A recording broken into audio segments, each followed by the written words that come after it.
Onye Igbo ọbụla si n'ife ọchọ bụ ịchị Nigeria na 2023 abụrụ onye Igbo. I'm telling you, abụrụ onye Igbo. Because ọma na emenye onye isi Nigeria ọ ife agwara ya ka ọ ga-eme first o mere ya achụ anya impeach enyi ọpụba 1 month ọma na o nwere ike inyere ndị Igbo aka na-abụ osolu constitution ọ tụrụ anyị anya achụ anya onye ọbụla ma na o nwere ife a ga-ejete na Nigeria ma esobe usoro constitution.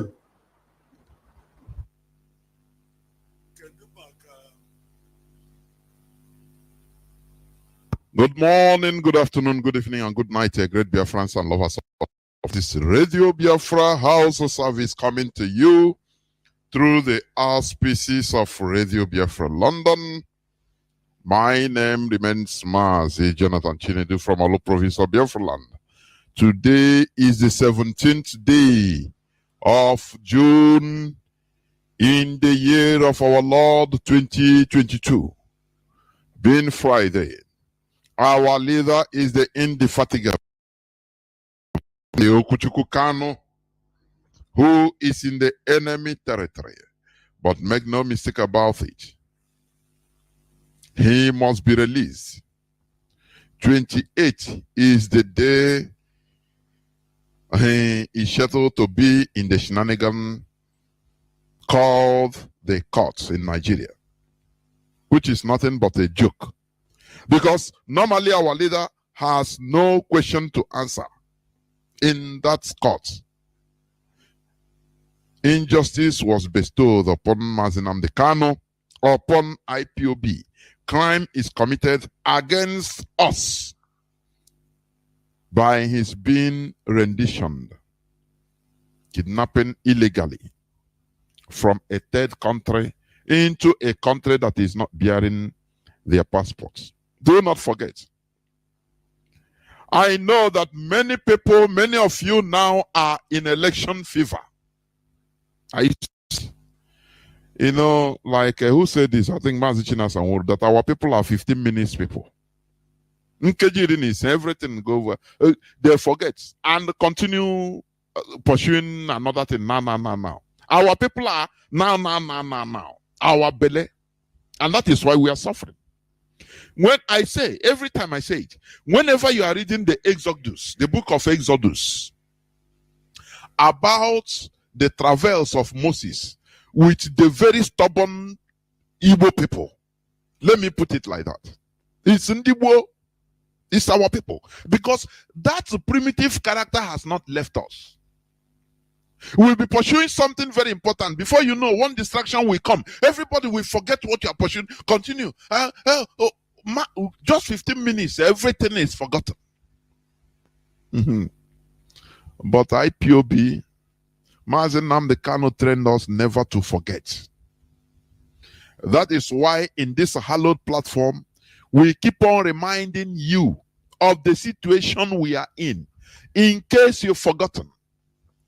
In case all these distractions, electioneering distractions that make you start pursuing shadow. We are fighting for our liberation. It is very costly. It is not something you put your leg here and put your leg the other side. No. We must be resolute, consistent, and be focused in what we are doing. Do you understand? You know, there's one time the letter from the Fulani, the Mietiala, they said something.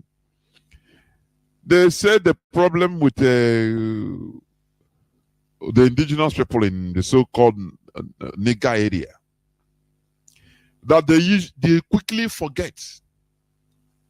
But the Fulani, they never forget, even if it takes 100 years. Rufai said it, pump and plain, that the problem is that the Fulani, they don't forget. They might pretend to forget, but they never forget. And that is why they are on top of everybody. But the people they are with, the indigenous people, everybody is like, 15 minutes. Before you know, they have forgotten and start pursuing another thing. Fulani don't forget. Does it surprise you why they are on top of everybody? Is it a surprise? Sometimes people are asking, why is it that this tiny tribe, they are in position on everything? And I laugh. There are many things. Your character, the indigenous people, their character, they forget very easily. Very, very easily. The following day, they continue back coming. Oh, the real back coming people. Fulani, they don't forget. Do you see, Ottoman Danfodio started this jihad by forming Sokoto Caliphate. Since early 19th century, 19th century, 1804, the jihad started in Nigeria. Till today, they never stop. They can take different names, Maitesini. They take different names now, bandits and gunmen. They keep on mutating, but the same focus. That is what makes them superior. Once you go, say, nah, let's forget. Can we? I beg, are you going to dwell in the old? I beg, let us forget and move on. Sometimes I ask our people, where do you think, where are we moving on to? Into abyss? We have to move on. And we continue really moving into abyss. No. This hallowed platform is meant to reverse this trend in our character. Do you understand?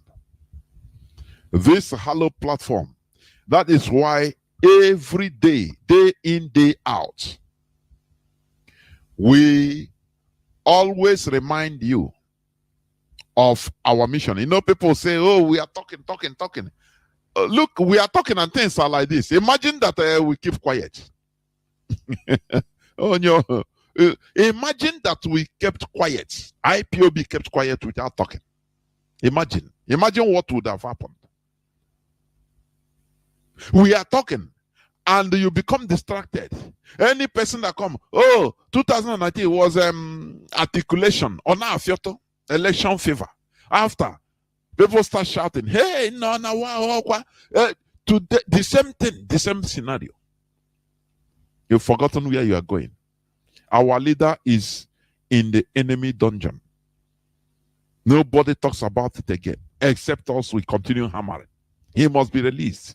It doesn't matter what it takes. Therefore, once again, I welcome each and every one of you to welcome your friends and well-wishers, even your enemies. Do not forget that tomorrow being Saturday, it's not by our power. Mariam Tiheda and I, we continue in our Saturdays, that is weekly discussions on religious issues. It doesn't matter. We have taken it as a duty in order to continue this. Because we saw, or we see, that religion is one of the things, one of the weapons they use in caging us. We must liberate ourselves from that. Do you understand? You know, sometimes people we wrongly think and say, oh, it's our character. You know, it's not religion. No. They now use religion to you know, more and more. Let me tell you one thing. Every human being is greedy and selfish. I say every human being, whether white or black or blue or Caucasian, or it doesn't matter who, or yellow, every human being is greedy. Now, according to evolution, human evolution, development, enlightenment, this is why human beings started shading, organizing themselves, shading that greed, reducing their personal greed. You know, I used to say it here. The Europeans, enlightenment made them in order to shed, reduce their personal greed to the barest minimum. It doesn't mean that they were not greedy. They are greedy, but they now shed it. You put that out, remove it, and form a government, a collectivity. Carry that greed, that person, each individual group now heap it to the government, to their collective representative, that is their government, to be greedy on their behalf. That is why the European governments are plundering Africa, not the European individual. Although if there any one of them that have chance, he will do it with the government backing, in a way, in a diplomatic way. But openly, Europeans are plundering Africa because of the greed, because they are carrying the greed of the whole European population. Do you understand? Enlightenment make them that they now understood that, look, if we continue on our individual grids, we will tear ourselves apart and we go nowhere when it comes to development. But once we carry our personal grids and give it to the government, you know, heap it onto our government, they will be greedy on our behalf. I don't know whether you understand what I'm saying. That is why France is making $500 billion every year from the 14 impoverished countries, so-called African Francophone countries. Do you understand? You know, Britain now, I don't know how many billions is making a day in Nigeria. Only Nigeria alone. So, the governments, the Western governments becomes brutal. They become ferocious in, you know, scavenging, in taking things from others. But they use government power now. It's no more individual. But in our own, that's our own this thing, we have not reached to the level of that enlightenment. That is the reality. That is why we are still stuck with our individual greed. I don't know whether people understand what I'm saying. We are still stuck with our individual greed, which the Europeans, they have shed. They have shed it, their own, and heap it on the government.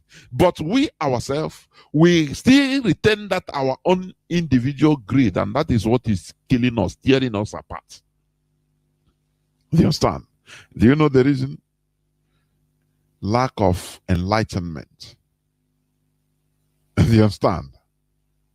Now, religion becomes, you know, a kind of soft landing for people to hope on. They now use the system we unfortunately found ourselves. The system now continue encouraging that our individual greed, and do anything as far to survive. If you can eat yourself, your brother raw, eat him. If anything you can do is individual, it is tearing us apart. Our religion also is not spared. It's one of the weapons. That is why we always try to remove this factor or agent of enslavement, mental enslavement. Do you understand what I'm saying? That is why tomorrow we shall continue in discussions concerning religious matters, please. Before I go on, please let us pray. Our leader will lead us in a recorded prayer. Let us pray.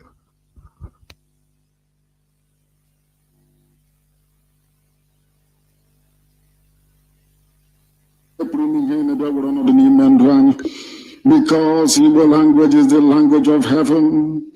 On the throne, seated up most high, is Elohim, the creator. And all around him are the angels and the host of the heavens, bowing down.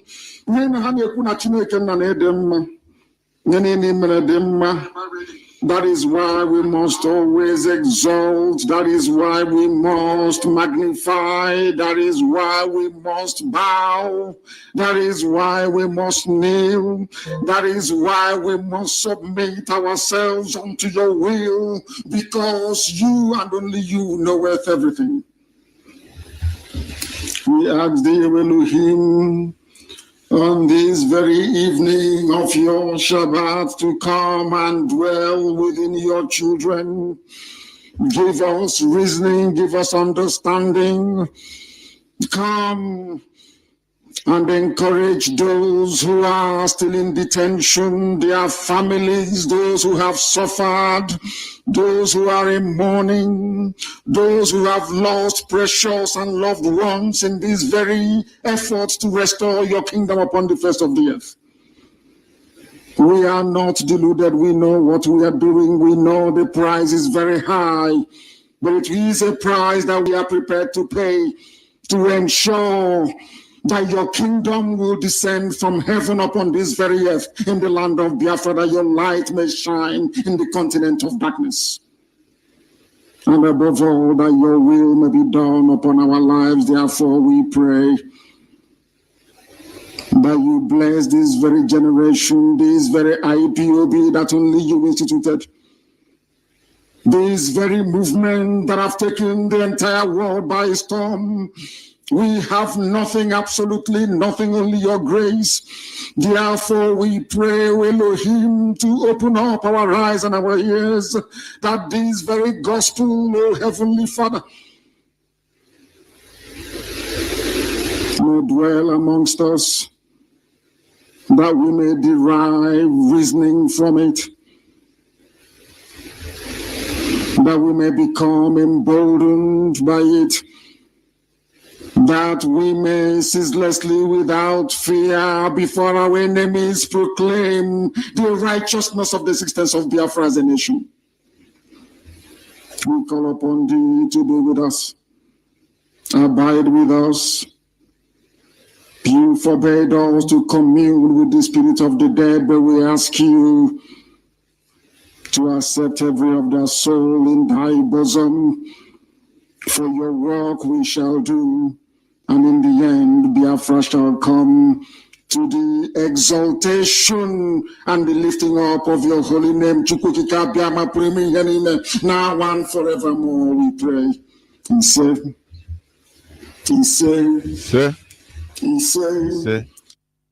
said, once again, I welcome each and every one of you to today's edition of Radio Biafra Hausa service, coming to you through Radio Biafra London. Do not forget that we are still on media confrontation with BBC. They are still, biased or defiant. Because what they do now, they keep on sending the same mail to each and every one of us. I received the mail personally from BBC because I've been bombarding them. These people, they go no man assume against them. It's not today, honestly speaking.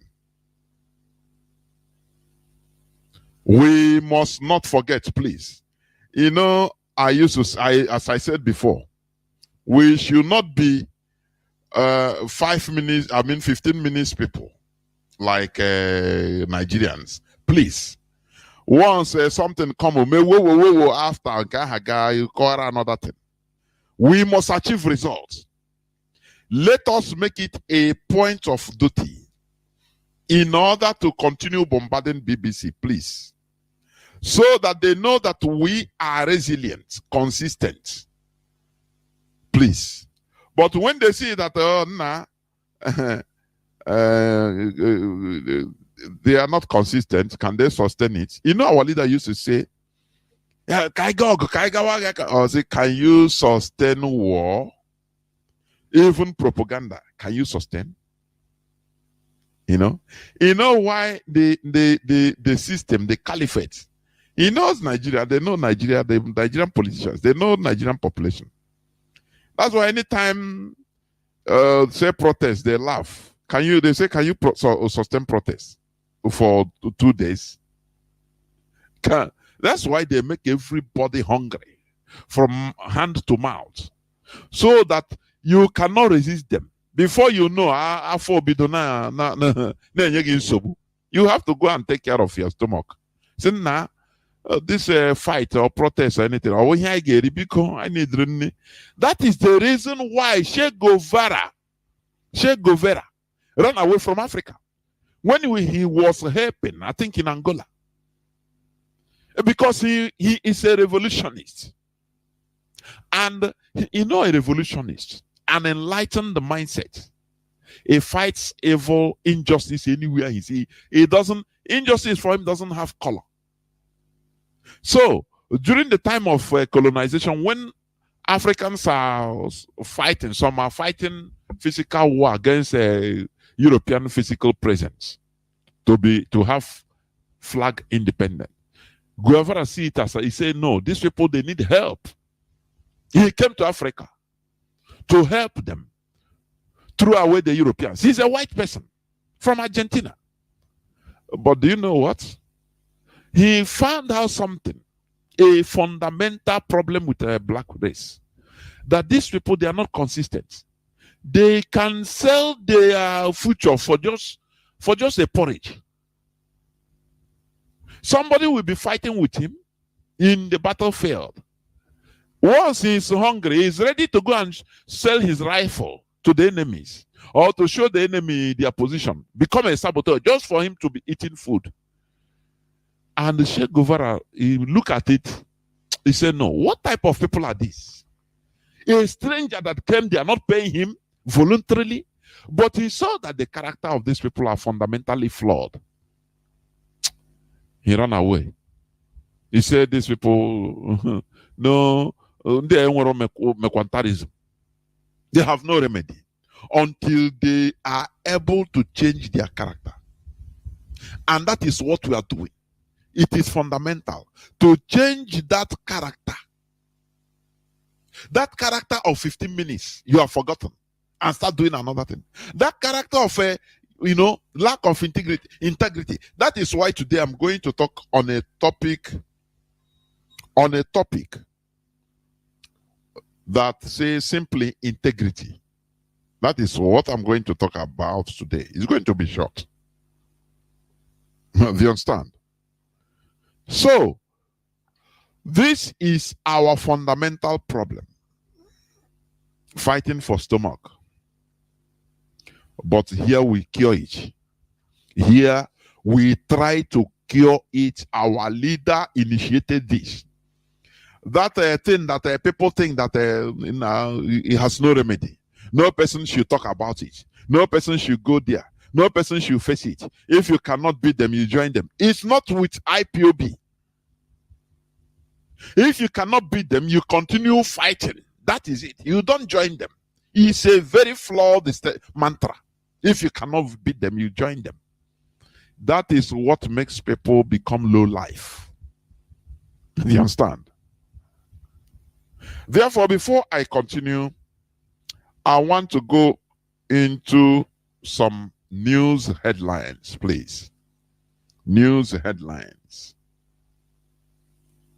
There is one news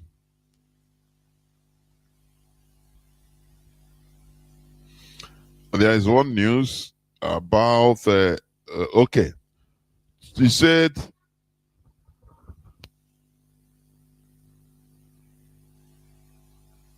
"204 Boko Haram fighters, family members, surrender to Nigeria troops in Borno." Are you, sometimes when you read news, try to understand the brain behind why they are doing this. Not just, oh, the Boko Haram, 204 Boko Haram fighters and family members. So Boko Haram, they know their families. They have family members. They are all together. They didn't go to their family house to burn them. They didn't arrest and kill their family members. After all, there is one woman they call Mama Boko Haram. She's a celebrity. She's a celebrity. Mama Boko Haram. She used to say she used to see the Boko Haram boys are his children. So she become known as Mama Boko Haram. Do you see how, you know, why wouldn't Fulani even take over everything? Because people, Nigerians are very, very stupid. They don't think. So 204 Boko Haram fighters with their family members. They have families, known families, you know, they pamper them. Are you now seeing what United Nations Secretary General Antonio Guterres, have you forgotten a few weeks back, or last month, or 2 months, he came to Nigeria in order to complete the bidding of the caliphate so that gas and crude oil will be flowing because of what is happening in Ukraine. They cleverly send Antonio Guterres, United Nations Secretary General, in order to come to validate what the caliphate is doing. Now it become official. Antonio Guterres said that they support, the international community support Boko Haram terrorists joining Nigeria forces. So, do you know that there are some countries that man can never make that statement. Immediately he does it, everybody, the whole country will go into flames. People will come out to say everywhere. But Nigerians being 15 minutes people they are. Hey, if that one will bring peace, that will be the argument. If that one will bring peace, let us leave it. It's good. Let them do. You will be seeing people talking like very primitive, non-reasoning set of people. Now, what is happening? Nigeria is in a complete mess, a failed state. Because the people there, they are not responsive. They are not responsive. They are not politically aware. They don't have political awareness of what is happening. Anything they calculated, what it will be in the future for them. No, they don't calculate. What they see is just what we equate. As far as it will bring peace and I will go my work and eat my food. It doesn't matter. If Boko Haram, let them join. It's okay. In no here. 204 Boko Haram fighters, family members surrender. Surrender unquote. They put it under quote. Surrender to Nigerian troops in Borno. So when they take the Boko boys now, you know they are multifaceted. They will be paying them. Do you know how many billions they are paying them every blessed week or month? They are spending on this so-called Boko Haram because it is another channel for the caliphate in order to be advanced. You know, they advance in different angles. Anything they turn it to their advantage. Terrorists now become saints. They are paying them with their families, giving them nice house, everything nice. And they harden the ones, they bring them to all of them, they put them into Nigerian army or police. and bring them down to the south to be committing atrocities. Sometimes I say, all this, we shout this and that. Does it mean that Igbos are not in the military? Does it mean that Egon people are not in the military? Does it mean that the Middle Betas are not in the military? Does it mean that Yorubas are not in the military? But they are seeing all these things every day. They are seeing all these things. Why couldn't they rise up, even in the military and the police, to ask questions? Instead, you will hear somebody, one will make voice, he say, I'm a military, I'm a serving military, I'm a Yoruba man, I'm an Igbo man. These people, they have planned the things, what we are seeing here. Why can't you do something? That is the difference between you and an enlightened mind. Do you understand?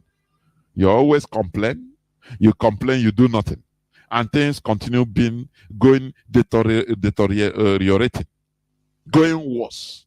All you do is complain. IPOB, we shout, we complain, and we do the doing. Do you understand? Do you understand? In the presence of a Nigerian stupid population, very horrible, 204 Boko Haram fighters and family members surrendered to Nigerian troops in Borno, and they will be reintegrated into the army, the military, the navy, all. Do you see? And they will be causing havoc, facilitating the Fulani headsmen joining with them in order to commit atrocities, killing people in Ondo, in Ekiti, in Enugu, in Plateau, in Benue, everywhere. But you don't know. All that matters for you is election. Election is coming. Election. And the people are taking everything. So it's very, very horrible. 204 Boko Haram fighters and family members. They put family members. That's why sometimes I used to ask, so these people, don't they have they know their family members, but they don't do anything.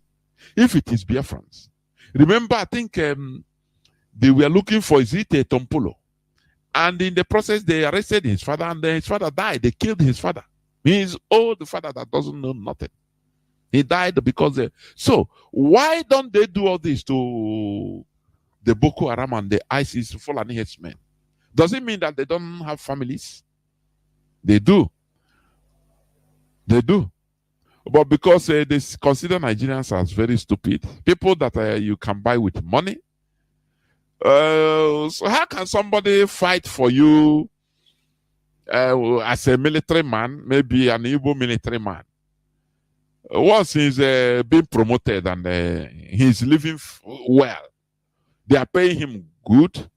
He doesn't care again. He will tell you we are all just like, for example, Onyema, owner of a peace flight, a peace airline. Onyema. Oh, Nigeria is good because the caliphate, the Nigerian government, they gave him waiver sometime of, I think, 12 billion naira.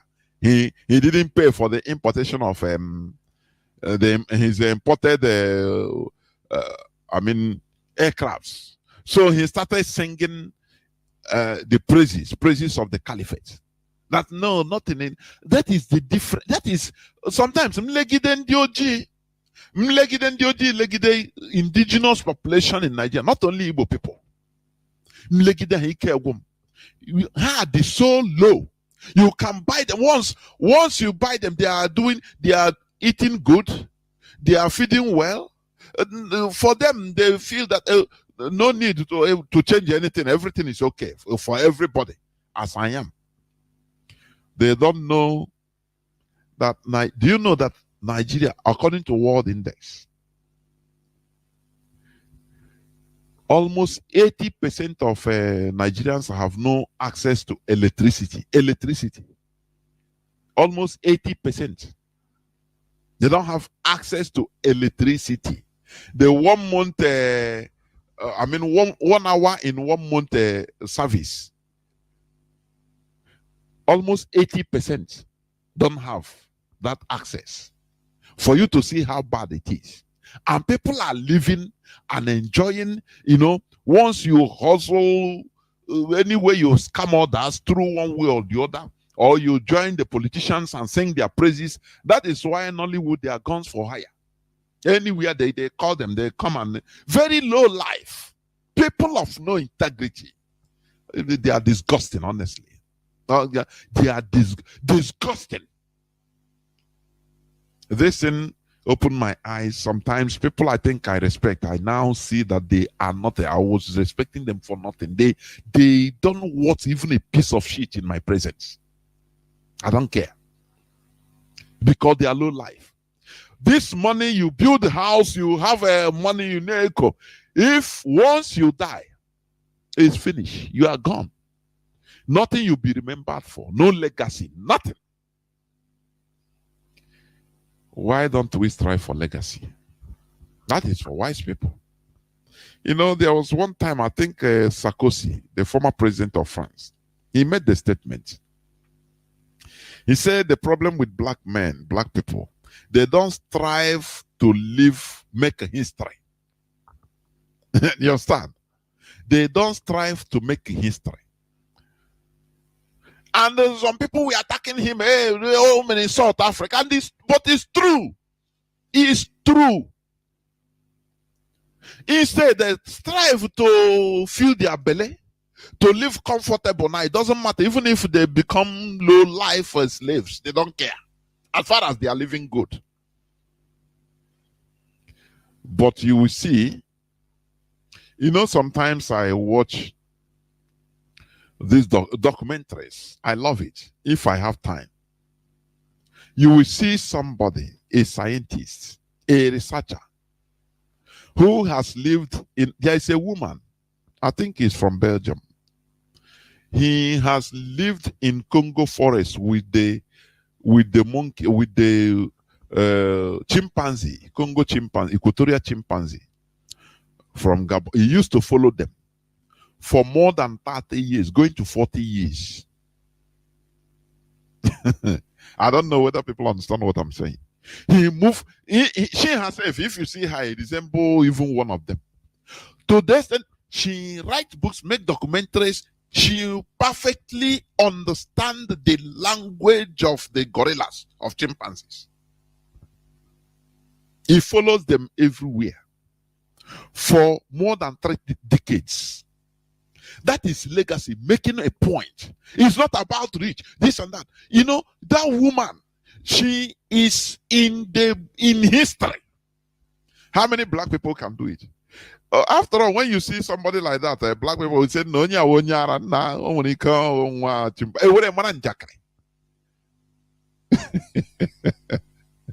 but when she will come out and start telling you some mysteries,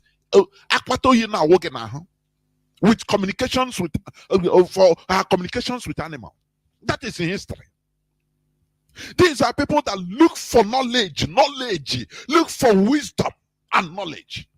That is why they are in control of this world. Black man, go bruise, wow, the highest car. On a pulpit to say to chowa fake history. Fake miracle. Conjure, scam his people through church or through native doctor or through Islam, so that he will make money. That is only what matters to black people, making money. Others have grown above it. Now they look for wisdom, so that they control you and the money. People read Bible, even they don't think deep. Why did Solomon ask for wisdom? Why didn't he ask for, hey, make me? I know that if, for example, according to the story, we learn from everywhere. Let me tell you, even folktale, we learn. Remember Akoko Ifo? He opens our mind that time as children. You start reasoning. So every story you try to learn. If it is now, for example, God will come and say, ask for anything I can give you. Hey, Namem Kamuro, that is not controlling the whole money in this world. That is what matters for him. But himself asks for wisdom. Say, please give me wisdom. These people I am with. You put me in control of them, but they are very stubborn people. Please help me, give me just wisdom. Finish. In order to be able to bring a good judgment, that is integrity. Or asking for money, for political position. Look at in Nigeria. Look at everybody, every politician. The system put everybody, very primitive system, into looking for money, make it as anyhow, even if it means chewing your fellow brother raw, do it. And all hell broke loose. Everybody go hell,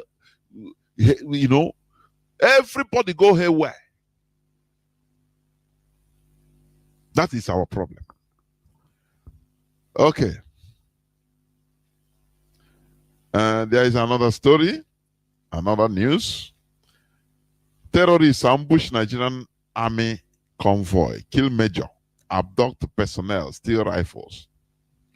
When I read it, it said a major of the Nigerian army has been killed following an ambush in a military convoy by a gunman suspected to be terrorists in Mariga local government area of Niger State. Listen, the deceased identity was CB Samuel. They write CB Samuel. Ileanya, this person will be an Igbo man, the major.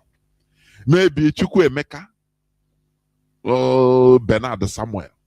Chukwudi Samuel. They don't want to put it in full. Do you see how they go? So that there will be no outrage. What about the Lieutenant Colonel that was abducted? The Igbo man Uche or something like that. Some time ago. Is gone forever. And where's the only net? Whether Fulani terrorists are and nobody talks about it. I say Nigerians are 15 minutes people. Our people call Kazinjo, Ndibo, always. Now, after Pam, another thing. Now, cause another thing. This man, this military, they burn them, they capture them, kill them, ambush them. All hell didn't break loose there. They didn't plan send a Operation Python dance there in Niger because it is their grand plan. Do you understand? Imagine this happen to Imo, Abia. You go in Biafra land. Hey, Chinese television will be singing it as music every day. These are our gallant soldiers that these people are killing. No, who are there? Let us deal with them. That is what you'll be hearing. The Nigerian military will bring out immediately press statement about it. The insecurity in the southeast, as they used to say it. But all these things are happening everywhere. They are gagged. The very, very evil people. I should say horrible. What is happening in Nigeria is not by chance. It's not by luck. I say it's not just something that comes out of the character of the people contributes to what is happening. The character of the people. People are extremely evil and wicked. They love evil. This thing that happened, this military that are killed, they are, no. Now, there was one video that I saw on social media also, where one official said that he have talked with the bandits he have gone to them and see them face to face 11 times to ask them, why are you people doing this? And I'm massaging her. No, if you want to bomb there, no. Erufai, we say, no, don't bomb there, it will destroy the fauna. it will cause climate change. So don't drop bomb. That is why we take it easy with them. Like Mohammed, the same thing. But once it comes to anything concerning Biafra, all hell will break. That time, no, they will bring from air, land, and sea. Kill them. Innocent people kill everywhere. And you want us to continue being in this quagmire. I'm telling you.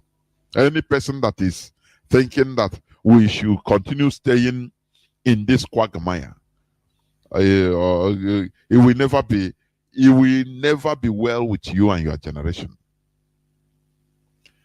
There is another one. Okay. There is this news. I think they have removed it.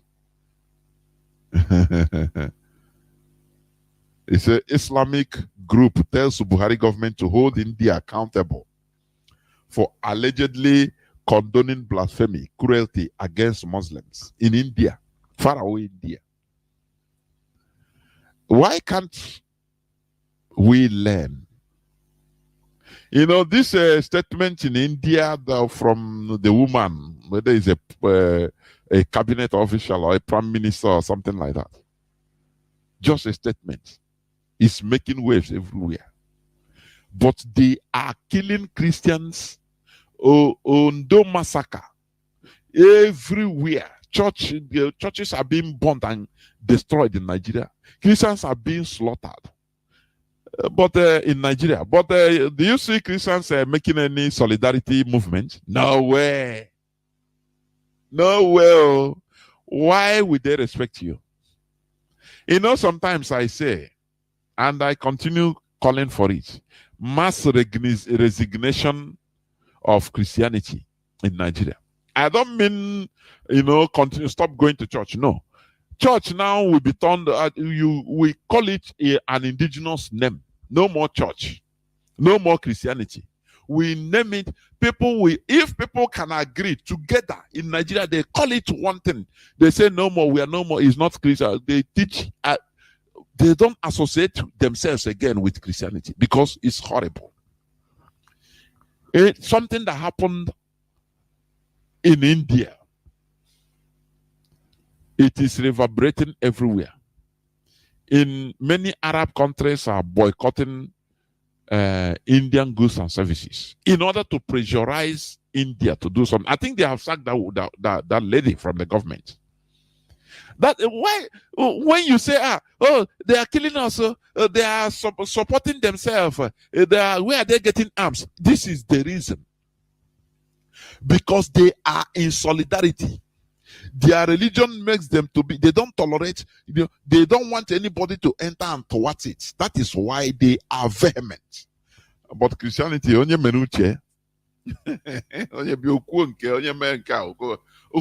cares for you?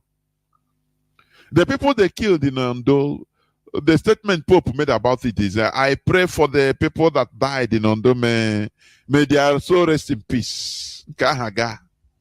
Waiting for others that will be killed the following hour. Is it not? Who is fooling who? I mean, who is fooling who? If we are doing something, you are not getting good result. Why not try another thing? Why not do another thing? That is it. That is part of enlightenment. You do something, do another thing. Because you have been getting the same result. How many Christians are they slaughtering every blessed day? In many parts of Nigeria, mostly the north. Even Christians, fellow Christians in the south, they don't care. They don't care. I say, now Halima is a Hausa person, so leave him. Then what is the need of that religion? I cannot understand. What is the need? It should be abolished. I'm telling you. It should be abolished. Abolish. Pump right, because it may exist. Because I heard Muruba. You will be killed. No person will be in solidarity with you. Everybody will be going his or her own business. People that you think they will come and pressurize and do some, no way.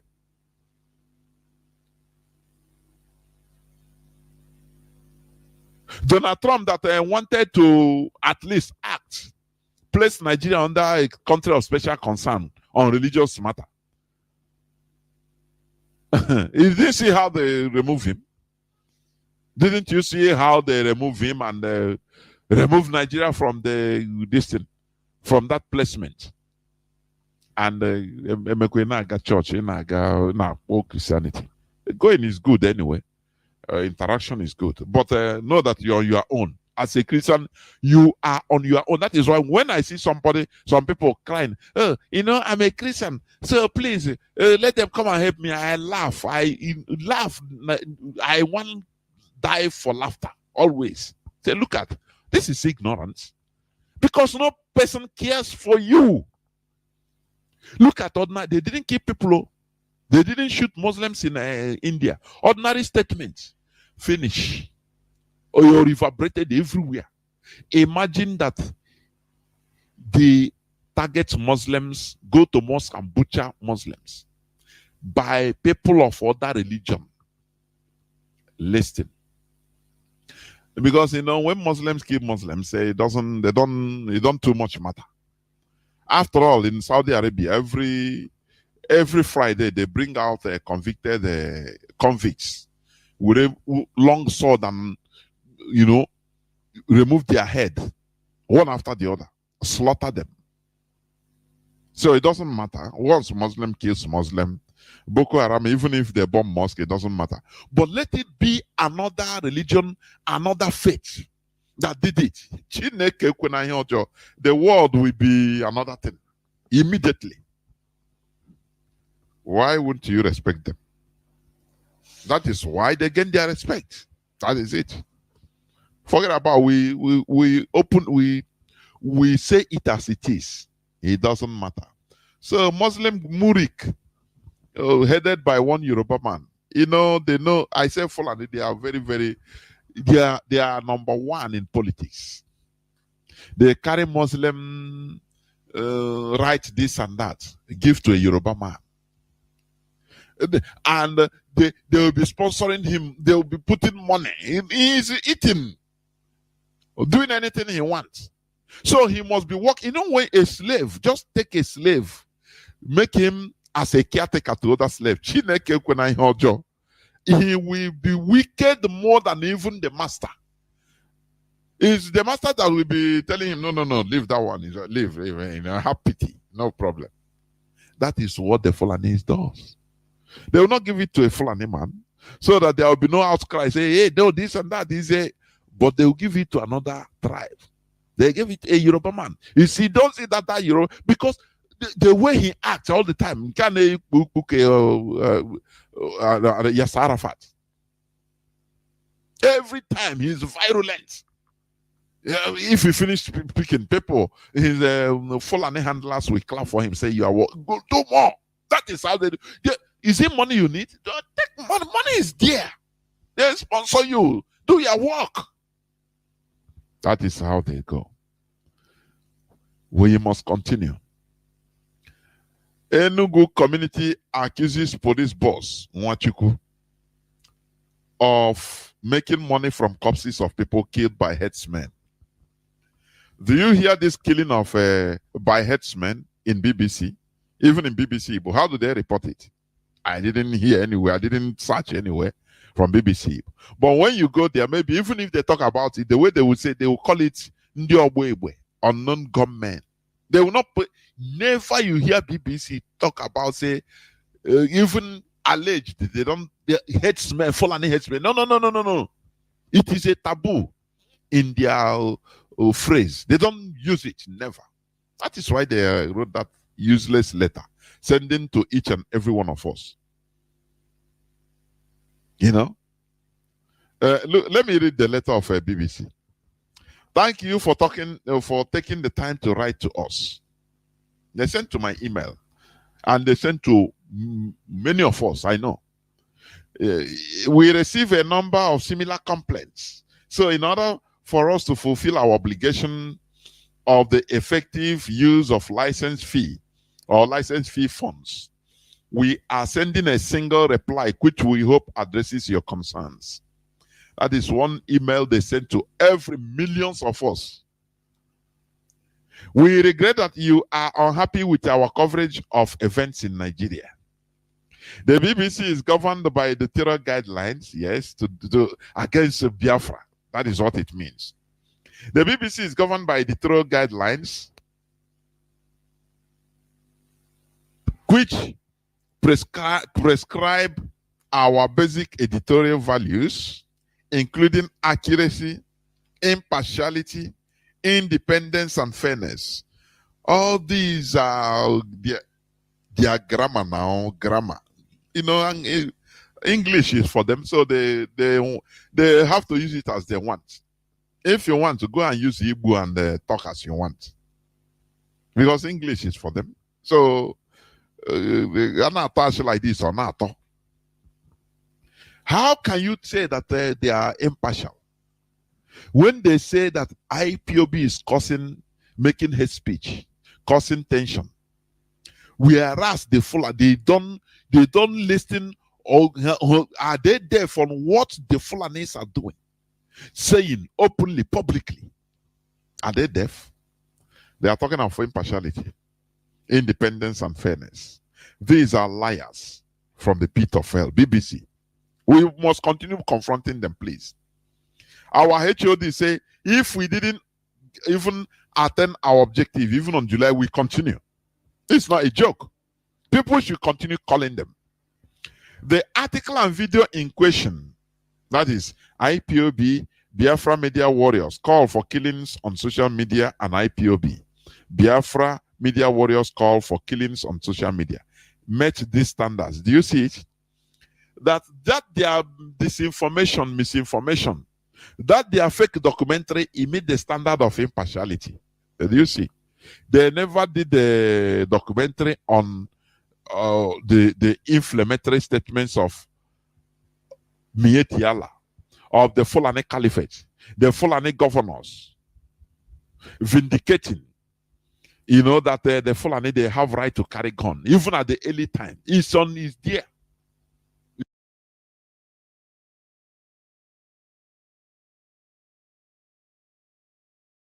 Police said that every Fulani is a Nigerian.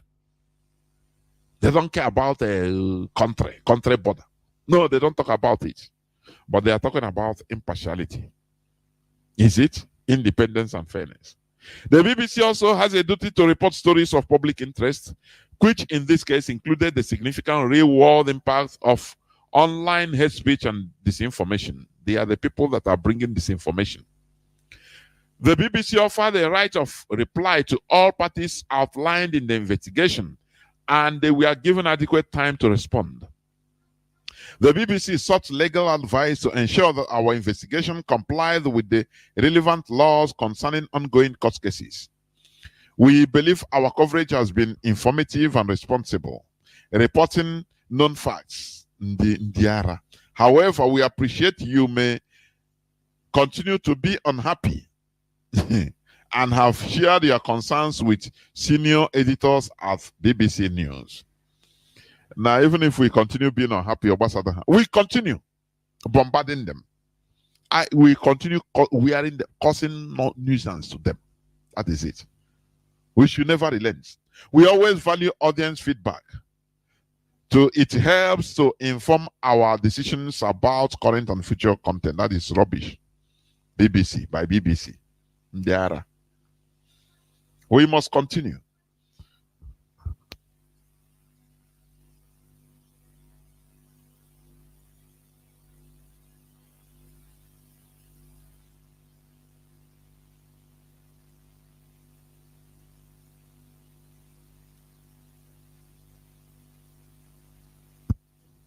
Sorry, I was speaking on off my phone. I mean my microphone. Enugu community accuses police boss Nwachukwu of making money from corpses of people killed by headsmen. You see this headsman killing? It is now being gradually, subconsciously, but gradually accepted by Nigerians.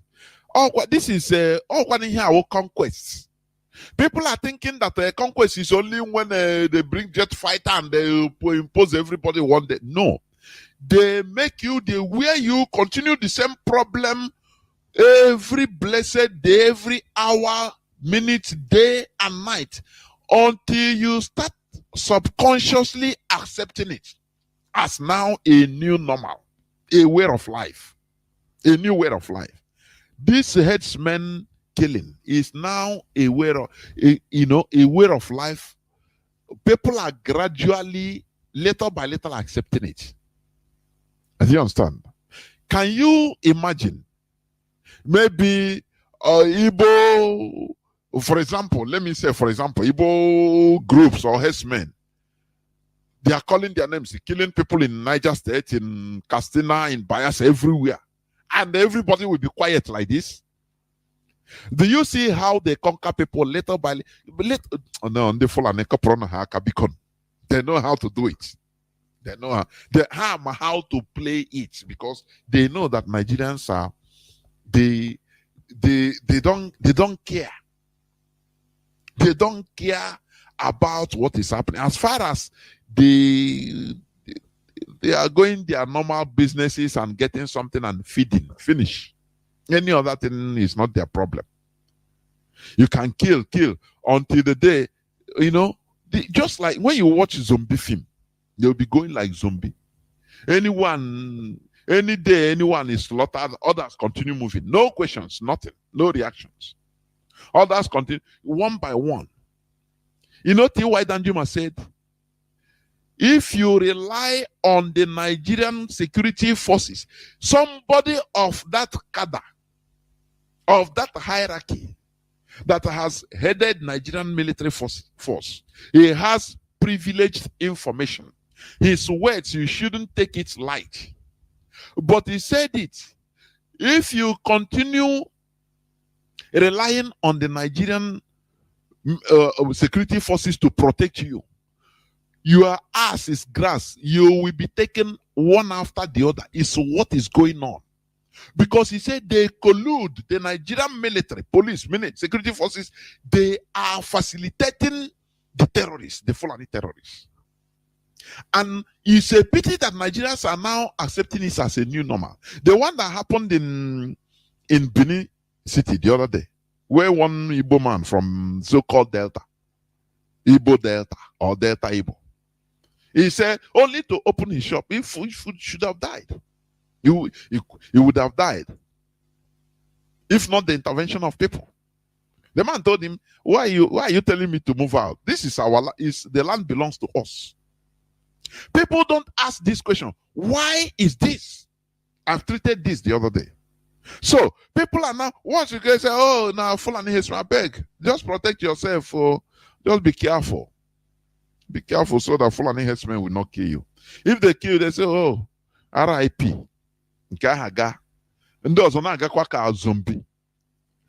That is why IPOB is trying to raise awareness. Is trying to make you to organize yourselves in order to do something to protect yourselves. You understand? Enugu community, they kill people in Enugu. In Enugu. Maybe if you tell them about the IPOB, some of them there, they will tell you, because this is the way our people behave. People be this and that. IPOB, biko. Happen now within the headsmen. After when they slaughter, now they start crying. When I read it, I say the chief of that village say we are tired. Nigerian police, they have abandoned us. Nigerian military have abandoned us. We are on our own. Even to carry corpses that are being slaughtered, we need to pay. The police. Do you see it? Do you see how miserable life is now in our land? It is a very big pity. Very, very big pity. But we must continue. Let me go straight to the topic of my submission today, integrity. Simple. Please stop calling these people the House of Fulani. It doesn't matter what it takes.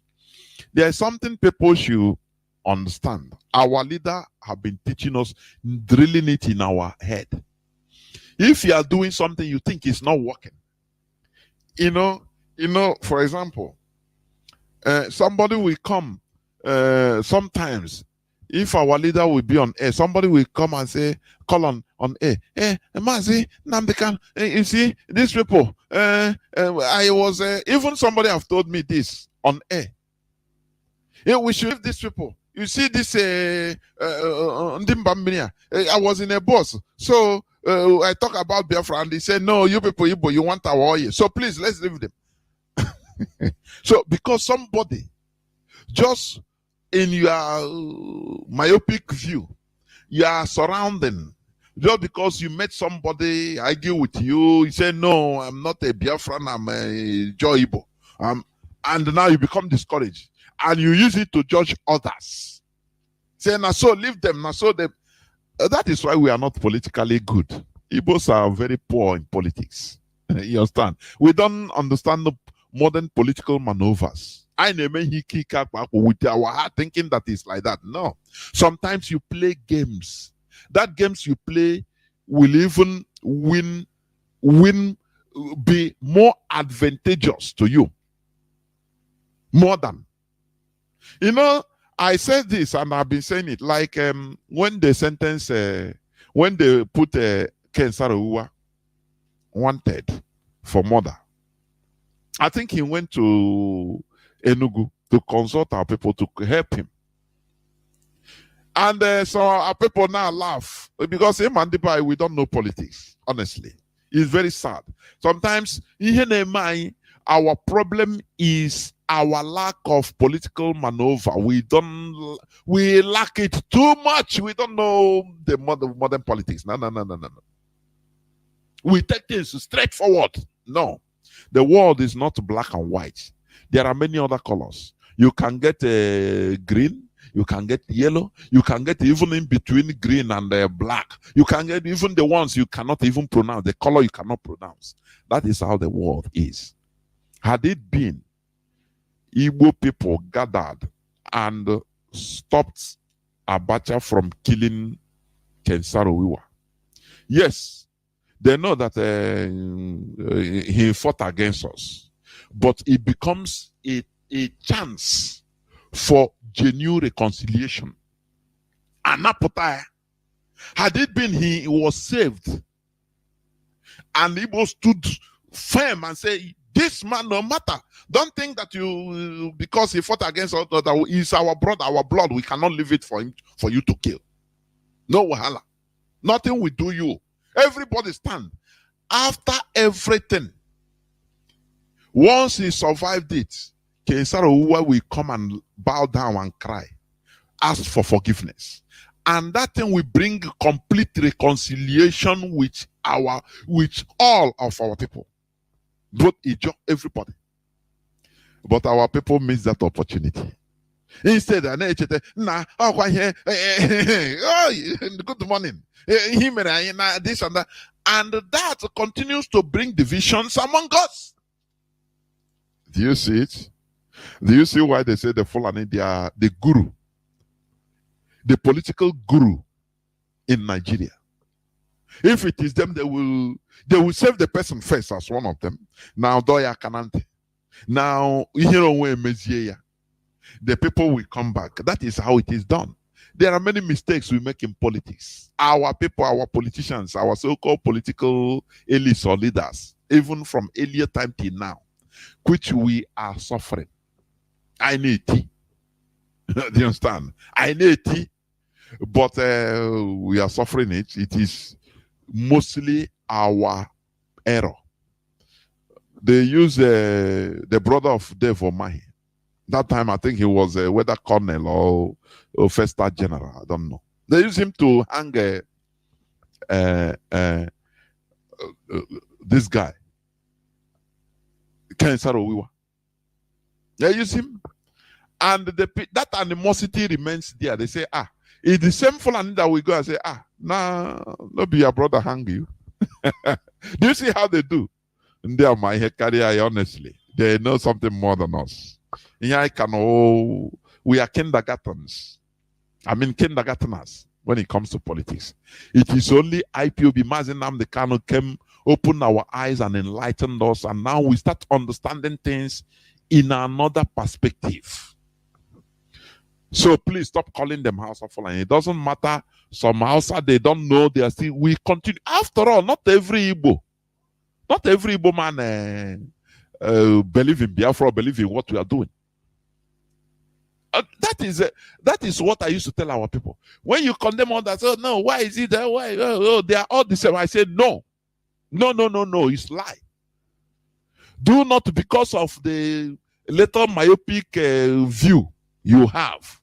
Now you analyze very wrong analysis. You said that Hausa Fulani, they are all the same. I say no, they are not the same. We continue hammering it. It will be penetrating the skulls of many of them. Many houses. When they penetrate, you don't know. But when you say, nah, our leader, it say we lack consistency. Once we do something later, now if we don't see result immediately, if our leader did like that, many of us wouldn't have even joined this struggle. Yeah, man, I may be going here since. Because there are people that are still, even maybe it is maybe last year that they joined IPOB, or they are in diaspora, that their eyes open. Now they say, for how long? For a decade. Do you see how consistency work? What we say now, we say it in the night. We continue to say it in the morning, in the afternoon, in the night, in the morning, in the afternoon, in the night. That is the weapon of the Fulani. They don't change. They continue driving at that thing until you subconsciously start accepting it. That is why I always say, stop calling them Hausa Fulani. Differentiate them for who they are. This terminology, Hausa Fulani, came into being with us, Ottoman Dan Fodio. Not Osama bin Laden, Ottoman Dan Fodio. Ottoman Dan Fodio, in 200 years back, 1804. He was born in Hausa land, but his parents were cattle headers that came from Futadelo, and they were granted as tenants in Hausa land. And he grew up to do what he did. He's of a Todobe clan in Fulani. That is it. So please stop calling them and stop referring to Biafra land as Southeast, please. I'm talking about integrity. Excuse me. Let me take a sip of water.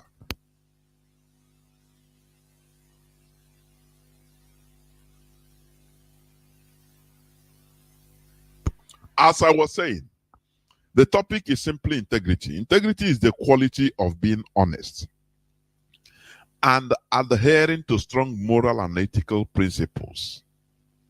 The state of being whole, undiminished, and undivided. That is integrity. When you fight for what you believe, you don't look back. It doesn't matter the inconvenience. Because what our people are suffering is lack of integrity. People will tell you, now we don't want to, I don't want to run away from my house. I don't want to go into any inconvenience. So please, this you are struggle, I beg. Instead, let us be living and eating crumbs. And dear, or dear, that is lack of integrity. Because his principles, moral and ethical principles, are corrupted. They are not whole. The person knows that, yes, we are living like slaves. We are living under bondage. We are being subjugated, suppressed. But they say, instead of fighting for this and, I beg, dying, how can I look at my air-conditioned house? Every room is air-conditioned. My car is air-conditioned. I will now be hiding. I beg, let us live like that. No bring problem here. And they now turn against what we are doing. That is lack of integrity, because they don't have no integrity. What controls them is what enters into them. Do you understand? The food they eat, that enjoyment they are taking. That is why they don't have no single integrity, no decision. They are divided individuals. They are diminished, opposite of integrity. It doesn't matter the millions or the billions they control. You understand? You know, during the American Revolution of 18th century, the Declaration of Independence, one of them was a billionaire at that time, or a millionaire. Let's say a millionaire, because at that time I think billionaire never even come. It doesn't matter. He didn't consider his factories that they will be seized by Britain. No, he was among the people. He said, "Let all those things go to hell." He was a very wealthy man, a man of integrity. And history made it say, how do I forget his name? He started running from one shed, one farm to another, hiding like a rat. A millionaire at that time, that's supposed to be billionaire. Do you see? When you fight for what you believe in, it gives you name. You make history. Like Osama bin Laden. You know Osama bin Laden, he made it in a negative way. I'm not praising him, no. But I'm giving it as an instance. Somebody fighting for what he believes, even dying for it, is a person of integrity. Do you understand me? It doesn't matter that he's a billionaire, but he started living in Tora Bora, in caves, heat and cold, suffering. When they captured, where they killed him in Afghanistan, no telephone. They say he used to cook his food, they cook, and tomorrow morning they warm what. I was watching one documentary of him one time. He warm what remained yesterday. A billionaire that's supposed to be eating fresh foods that are even lavishing. He's a billionaire. But because of what he believes, he's in that aspect and a man of integrity, a person of integrity. But what about us? You'll be distorted with ordinary gossip. You even talk less of money. Ordinary gossip, you're already down. You're already down. Ordinary gossip. They say, do you hear what I say? What I hear? I heard it. I say, oh, they say you start regret. Nah, so this report. No, nothing. No investigation. Nothing. How do you think that you are a person of integrity? How?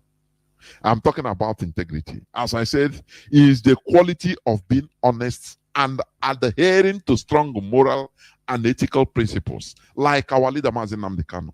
Because he's a person of integrity, that is why he's still there. Do you know what it means to be surrounded by Igbo politicians? Do you know what it means? They will be sending him messages. That is where they will always be discouraging you. The same way they started discouraging IPOB. Oh, you want Biafra? Look at South Sudan. No? Hey, you see people laughing. South Sudan, they are, people of low esteem, they always see excuse in order to abandon their integrity. I don't know whether people understand what I mean. People of low esteem, they will always see an excuse.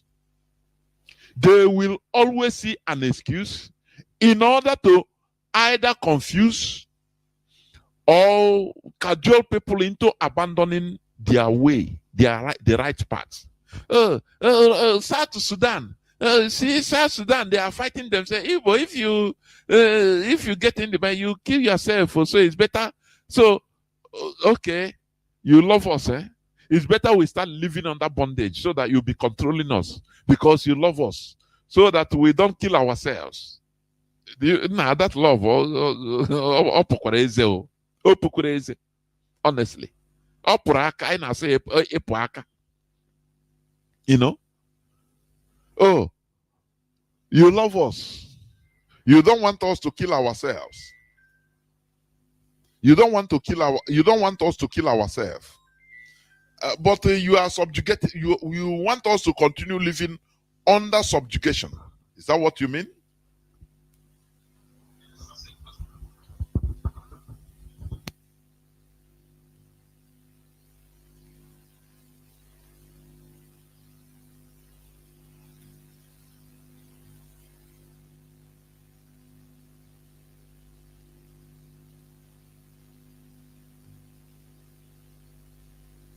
So what I was saying, now they will start giving you just to weigh you down. Oh, look at South Sudan. Do you see they are killing themselves? But this orangutan will not tell you, they don't know that America fought a very bitter civil war after getting their independence. No, they don't know that. Or they knew, but they hide it. They will not tell you that after French Revolution, they fought, different wars. Do you understand? They fought even wars. After that, Napoleon Bonaparte was faced with wars, with the war they call War of the Third Coalition. Where this one will be fighting here, of course, we'll be fighting this place. This is everywhere. They don't understand. They don't tell you that. It's only lazy people that they give excuse with one thing or the other. Very lazy. Because they are lazy. So you continue living in slavery, under subjugation, because you don't want to suffer. Hey, we are going to kill ourselves. I said, let us kill. Our leader said it. Let us kill ourselves, but we want to be free. Let us be free first. Now, if we kill ourselves after, we are going to agree. We are going to come back. No problem about it. Does any person give an example with South Sudan again? I know I used to ask this,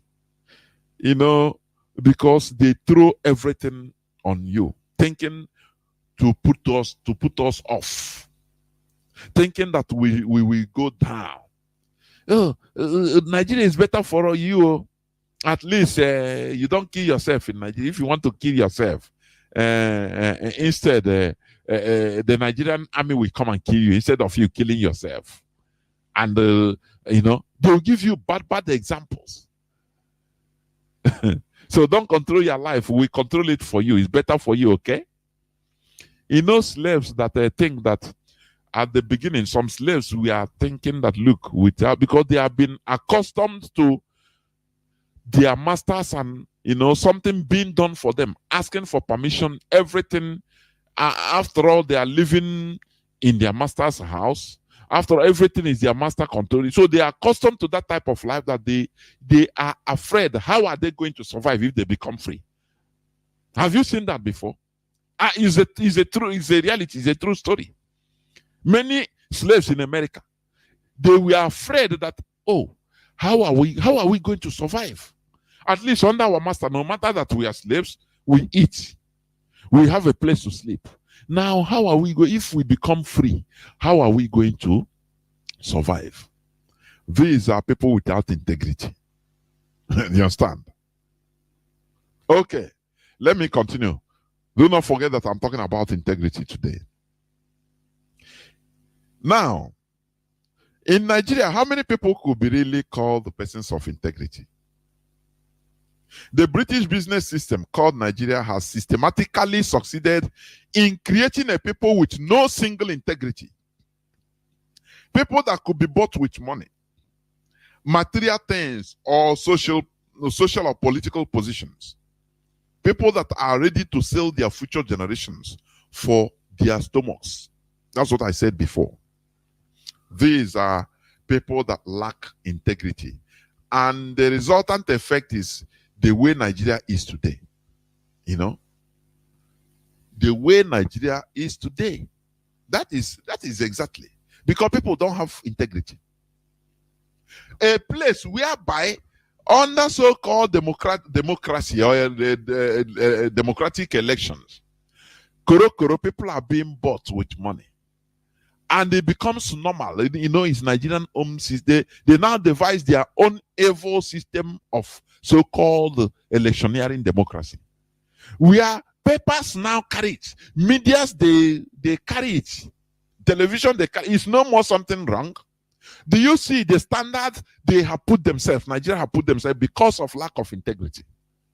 Because there is no equilibrium, no population to stand up against any wrongdoing. No. Impunity is the way. So everybody now, okay, if you can do it now, people now start taking part in that impunity in order to survive, in order to make a living. That is what Nigeria has become, because people lack integrity. Do you understand? People are now reduced to fighting for their stomach. We are so-called delegate voters are being bribed openly. Even in that one is even far. In a real election, direct election, you see, last time we saw it, it was on video everywhere. Ordinary chicken, parts of chicken. They put it on a issue. I say, line, if you want to vote for, come and take chicken, you vote for us, you take one chicken. Not even complete chicken. You see how low people in that God-forsaken place have been. And the worst part of it is that all are religious. And sometimes I laugh. I say ignorance is a disease. And I used to say it before. And let me reiterate. As a Nigerian, if there is hell, what condemns you makes you to go to hell is not any other thing, that you fornicate. No. That you a Nigerian, he have sentenced you to hell. Know this. If you don't know it, know it before. Nigeria is a sin. So, for you identifying yourself as a Nigerian, you are already going to hell. They are no more asking you, why did you commit adultery? Oh, why do you? No. Oh, why? Okay, you're a Nigerian. Go. You are going to hell. Because it's a horrible system created there. Do you understand? I'm talking about integrity. Integrity is built or promoted through law and implementation of law, which in turn institutes discipline. Integrity goes with discipline.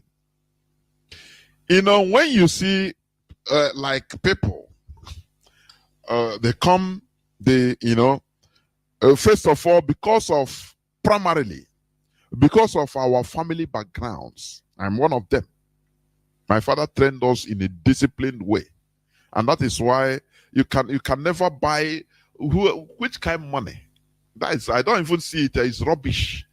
Even if I'm dying of hunger, nah. That is how we are trained, discipline. It makes you have integrity. No person can buy you. Say, get out with your money. Get out. In my secondary school, I used to even carry fight that doesn't belong to me. Because I hate injustice. Personally, I hate it.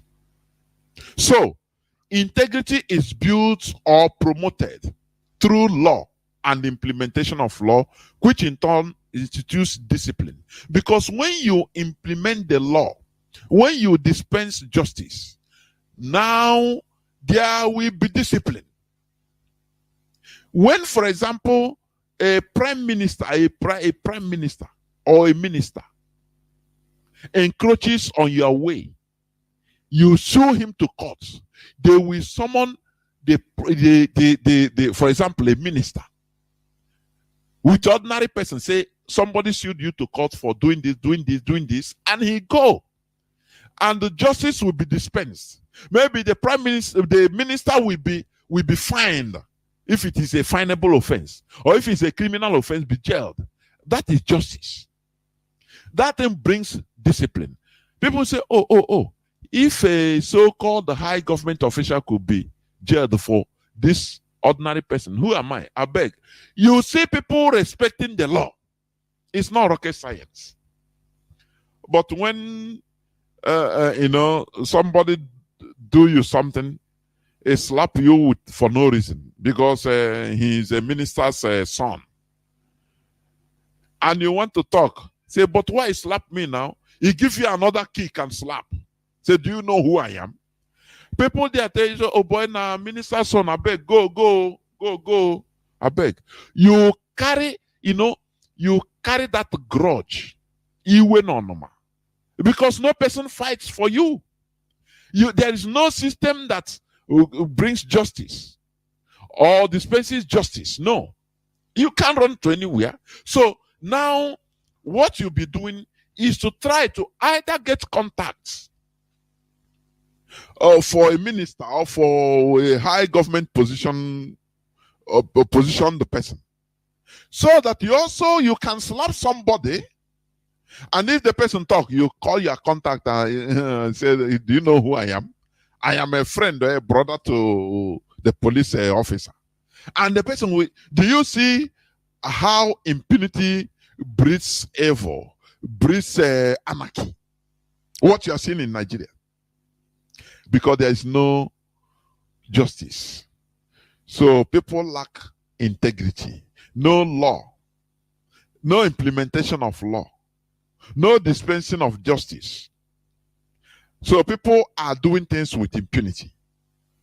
And no person wants to suffer, to be at the bottom layer. If you cannot get it, you justice through the courts. Now you can go and hire killers. Do you see how things are spiraling? Because everything is like cobweb joined together. Now the person will go and hire killers.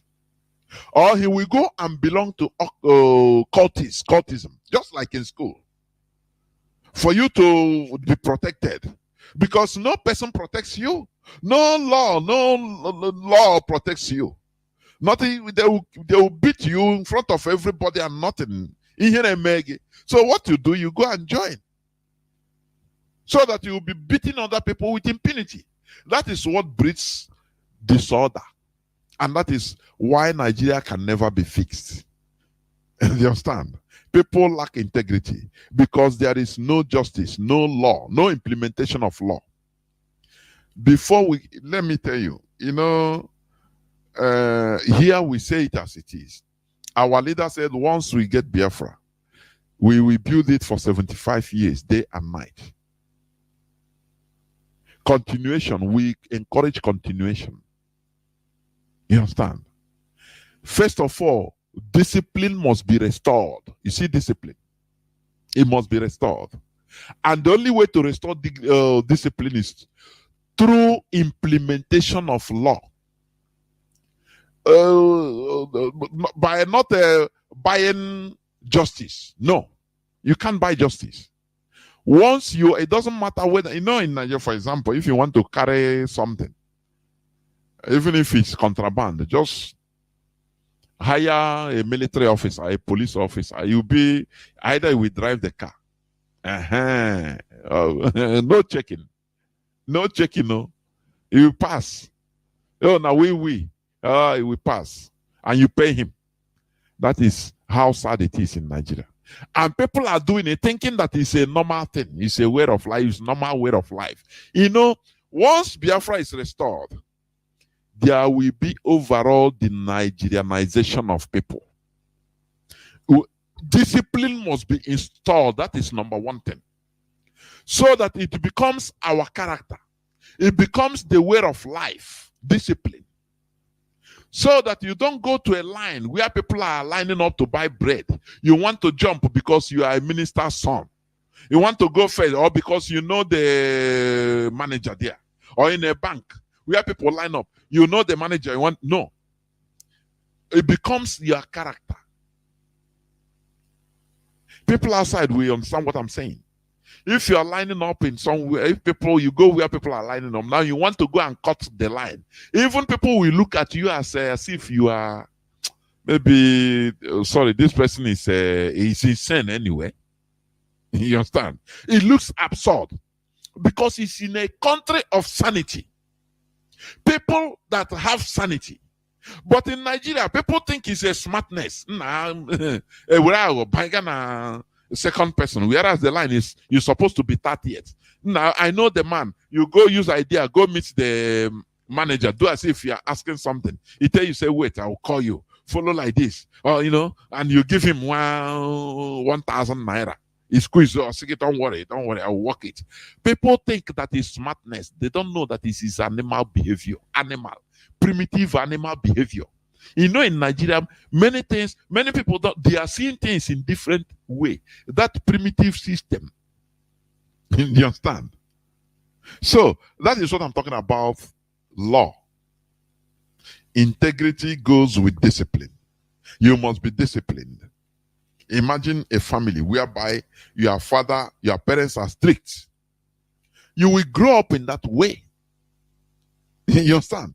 But they didn't do it, they didn't beat you, or they didn't punish you when you do wrong because they hate you. They want to institute a type of lifestyle that will be profitable for you tomorrow. That is one thing we don't have in Nigeria. You understand? Impartial implementation of law is done by a civilized system. It's not every system that can do it. It's just a civilized system. What is that civility? A system that, it dispenses justice to everybody. To everybody.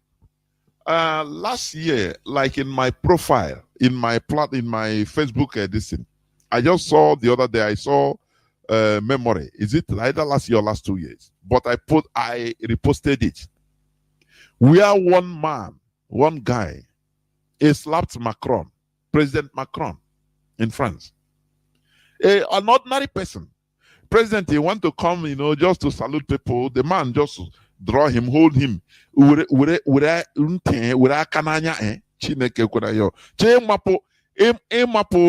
Abonti.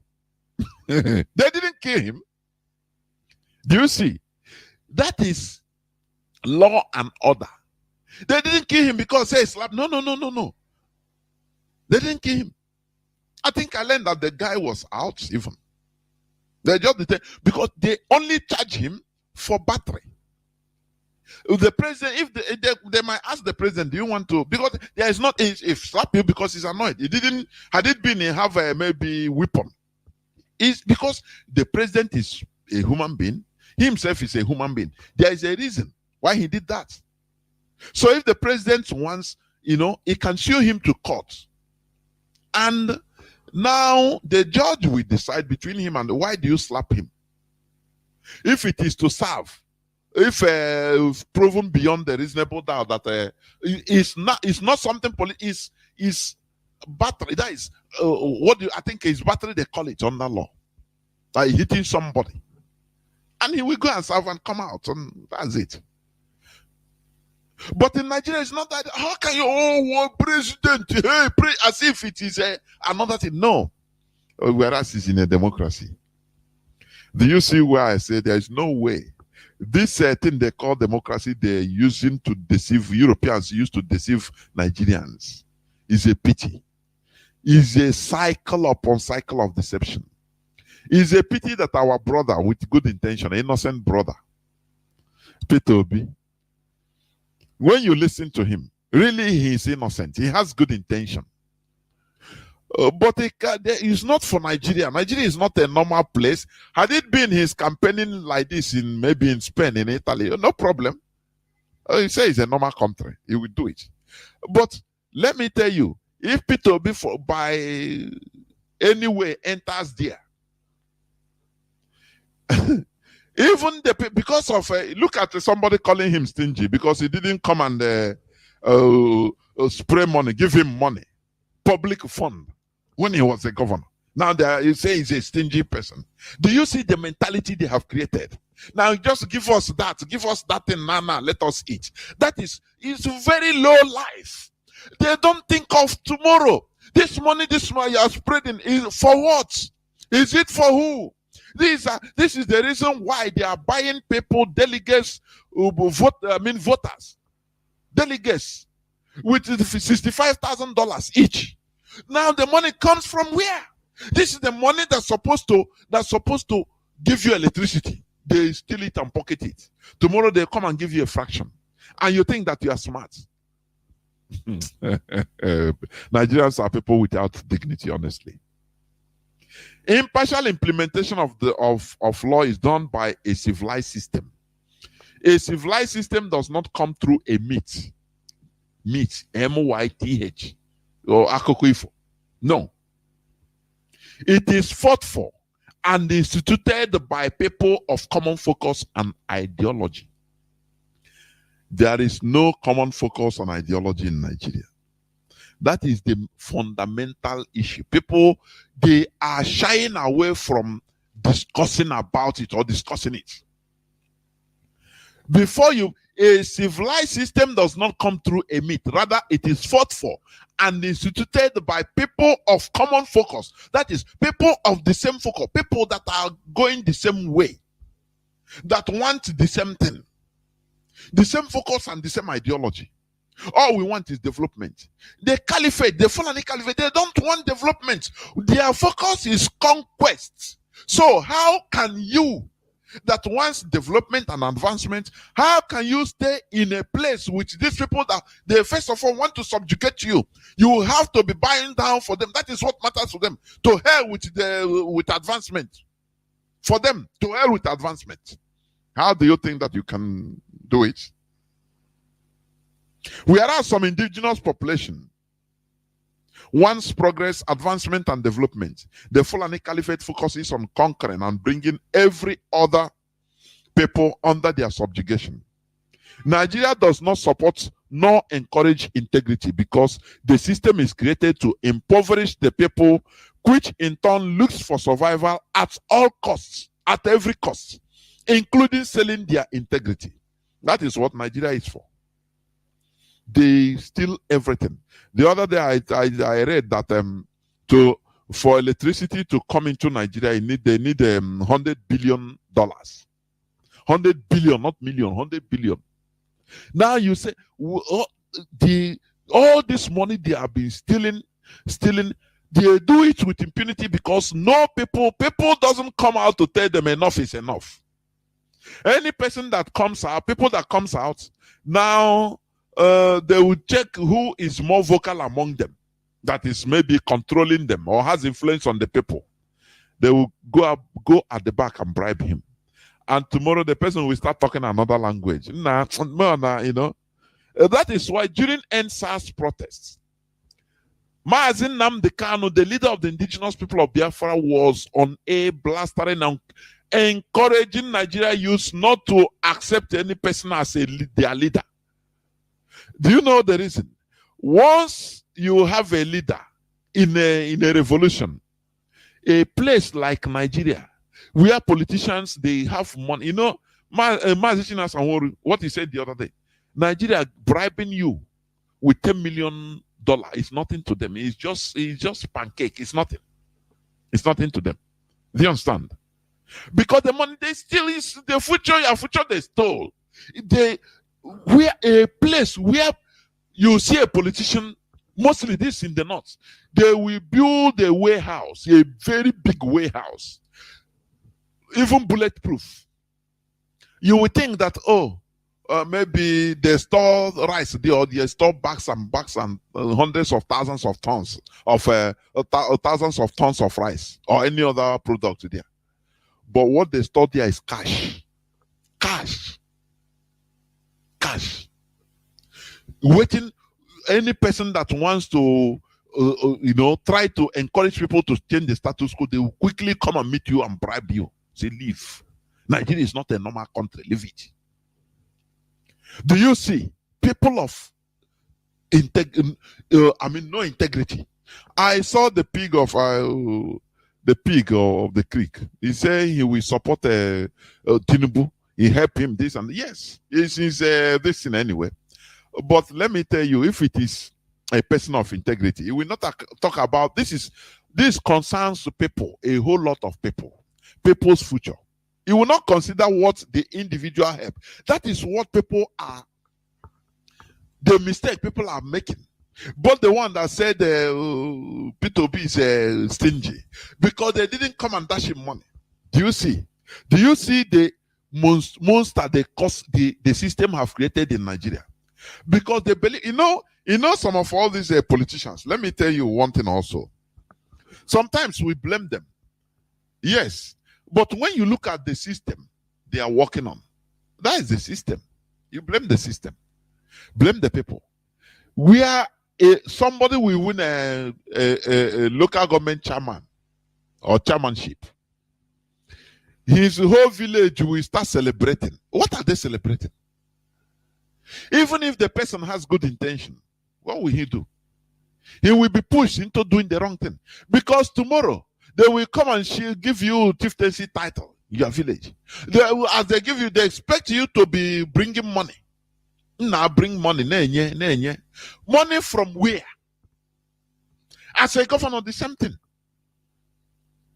When Atiku then one was a governor, there's one place in Amifeke where Ebana Ata Nkwobi. Sometimes you come there. I met him there sometimes.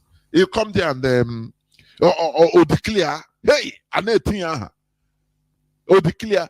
How does it? And you think, how would that money? How? Do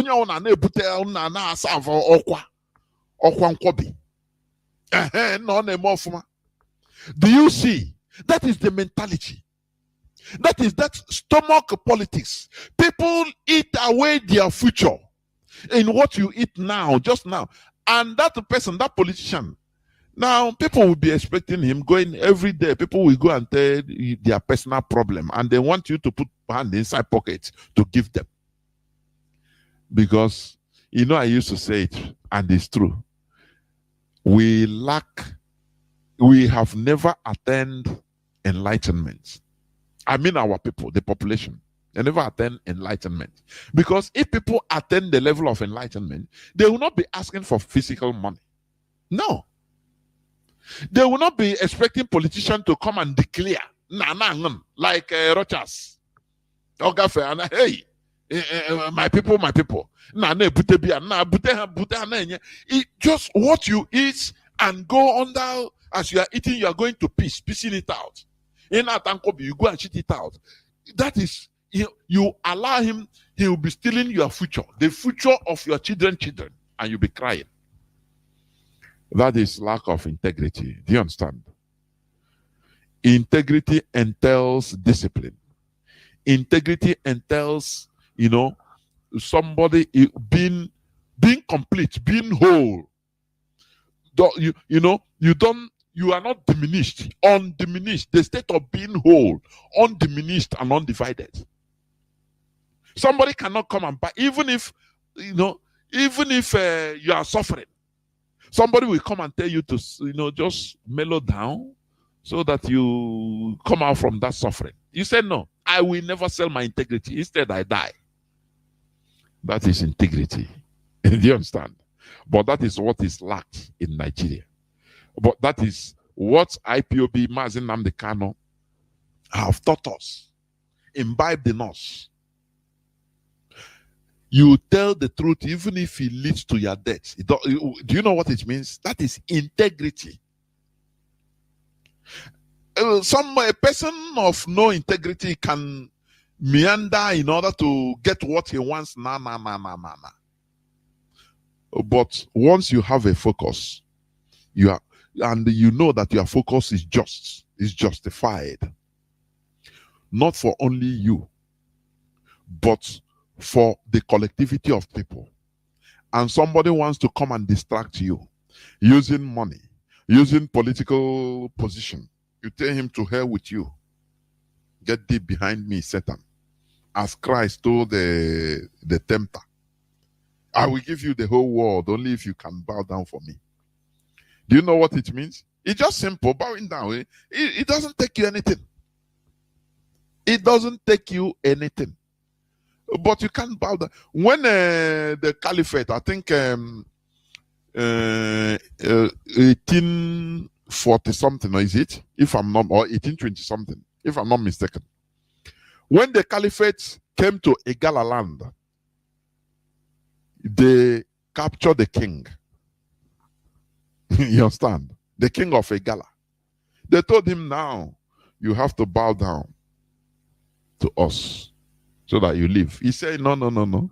I wouldn't. I rather die. He went and committed suicide. Honor, maintaining your honor. Asians, they know all this in like the Japanese. One of the codes of a Bushido, of the samurai, is maintaining your integrity. If there is something a samurai, a Japanese will commit, no person needs to touch you. They'll tell you go and do as a person of integrity, you know what to do. The person will just go and commit suicide because his honor is more than living. That is integrity. His honor is more than his life. If he maintains his dignity, integrity until he dies, history will remember him. Not eating fats, belly full, everything, but you are a sellout. That is what they used to do our politicians.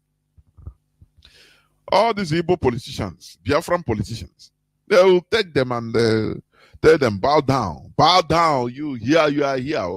Bow down to the Sultan of Sokoto. He will bow down.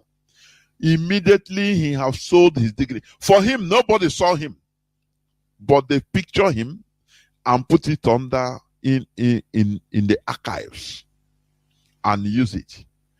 It signifies something. You understand? It signifies. Look at Ohanes and Igbo. Look at their photos. When they go to the caliphate, Sokoto, Sultan of Sokoto, all of them, they are made to sit down on the floor. It's calculated so that they sit down. But Sultan cannot come to be of furniture or any of them. They made them to sit down on the floor. It is impossible. It signifies to the caliphate that these people, they sell their dignity to us. We are holding their dignity. So they are worth nothing. That is why they talk to them anyhow. Because they know they sold their dignity. Bow down, you bow down. Only for you to, okay, as you bow down, you're a good boy. I'll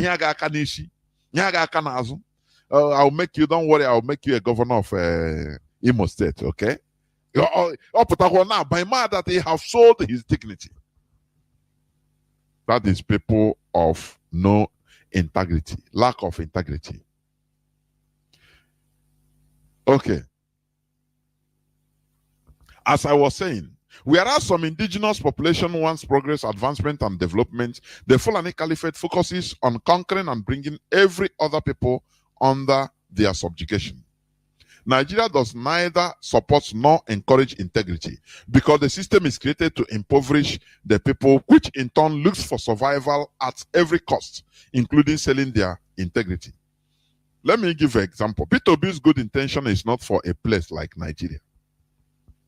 Even if he wins, his closest aides will directly sabotage him. How can he first unify Nigerians into a common goal and development?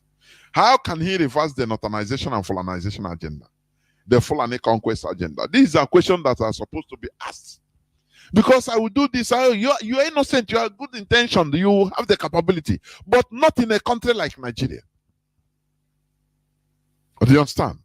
It's not in a country like Nigeria. Nigeria is not a normal country. It's not a usual country. Even if he wins.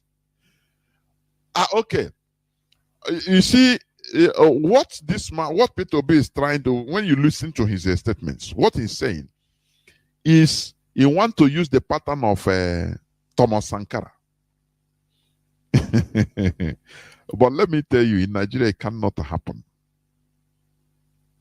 Unless military, some hardcore, I say very suicidal military boys that wants to institute sanity in a country like Thomas Sankara. So Thomas Sankara was a military, a young man, I think 32 years. Or is he up to 32 himself?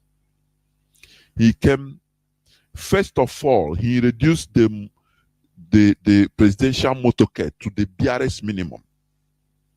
Because he know that the cost of governance is something that is causing headache, is eating half of more than required in the budget. And you understand? A president will be going, you see tens, if not hundreds of cars following. All those people, they are being paid for nothing. Thomas Sankara reduced his presidential motorcade to two, him and one other. Only one other car. Only.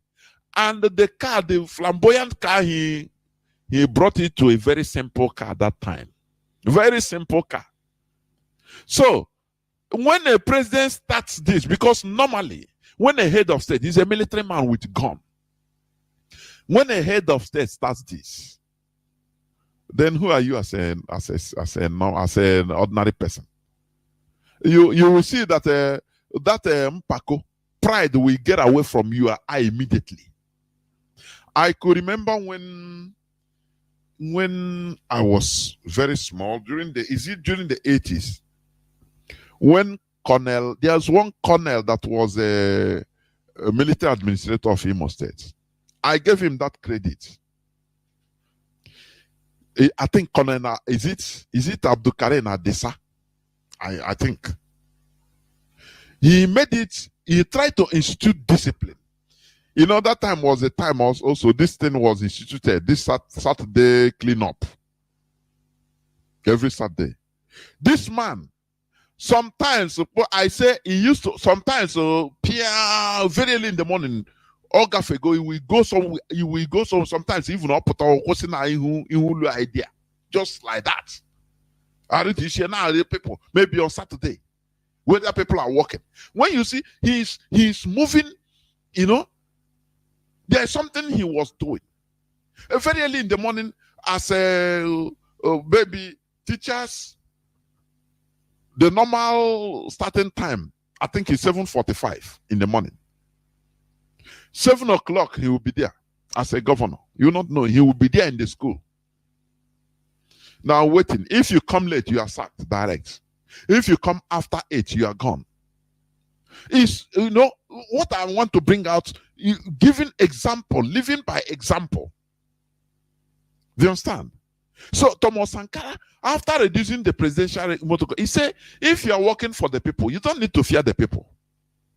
If you are working for the people and they see that you are working, why will you fear the people? Instead, you fear other powers, of which is those other powers that killed him. You don't need to fear. He mixed with the people and people love him. I say people genuinely love him. If you're a politician, you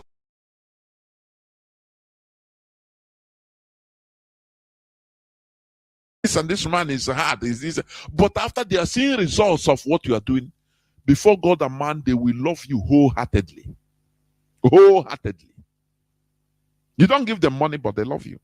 Thomas Sankara made a miracle for 4 years, 1983 to 1987. He did it. Every day, very early in the morning, he will travel to one village or the other, gather people in a village square and be talking to people. And we'll be talking to people. This thing we are doing today in Radio Biafra, Thomas Sankara did it direct, face to face. He's a very vibrant man. Before 4 years, Afra not only, Burkina Faso that was begging for food aid everywhere. But first of all, this man refused any aid from France, from Europe, from America. They said, no, when you give us, we become lazy. Because we know that you will give us. He who feeds you controls you. We don't need your aid. We are human beings. We can walk. He invested on human resources of Burkina Faso. No matter that time, Burkina Faso was, or Burkina, but we are 90% illiterates. As they can say, illiterates. It didn't debar him. I said, that man, I don't know.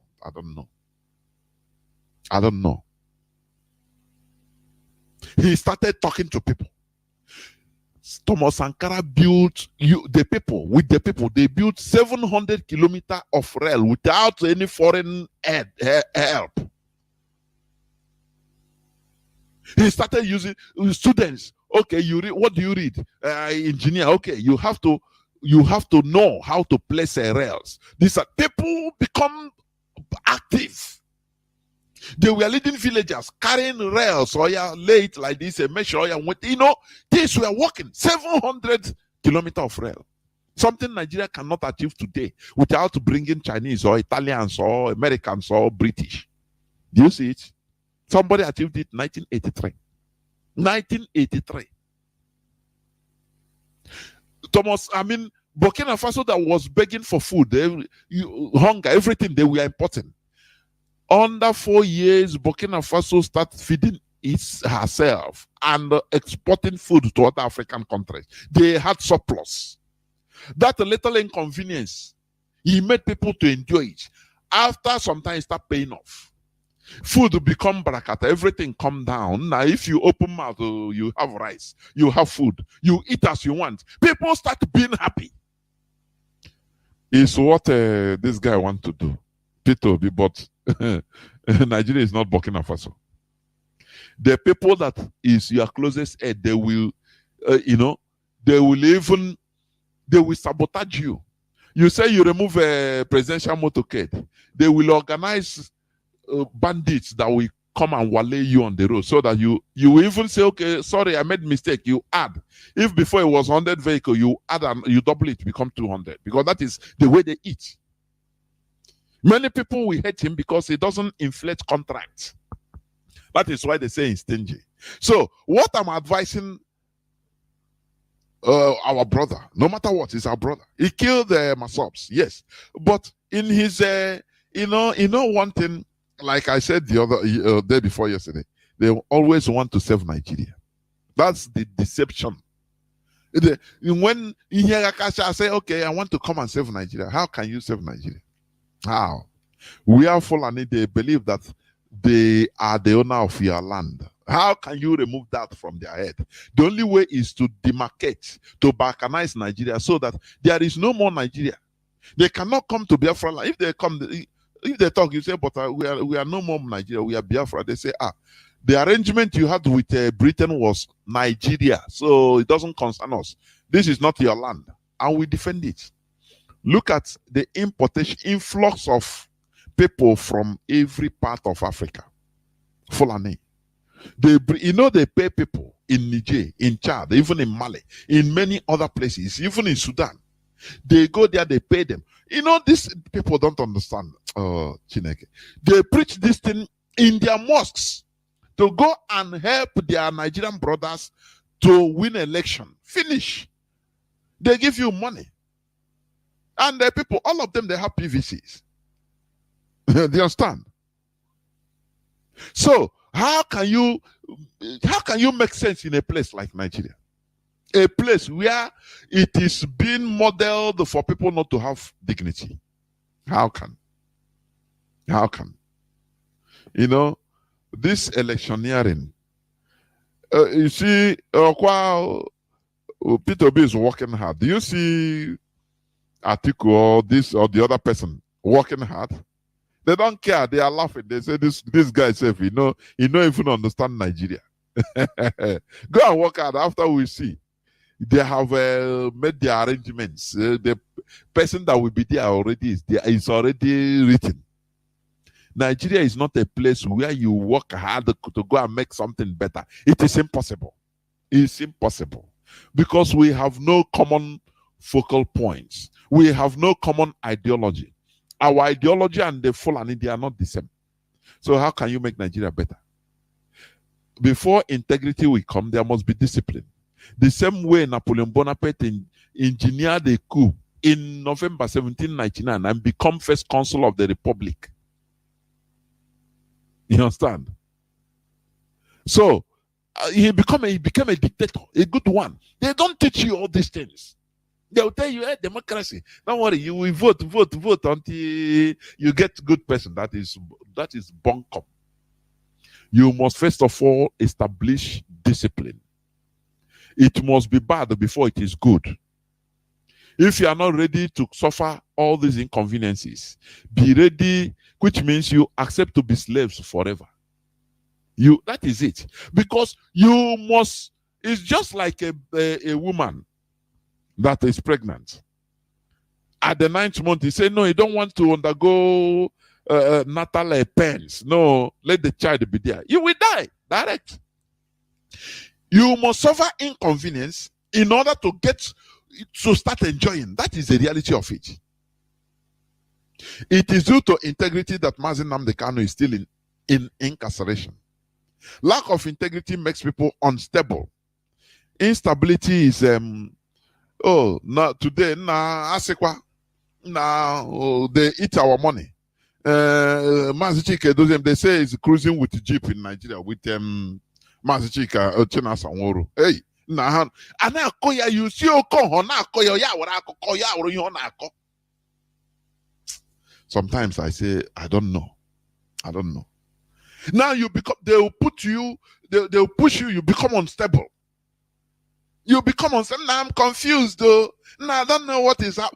Because you lack integrity. If you have discipline, you will stand firm. It doesn't matter anybody that comes and tell you so. Our leader said it. He said, you want to war, well, let us go to war, this and that. Can you carry propaganda? If propaganda come, they say, even they write it in paper. That's why when you come in, we are confused. I say, I beg, get out.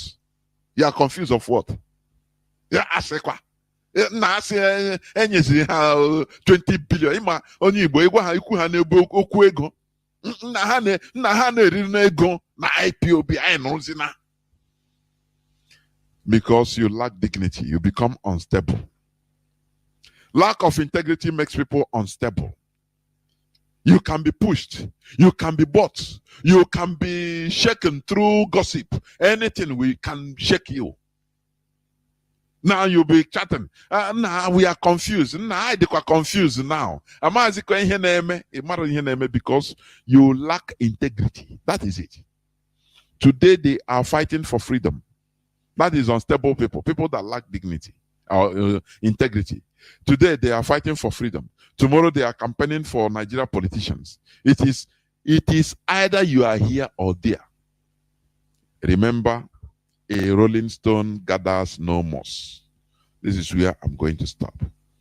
I will go into a few minutes break so that when I come back, I will open my lines as usual so that people will call and express their views or make their inputs. Please don't go away.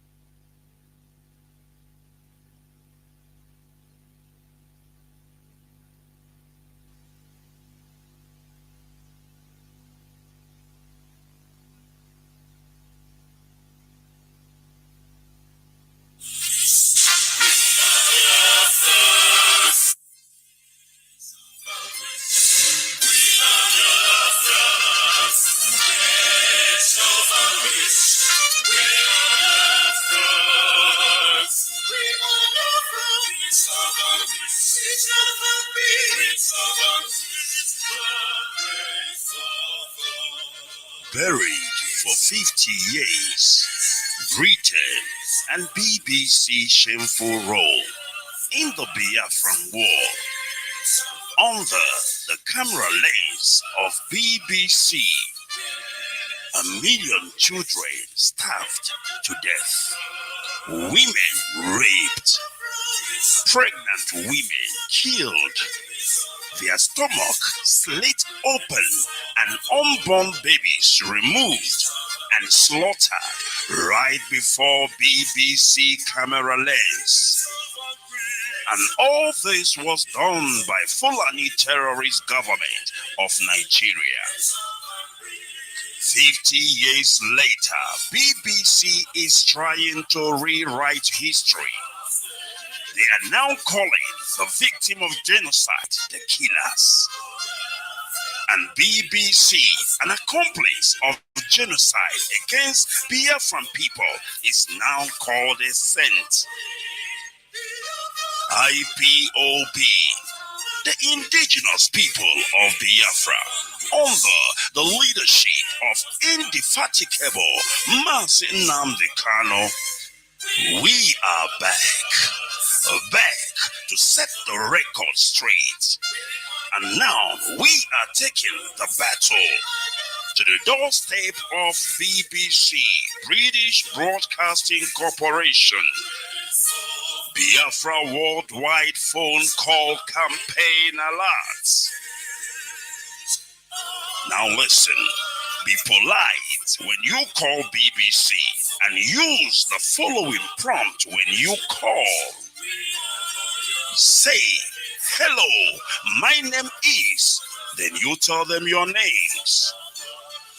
Then you say, I am calling to ask about BBC policy of propaganda against the victim of genocide. Number one question, why is BBC always twisting facts and covering up genocide against Biafrans by Fulani in Nigeria? Number two question, when will BBC make a documentary about the ongoing genocide by the Fulani in Nigeria? Number three, why is BBC shamelessly investigating the victims and not the perpetrators of genocide? Number four, why is BBC broadcasting fake documentary to intimidate the victims of genocide? Number five, take down your concocted fake documentary against the victims of genocide, the Biafran people, and stop lying about us. BBC and UK government, we know that you are the real enemy hiding behind the Fulani terrorists and orchestrating genocide in Nigeria for the sake of oil. Now we tell you, stop your shameless policy of plundering and slaughtering Biafran people. Welcome back. This is Radio Biafra Hausa service coming to you through Radio Biafra London. My name remains Mazi Jonathan Chinedu, and today is the 17th day of June 2022. Our lines are now open. Our direct line is +1 213 328 6224. I repeat, +1 213 328 6224. Our WhatsApp and Signal line is +61 405 142 547. I repeat, +61 405 142 547. You can call us now and give us your view, make your contribution about the topic treated. Integrity, which is what is lacking in that quagmire called Nigeria. But we are here in order to revive, in order to reverse the trend and make us to go back to people of dignity. Do not look at what you are going to get now. You understand? Just like Mazi, call on WhatsApp, please. Hold on, I'll come to you. Just like Mazi Kechuku said before, the people that started the awareness that led to the revolution or the fight for freedom fighting are the children, school children in Soweto. Many of them were massacred. Do you understand? But today people are enjoying the fruit of their labor. Had it been they were egoists and say, no, I beg, make I go do my own. Instead, let me go and try. Let me go and try to even serve the Africans and be licking their ass so that I will be eating. I'll be nerishasha. They would have been under subjugation till today. That is people of integrity. Caller on WhatsApp, you are the first caller. Please make it worthwhile. Welcome to the program. Please, another caller is calling on WhatsApp. Do not call on video or through video, please. Do not make video calls. Caller on WhatsApp, welcome to the program. Can you hear me? There, well, welcome to the program. Mazi, why is your this thing very...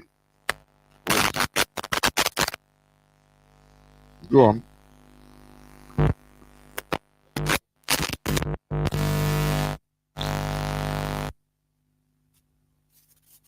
Mazi, can you hear? Go on. Wait. Wait. Just hold on. I don't know. This thing cannot enter well. I don't know. No. I think... Mazi, go on. Can you hear me now? Yeah, I can hear you, Mazi. It's very clear. Go on now. It's okay. Go on, please. Yeah, my name is Mazi Ken. I'm calling from the... Mazi, no need of... if people are doing an extra work for us. And for those that say that we always talk, we will keep on talking. Like you said, if nobody is talking and what is happening is happening, when we now keep quiet, what is not going to happen? With many instances, even the instance of which Ikechukwu Honor gave today in his program with the Jamaican man, when he talked about it was students that brought evolution. Tell me what is going to happen in this zoo that is going to... Mazi, there is nothing that is going to happen in this country that's going to bring evolution. I have checked. When they will kill... I said, people don't understand. Nigeria is not a normal country like others. It's a very devilish enclave. Britain just created like that. Mazi, go on, please.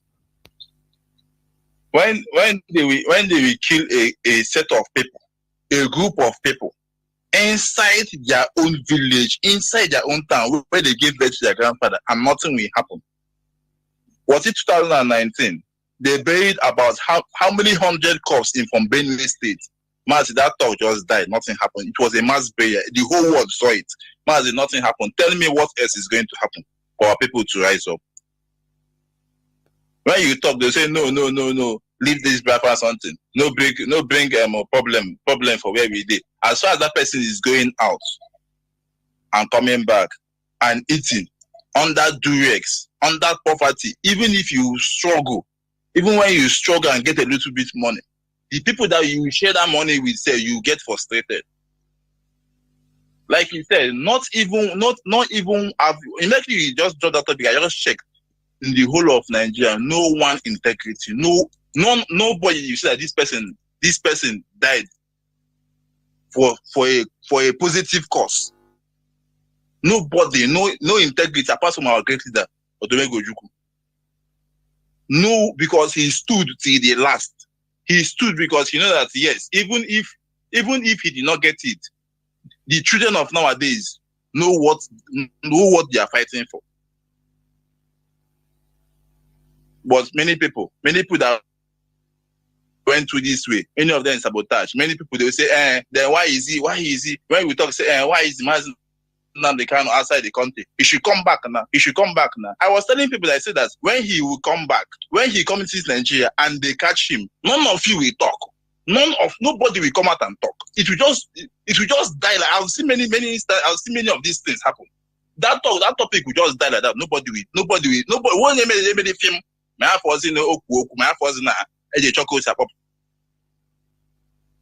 look at our brother. The only person that is fighting for us is there languishing in the DTH dungeon, and they are talking presidency.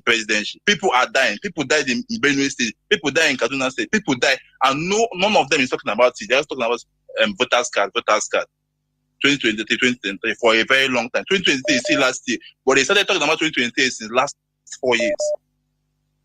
Mazi, and another thing, this talking about Southeast, you have opened our eyes in that matter of Southeast, but I still find it very funny that even our leaders, some of the press release they read, I will still see that Southeast here because it should be coming from the top to the down. It's only in your program that is to hear. You are right. I'm trying to push it. Mazi, don't worry. It will be gradually it will die off. Just trust me. Gradually it will die off. Our people.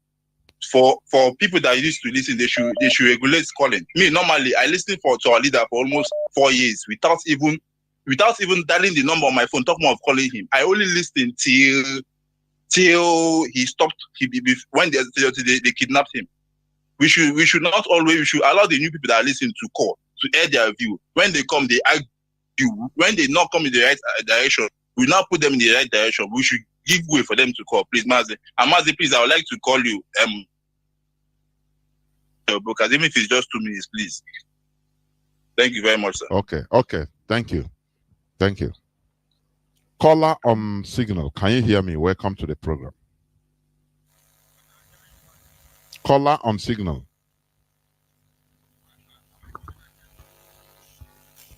Caller on signal. Are you there?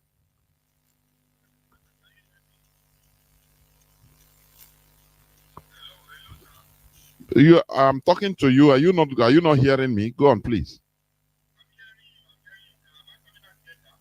Mazi, go on. Once I take your call, please go on. I heard this. Am I coming out clear? If you're not coming out clear, I'll tell you. Go on, please.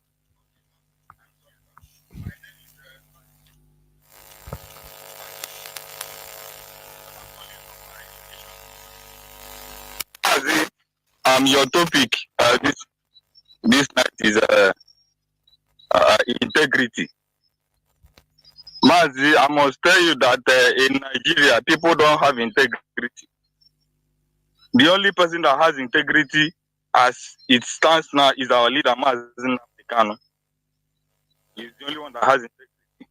And Mazi, do you know that if Nigeria is a country where things are working and there is integrity, that it is the police and the army that are supposed to champion this revolution we are talking about? It is the police and the army because they are suffering. The politicians are using them. Look at the way everybody's life has been messed up in this country. Nobody is going forward. Everything is going backward. Mazi, I must tell you, we are in a big mess in this country. Coming to the news you read about the 204 Boko Haram that repented. I saw it on the their family army, members and their family members. We need to put it. Yes. Their family members. And their family members. Yes, I first saw it on Headquarter Nigeria Army page yesterday on Facebook. I tried to comment on that news. I said in that news that they are bringing people from all the countries in Africa. They are bringing Fulani in Nigeria. Now they will, as Nigerians, give them PVCs, give them guns, even give them uniform to come to the east and start killing us.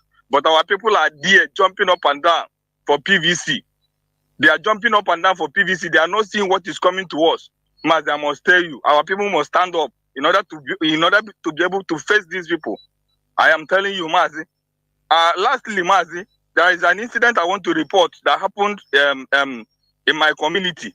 I think this incident happened on Monday, according to my the information I got. There is a guy called Atunike. That very guy he works at Okuzu Park, the park at Okuzu there. So he had some issues with some Fulani guys, some Fulani boys. All of a sudden, these Fulani boys brought out dagger and took this guy. These Fulani guys ran to the Naval checkpoint at Okuzu there. They now seek refuge there. So when the youth came out, now they wanted to attack the Fulani boys. The Navy refused. The Navy now whisked away the Fulani guys to the police station. That is in the divisional police station. Now, they took the guy to the hospital, the Achinike to the hospital. Yesterday, the mother of the Achinike died because of the heart attack. That is the shock of the incident that happened to his. We had the news that the Achinike himself has died. Do you see? This morning, that is the information we are getting.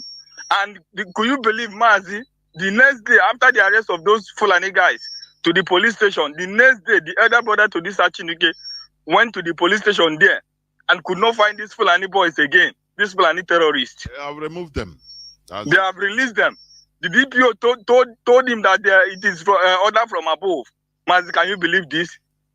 Can you believe what the situation we find ourselves inside? Our people should wake up. Our people should wake up. Because what has come to us, we must start. Mazi, thank you very much for giving me this opportunity to speak on this holy platform. Keep it on, sir. God will bless all of you. And you too.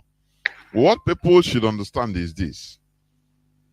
Oh, this Fulani person is stabbed one person and the person died. I mean, what gave them that audacity? That is a question you should be asking.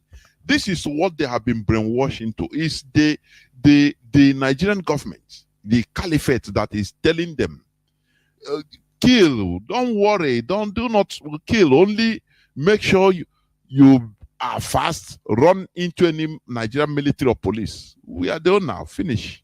They make noise and nothing more.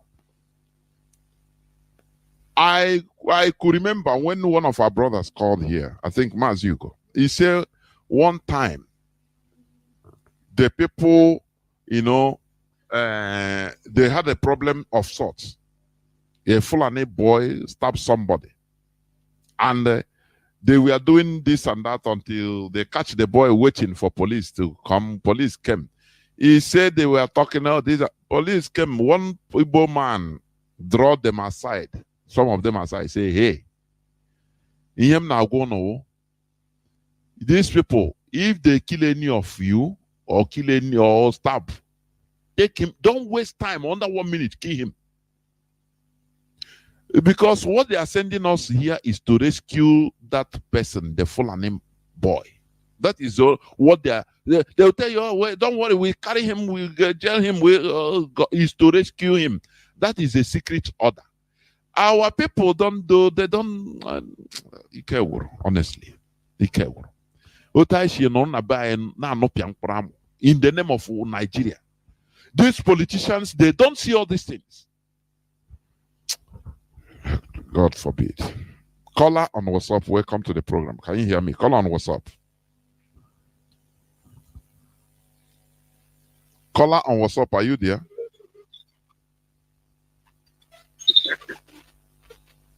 What is happening? Caller on WhatsApp, can you hear me?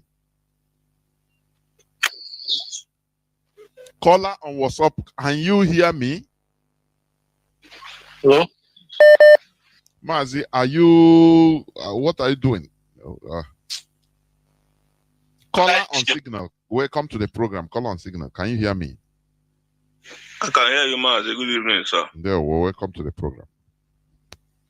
Mazi, your program is quite intriguing.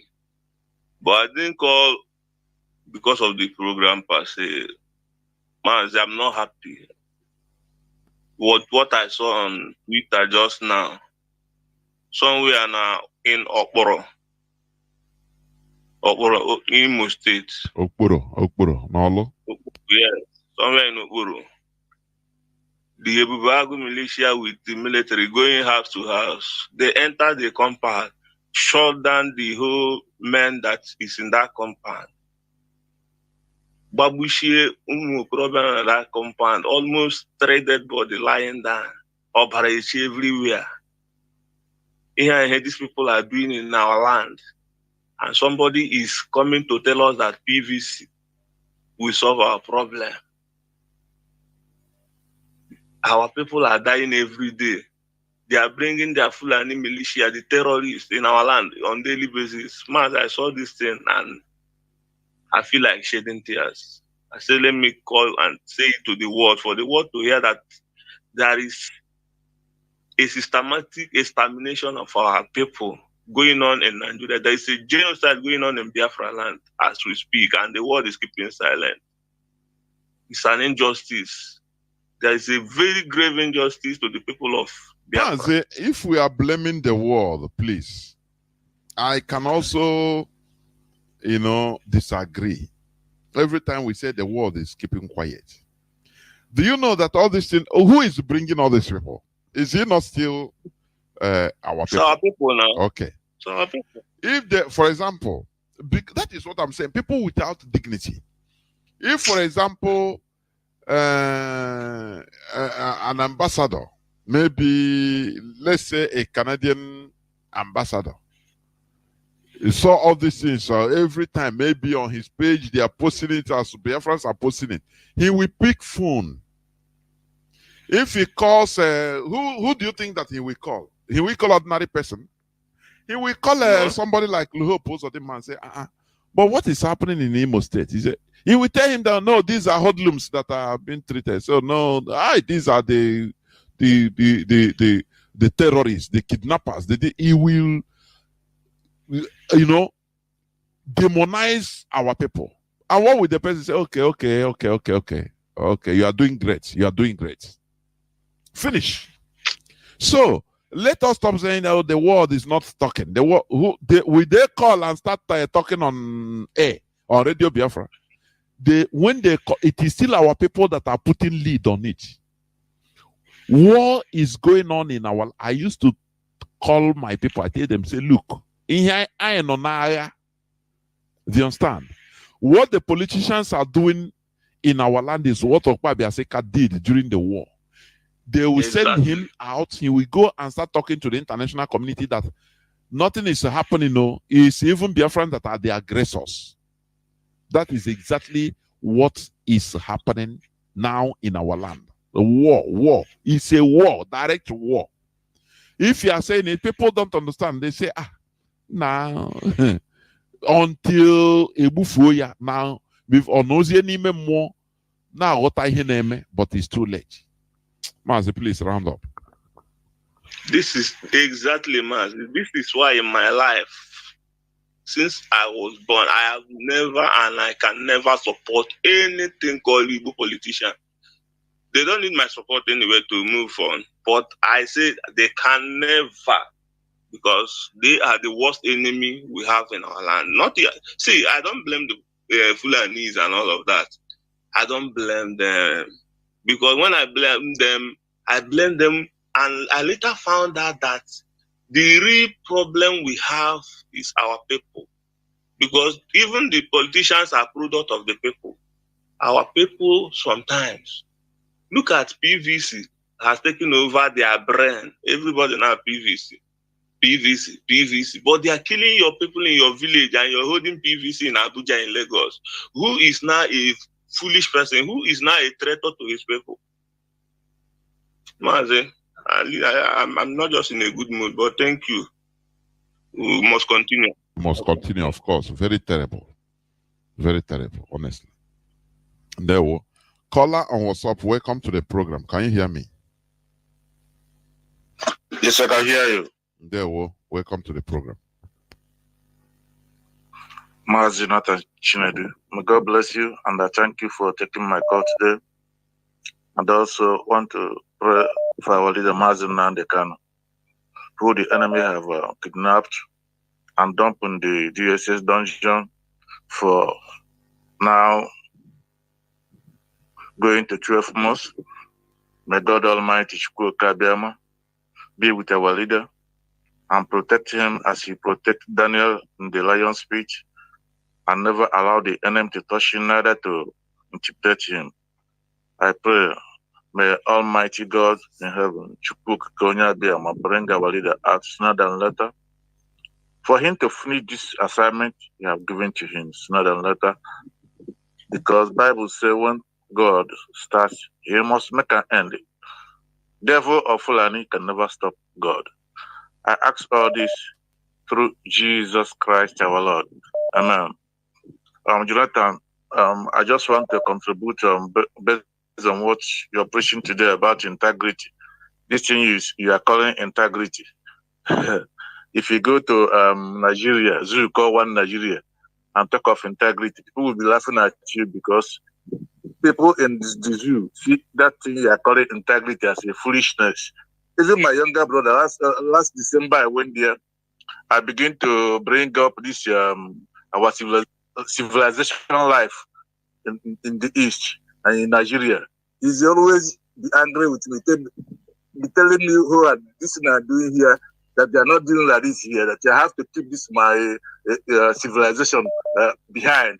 If you go back to Europe, I will start it, because it's not, even if you see a car coming, if you see a car coming, I will stop to the car to pass. He will be telling me that as I'm stopping, that these people are stopping for see me as a foolish people, that they see me as somebody who is learning how to drive. And they will not allow allow me to enter the line anymore. They will push me, and try to push me inside the gutter. He will be telling me, I think he told me, in the bank, the same thing. If you want to stay here, he tell me that he will leave me here and go. Because if you stay here, I can stay here till tomorrow. That he have told me how to do it. I will see the gateman, this and that. Gateman will do this and this. I follow small children and stand in the line. So even our people like it there. I don't know who I will blame it. No, Mazi, let me say something here. Not that our people like it. It's one thing, it's a culture now imbibed that they know. You understand? You know, that person, he doesn't understand that it's because of that civilization you are protecting, you are trying to show, even in the zoo. That is the reason why you're able to send money to him. Yeah, you know, our people, they want to go to heaven, but they don't want to die. You know, grassroots teachings is very, you know, a country that doesn't ban the history. What do you think? They don't understand that civilization, that thing you are exhibiting. You say, no, don't say it here. It's not what we are doing here. Well, we want the food, that we want money. Food is not a beg. You have to. That is the reason why, as you are in Switzerland, he can call you, brother, send money, and you will send euro, send solve also and save life. He don't understand. That is, you know, our people, I say they never come to the level of enlightenment that warrants, you know, our leader have been shouting right from ages that the way we reason is fundamentally flawed. Why? Because we lack civilization, we lack enlightenment. That is the thing. It's just like somebody that is in, for example, in primary one. Now you give him a questionnaire for WAEC, tell him to go and take WAEC and pass. It's impossible because he never reached that level. If that's your brother, you take him out. Now you will see that you take him now to Switzerland, to Europe. You will see that he will be ashamed even of himself after a few days because the way he's behaving is out of order.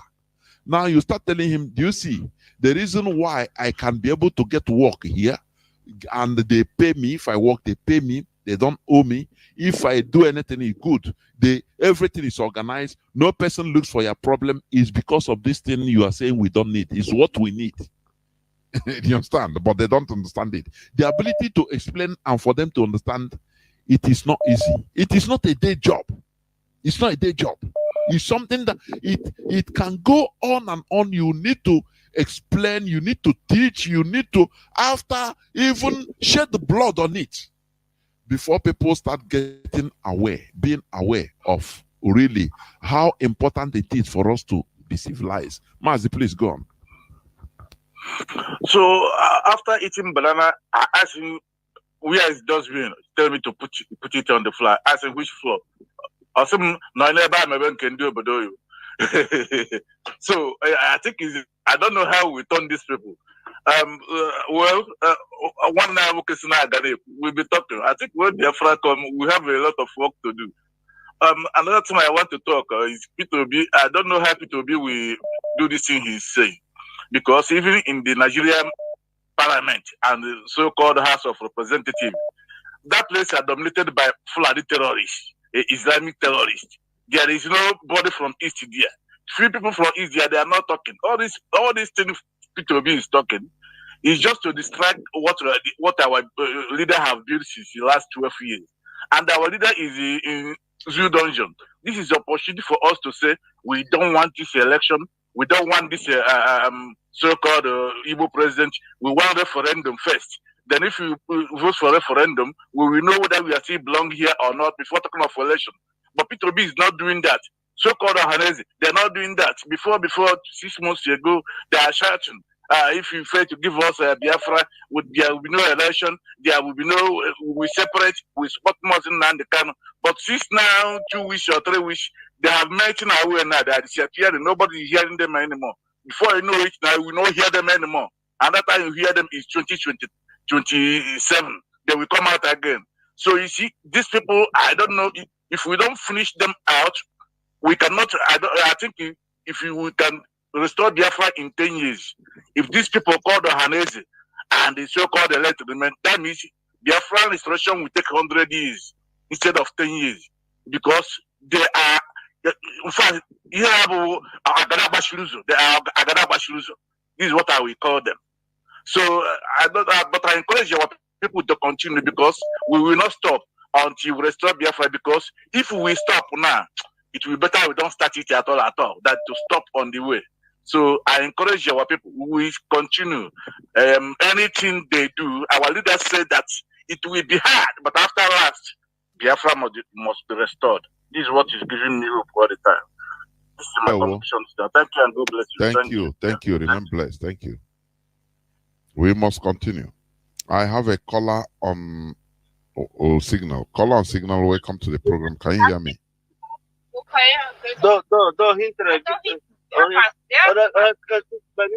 Caller on signal, are you a canera here?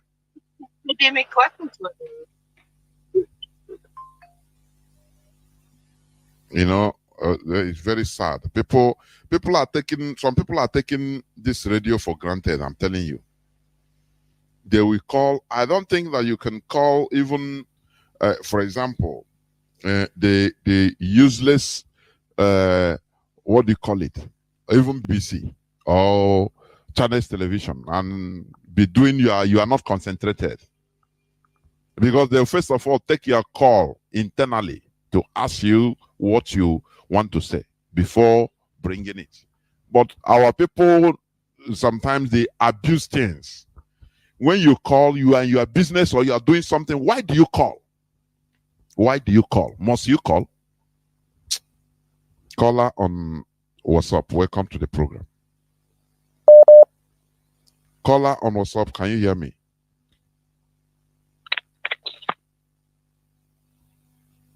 Caller on WhatsApp, welcome to the program. You are reconnecting. Let me pick another call. Caller on WhatsApp, welcome to the program. Can you hear me? Yeah, Dr. Jonathan, I'm here. No, good morning over here. There we Yeah, I'm Ajurichukwu Ejike Chisom. I greet you and I greet every person. What I want to say, our brother that just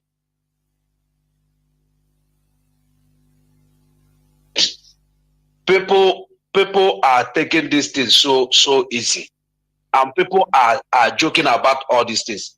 Look at people in their house, they come and kill them.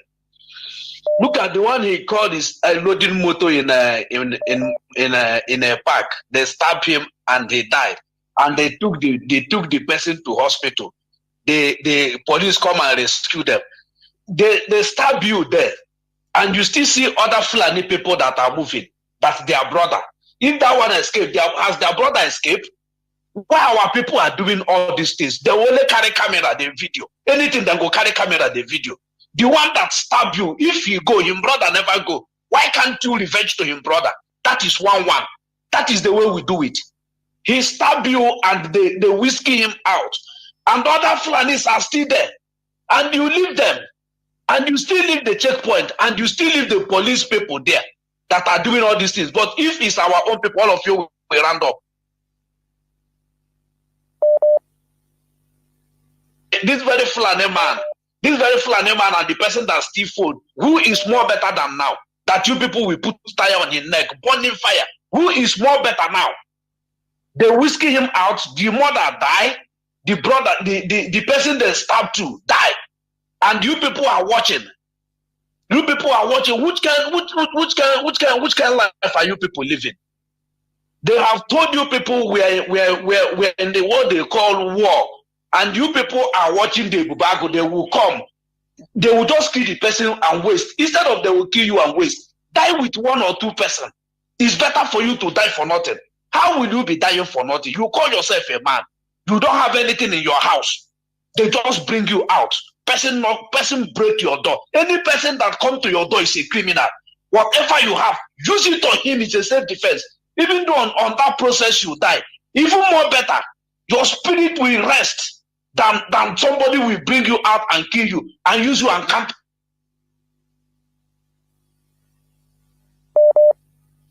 We are there watching here and people are crying for you. People are talking for you. It's very bad. You see what they did in Benue State. That place is where former PRO of Army, John Enenche, community. John Enenche, Operation Python Dance, you were whining your mouth. Now it has come to your community. I'm watching you. You have served the caliphate. John Enenche, I'm talking to you. Now today, it's in your community. You have finished working with them and they have pursued you. You know, Opobudia is your community. Two-Face Idibia, you are talking about PVC. It's your community too. All of you are in Lagos, thinking that it will not reach to Lagos. It happened in your community. All of you fools. It happened in your community. You are in Enugu the other day talking about PVC. They have started killing people in Enugu. Come back. You people should. I am happy today that it will get to Lagos. It will get to everywhere. Before all of you will know what is going on. You are talking about PVC. I think that people like you will be talking which constitution will they use? This is the same fraudulent constitution that say we the people. Which of we the people? Which of we the people? I thought that most of you are learned. I don't know that even those that did not even go to school are better than all of you. You are jumping up. Look at how they are talking about integrity. Look at all of you. You think that you when you build mansion, you have everything on earth. You people are low brain and low mentality. You people have nothing on your head. Has nothing on your head. They are talking about South Africa. 17 years old boys did it. 17 years old boys did it. And the apartheid regime in South Africa. And what you people are talking is PVC. When they are killing your people are languishing. You are talking.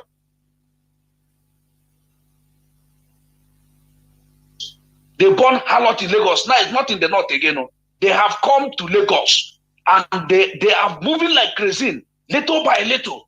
And all of you think that it will go well. It will not go well.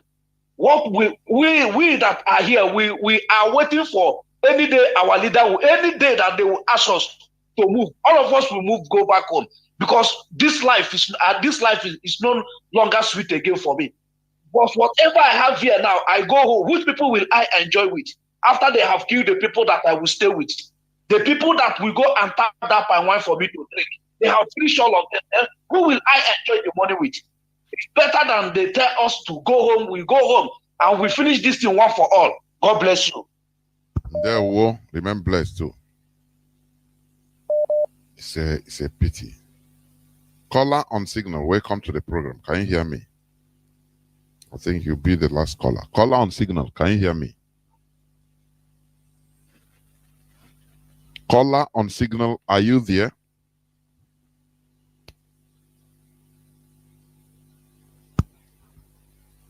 Caller on signal, can you hear me?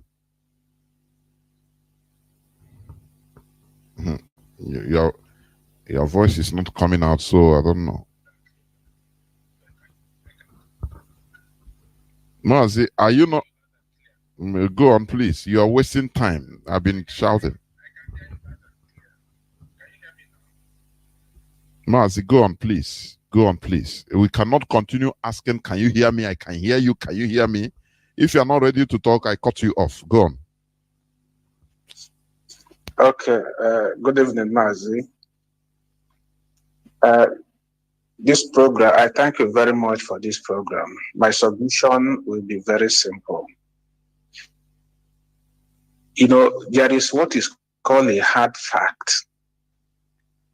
With fact, then you will better position yourself to defend whatever that comes your way if that hard fact is tending towards negativity. The hard fact is the Fulani people, they have entered our territory and they are killing us. And the police and the army and the navy, they are protecting them. So whether we like it or not, Fulani people, they are threat to our existence. And how do we curb this? I don't believe in forgiveness to a greater extent. What we should do, or what I am prepared to do, is anywhere you cite a Fulani man, there is no good person. Don't believe that there is a good Fulani person.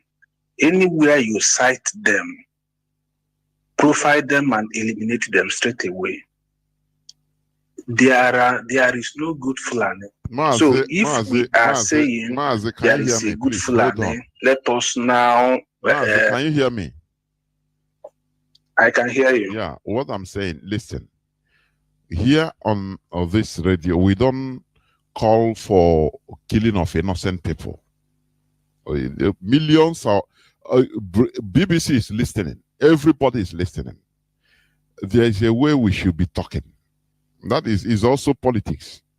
We don't have problem with ordinary people that are doing their normal business.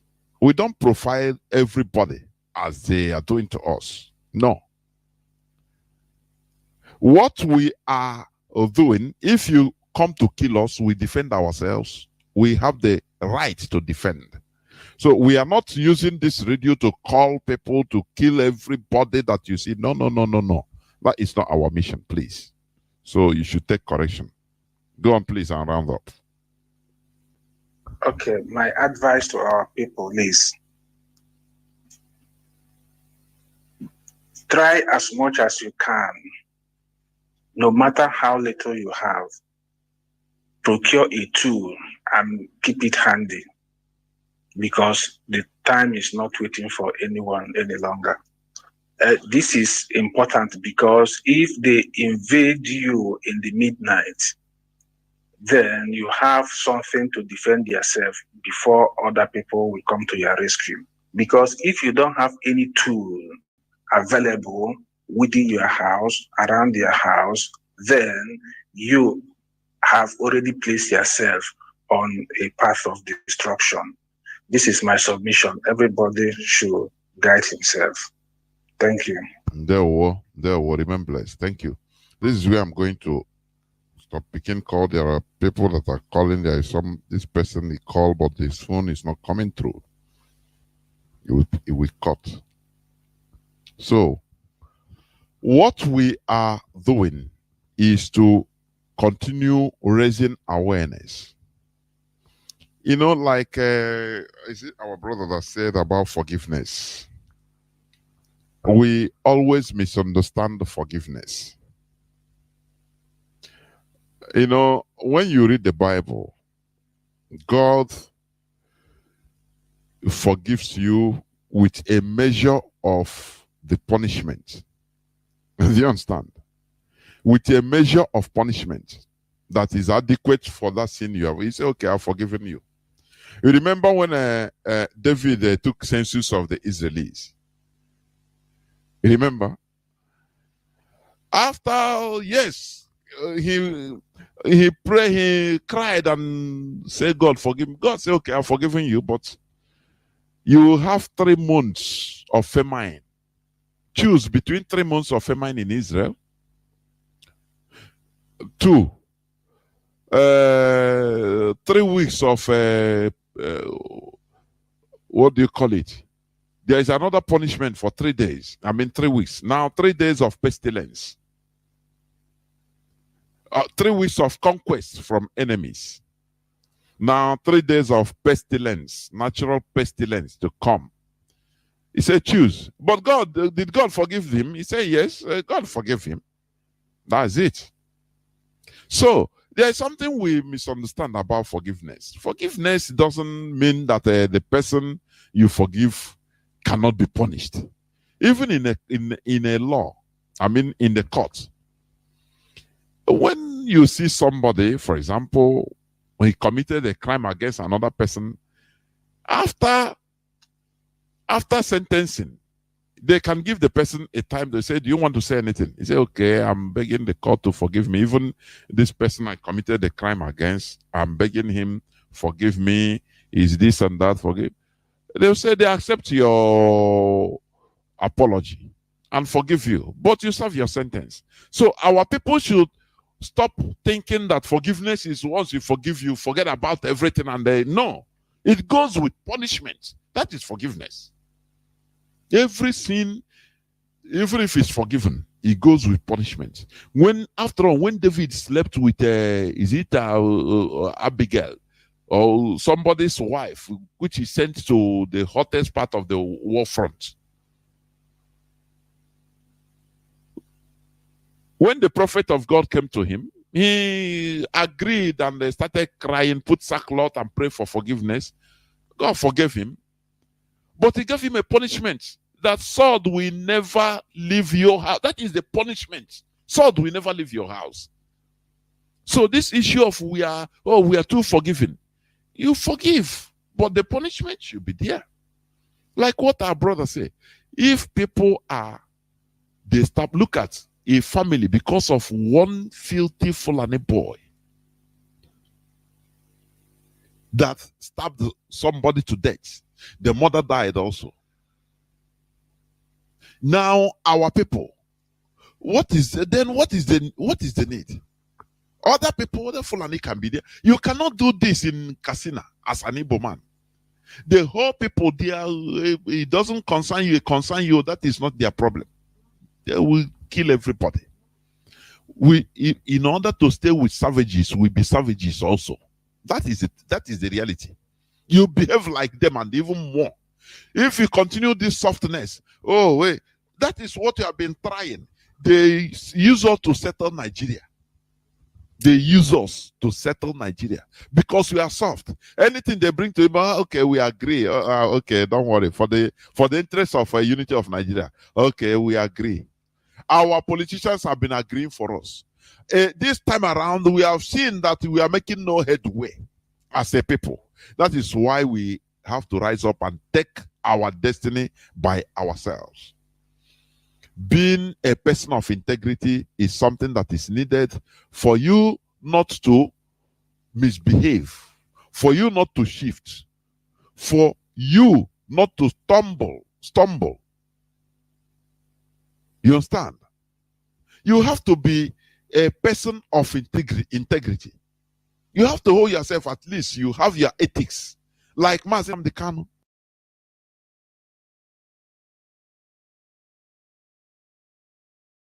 This thing I hear in the gossip, it doesn't matter. I don't care. I'm unshakable.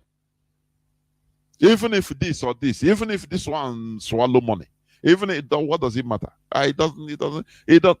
Like our brother said, it's better we didn't stop this movement than starting and stopping it. It's better we don't start it at all.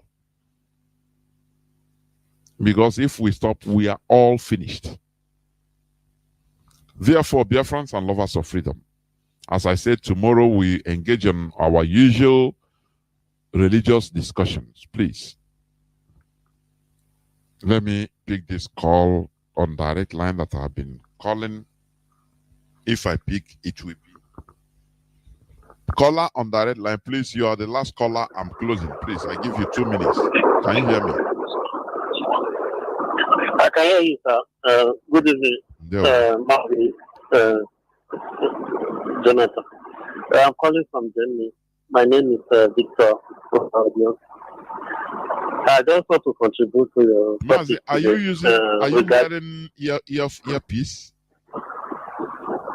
Yeah, I'm talking direct. Can you hear me? Yeah. No, it's okay. The voice is Hello? okay, but it's okay.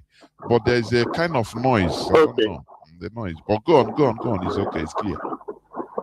Okay. I just want to contribute your topic today about integrity. Integrity is doing the right thing when nobody is watching. You understand?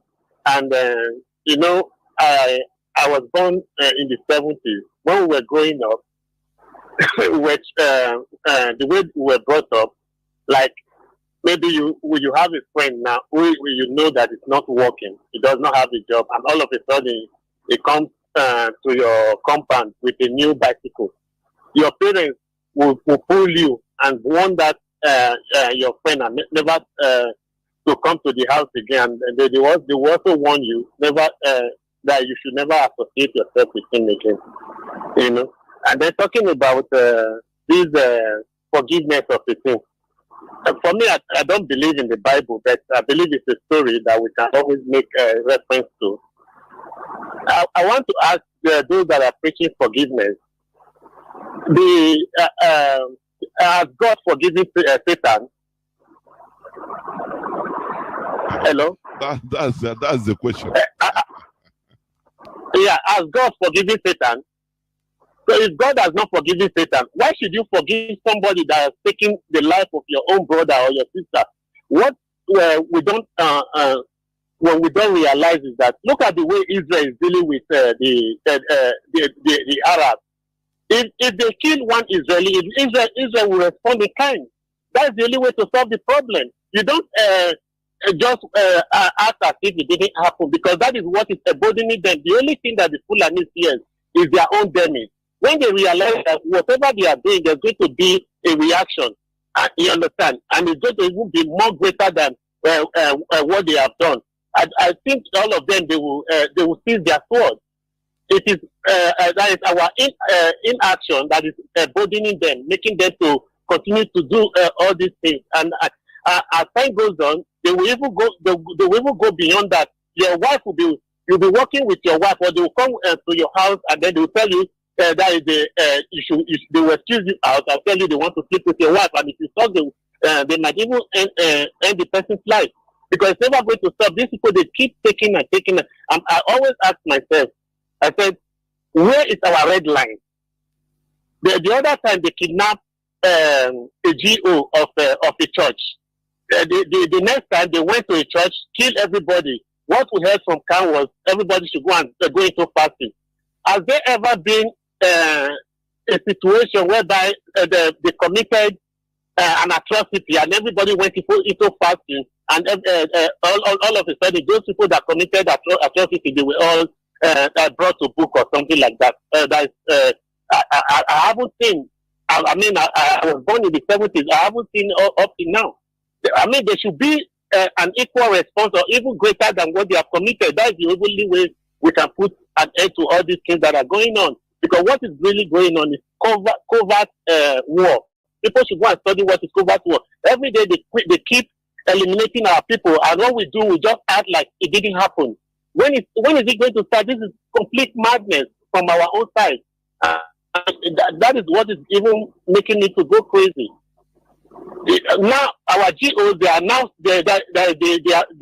started paying for the ammunition that all the terrorists are using, because when they kidnap them, they pay 100 million. So these people, they realize now, all these GOs, they have a lot of money. They can be buying the ammunition that we are using. So now they are concentrating on kidnapping GOs. You know, so because they know that we always choose to turn the other cheek. When is it going to stop? That's the big question. So that's just my contribution. Thank you, my brother. Thank you, Mazi. That is why we are always hitting these religious topics. It doesn't matter who is annoyed, because we need to remove the cause of that softness we have. We need to be, our leader said something. He said, if you are fighting a crazy person, you don't need to be gentleman. Don't fight gentle. If you enter Gotha, before you even land in Gotha, forget that I wear white. I will enter Gotha waiting for you there. So, yeah, do you see how these people, how these Fulani Muslims, even in our land, in Iguacha, in many parts of Biafra land, if they want to pray Friday, they will come out on the road, they block everywhere in our own land. Can you do that as a church, pray church in Castina, in Daura, in Kano? Can you do that? When When they put two people, one weak, the other one strong, that weaker one automatically becomes a servant to the strong person. That is what they did in Nigeria. We should remove this, this mindset of oh, hey, forgive now. Which kind forgive? But when it happens, the worst is that when it is your own brother, you don't forgive again. There, you know how to do something. You know how to become lion. We should, understand what is going on and follow it. The time we are living is a perilous time. We are in a war, both overt and covert. All in a war. Where they kill people, they shoot people point blank range. You see youths running away, entering into bush. What do you call it? If they see you, they shoot you. What do you call it? Is what is more war than that? When will our people understand and organize at least resistance? That is how they know. Not doing what do they call it?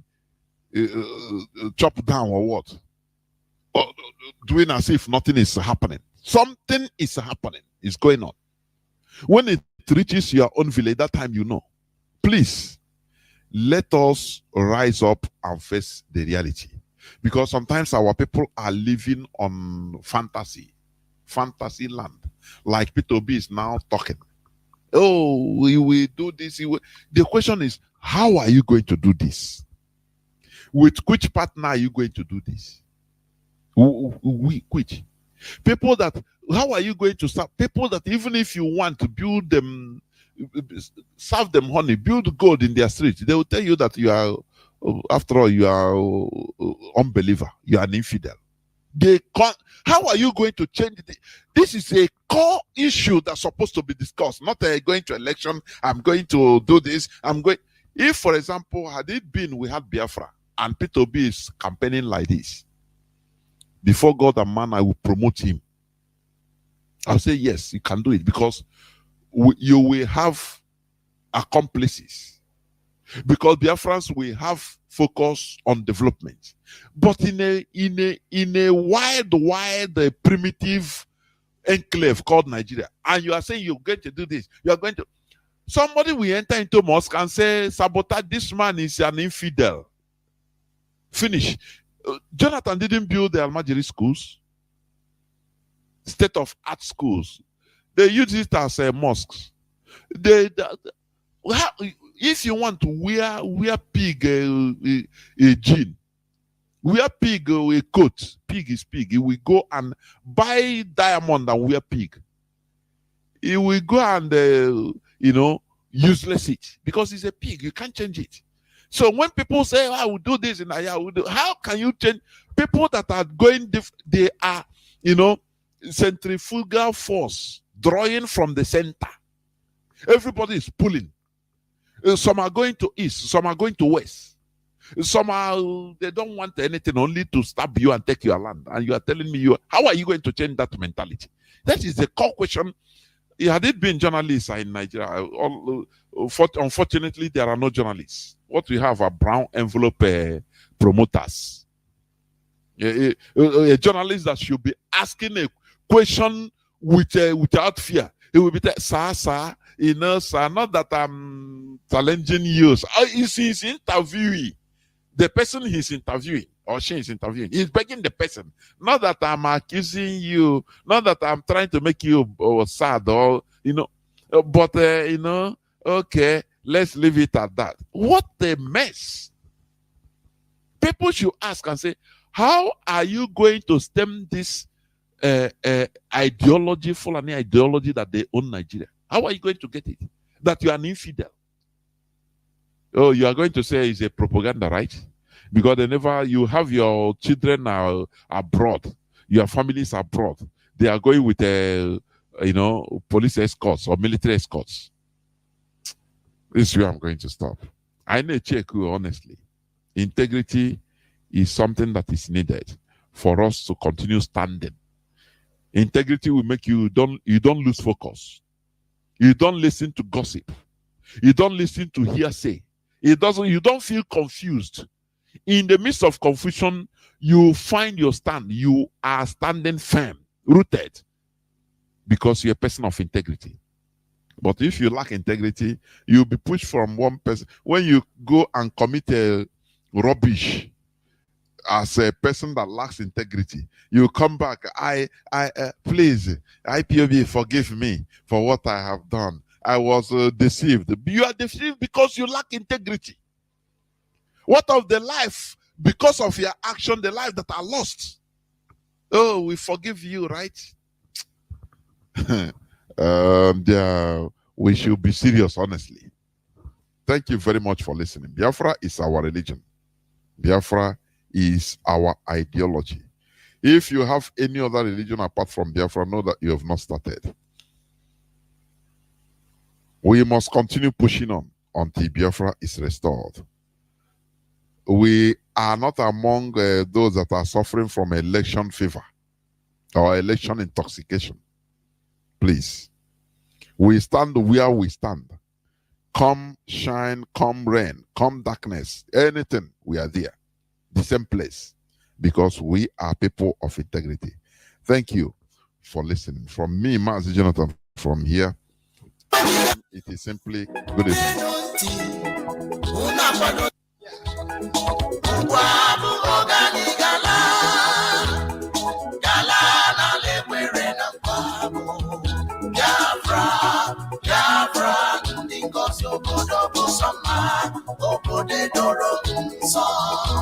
The land of the rising sun is a home of the Biafrans. The fire of the eastern land is a promised land, a blessed land of the Chupa. Emeka Bonusi Biafra, Emeka Bonusi Biafra, Kaimara, Biafra, Kanebozo Kamiri, Kaimara, Biafra, Kanebozo Kamiri, Biafra, Kanebozo Kamiri, Waboge, Anijala,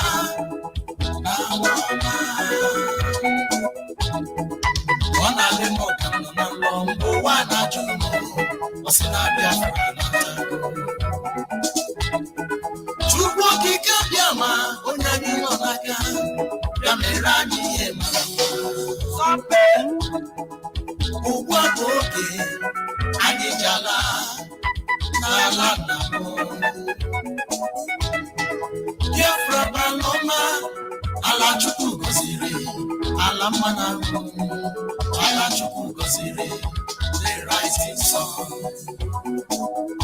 Mgbe mpuka kwuru okwu wesi, ojihe matakịrị, o were aka ya elu, aka fụwa ya ụfụ wetuo ya.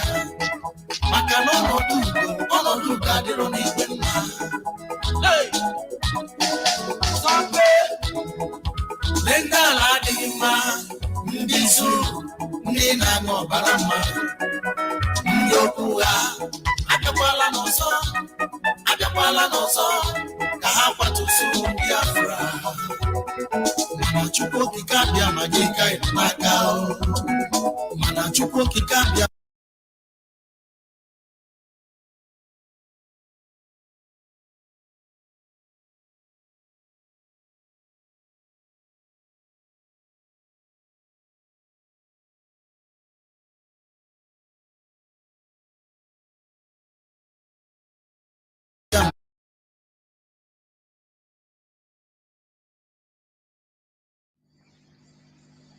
So, Mazi, Jonathan, Mazi Chinasa Olu, ekelere m unu na-agbalị n'ọrụ unu na-arụ. But o nwere some observation m chọrọ imeki na ihe Mazi Chinasa kwuru. Asị o nwere nwanne anyị nwoke na-eme kọmedi.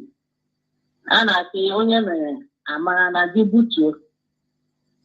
So, achọrọ m ịgwa Mazi oh, that statement you make Garo ebe a na-eme 1 million match. Ahụ secretors ka ha kụọ ha ihe ma ọ bụ ahụ ọgụ mee nka. You know, already IPOB were a peaceful movement. And human agenda have them. That journey is very important for Biafrans that day. So as my life, I'm a me when you will, but at the same time, my life can withdraw that statement. I don't go to those people because you know they will send them to come and disrupt why you people are there.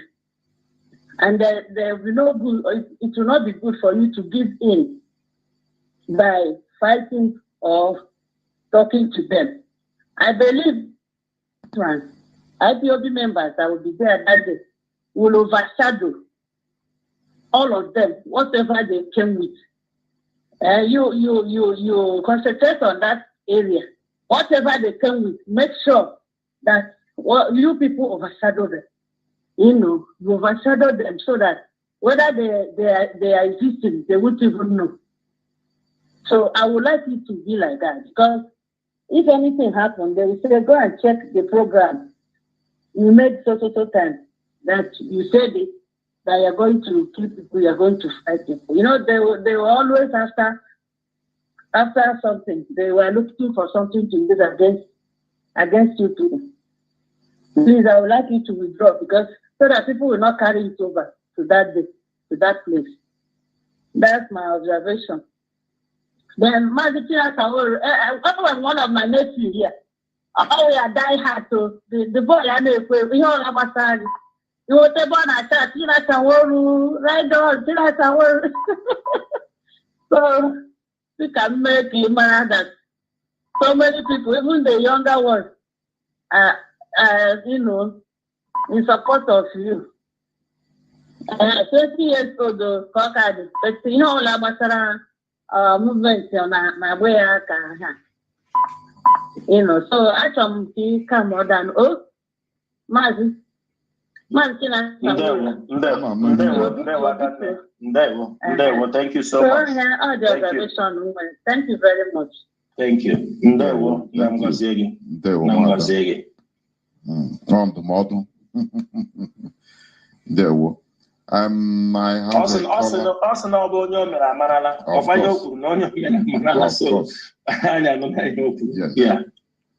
I have a caller on Signal. Welcome to the program. You have been waiting for 21 minutes almost. Wow, Mazi will be rounding up, right? Yes. I have only 2 calls to take. Caller on Signal. Welcome to the program. Can you hear me? Caller on Signal. Caller on Signal. Can you hear me? Is it that the signal is not? Caller on Signal, are you there? No. You are not lucky. Before I take the last caller from WhatsApp, who has been waiting for many minutes, caller on direct line, can you hear me? Please make it 3 minutes. I'll give you 3 minutes, please. You have. My name is Yuri from Obindaba, but I record from the Republic to Mazi.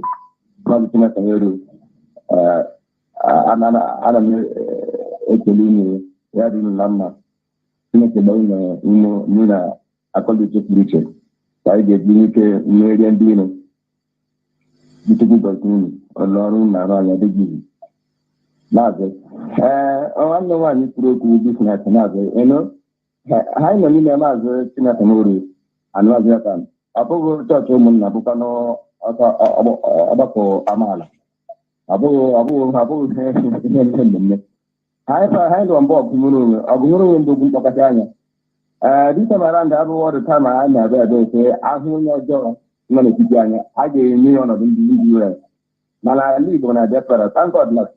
Now, we don't discover them one after the other.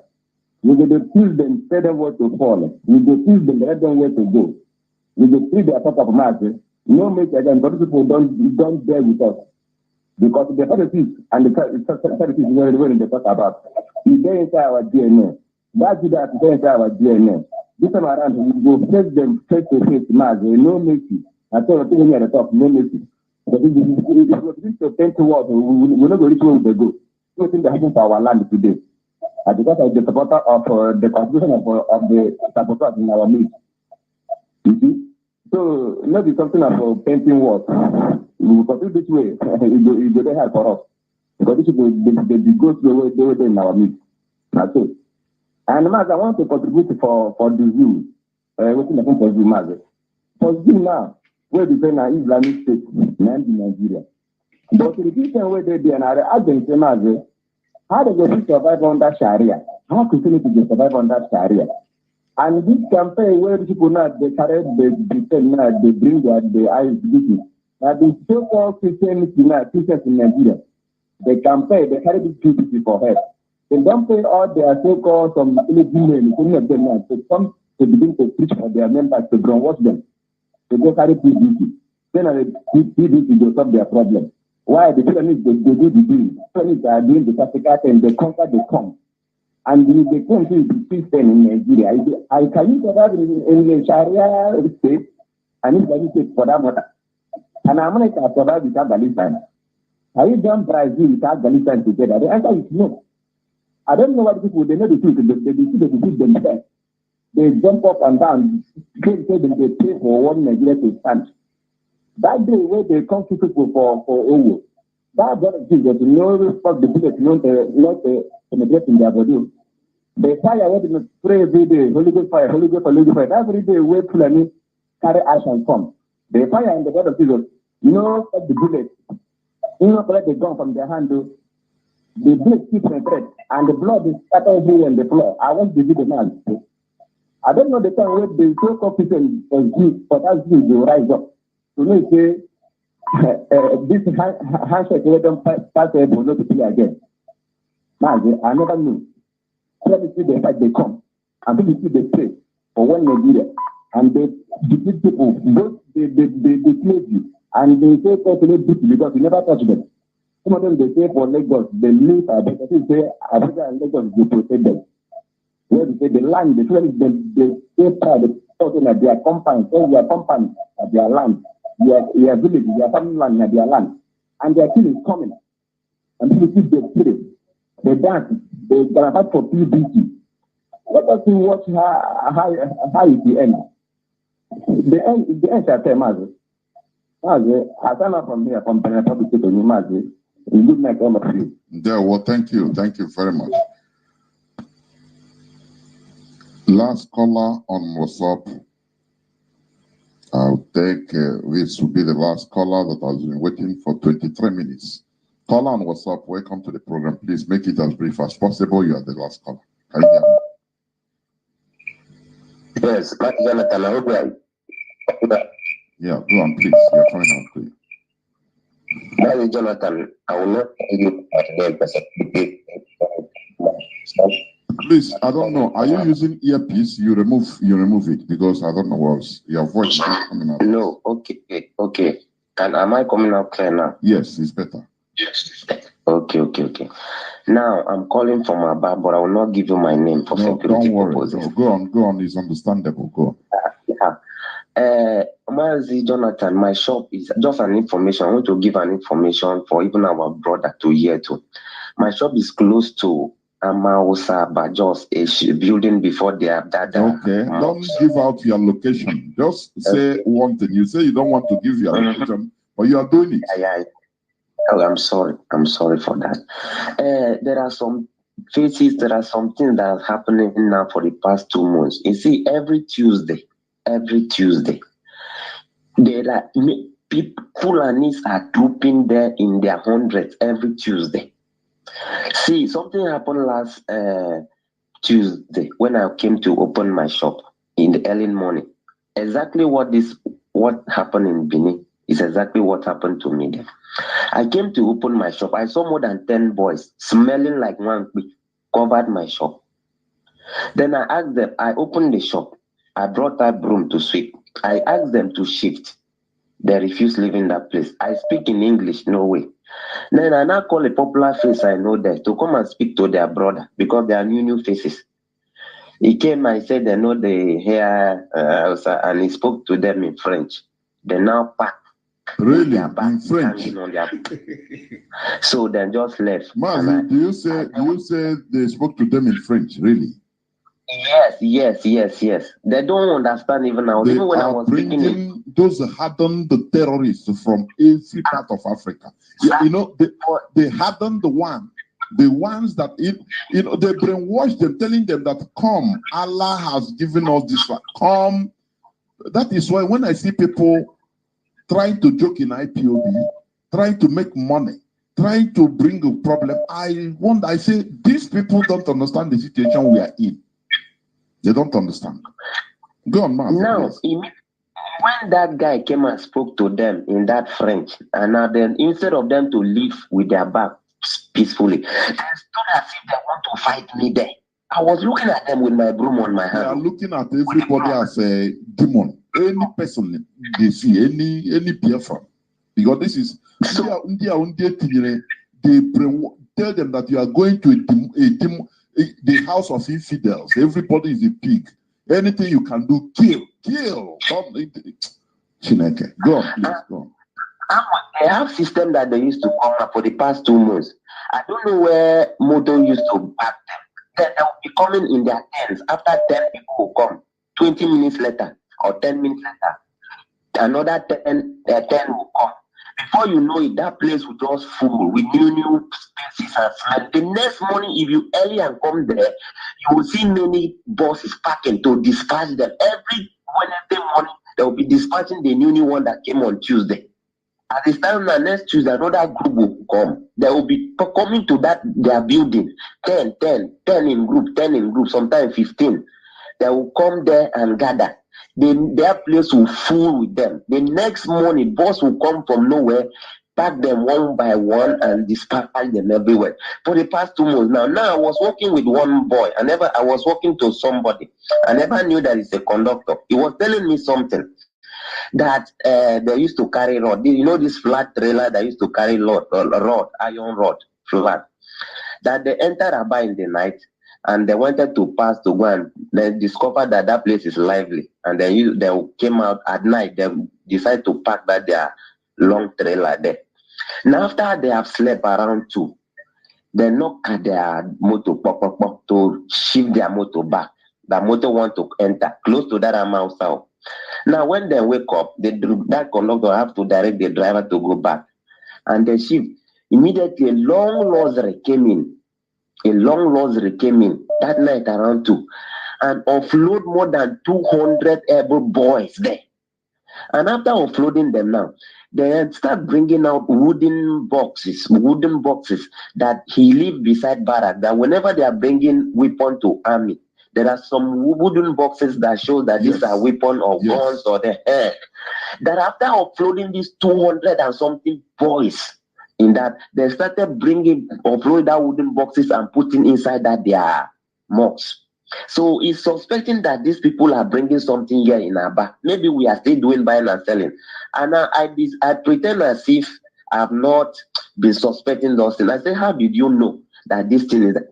He started telling me that those boxes that he lived beside the barrack in Onitsha there, that those are weapons. And why must the laws be bringing this type of people at night? He was telling me what I was feeling. And I come to, even last Tuesday too, they came out more than 200, but they used to come 10, 20. And my friend was telling me that he early to go and do way bill, and he saw crowd of them coming from park with their back hanging on their back, full honey throughout. So something is happening in Aba, and we are still doing buying and selling. But Mazi Bike, when he went back and to it, radio anyị na-abịa ebe a na-arịgo all this sermon ị na-enye na-egbu m mmụọ because ana m get through data, but abịa ebe onye ọbụla ime ite ọsịghị ihe anara ekwu. From osisi ọma, my friend nọ dị si na ọ nara ekwu. From Ogbo Hill, my friend si na ọ nara ekwu. From side Tony Ma si na ọ nara ekwu. Shop m nọ na park ebe a si na ọ nara ekwu. M ebe m bi far na mamụ radio anara ekwu. So mbọsị Chinasa Nworu gwara anyị na ọ na-ekwu no short range. Amara m that is onye munso, because all north, south, central, east and west Aba anya nara anu ya. So all this information na-ekwu ebe a anyị nwa bụ ndị Aba kwesị na anu ya. Biko, so let's also with a Biko. Iman Beriman go our continental African continental rep, people are here. On a Leviani in our houses every month. As you know, radio maintenance money, and I go to 2,000, but 1,000 every month. Radio or the possible, we can still gather as about and contribute to radio and so MP3 in the yard man egg. So Mwana afford data, the maraneg, many million only meet or then they go to data, ego data, but if you see in Facebook map and you see those people online, but they cannot listen to radio. Something is about to happen in this Sabah. We are still doing buying and selling. Because brother Iman's Jonathan Senior Sanguru. Our family house na baka convey.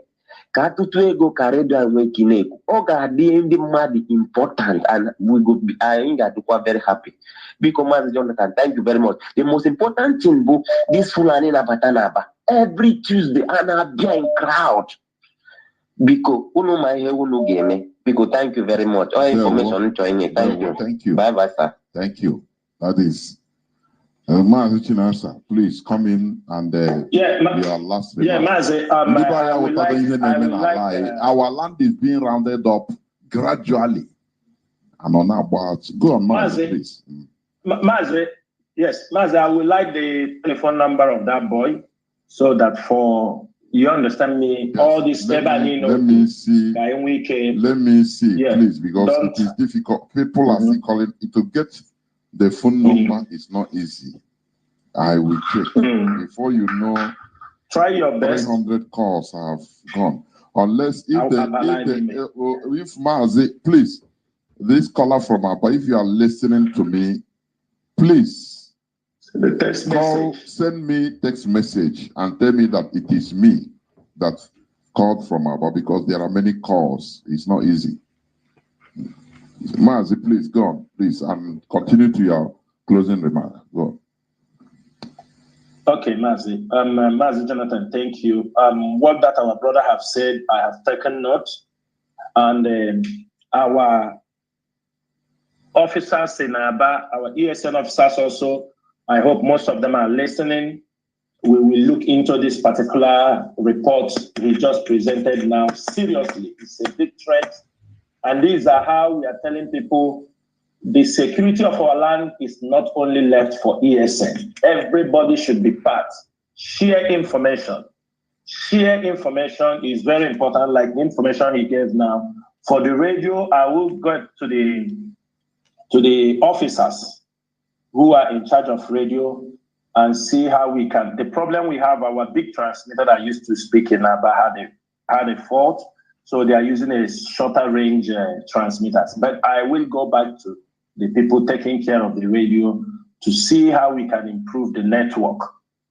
The network coverage in Aba is very, very important. But Mazi, to this end, take this as my closing remark.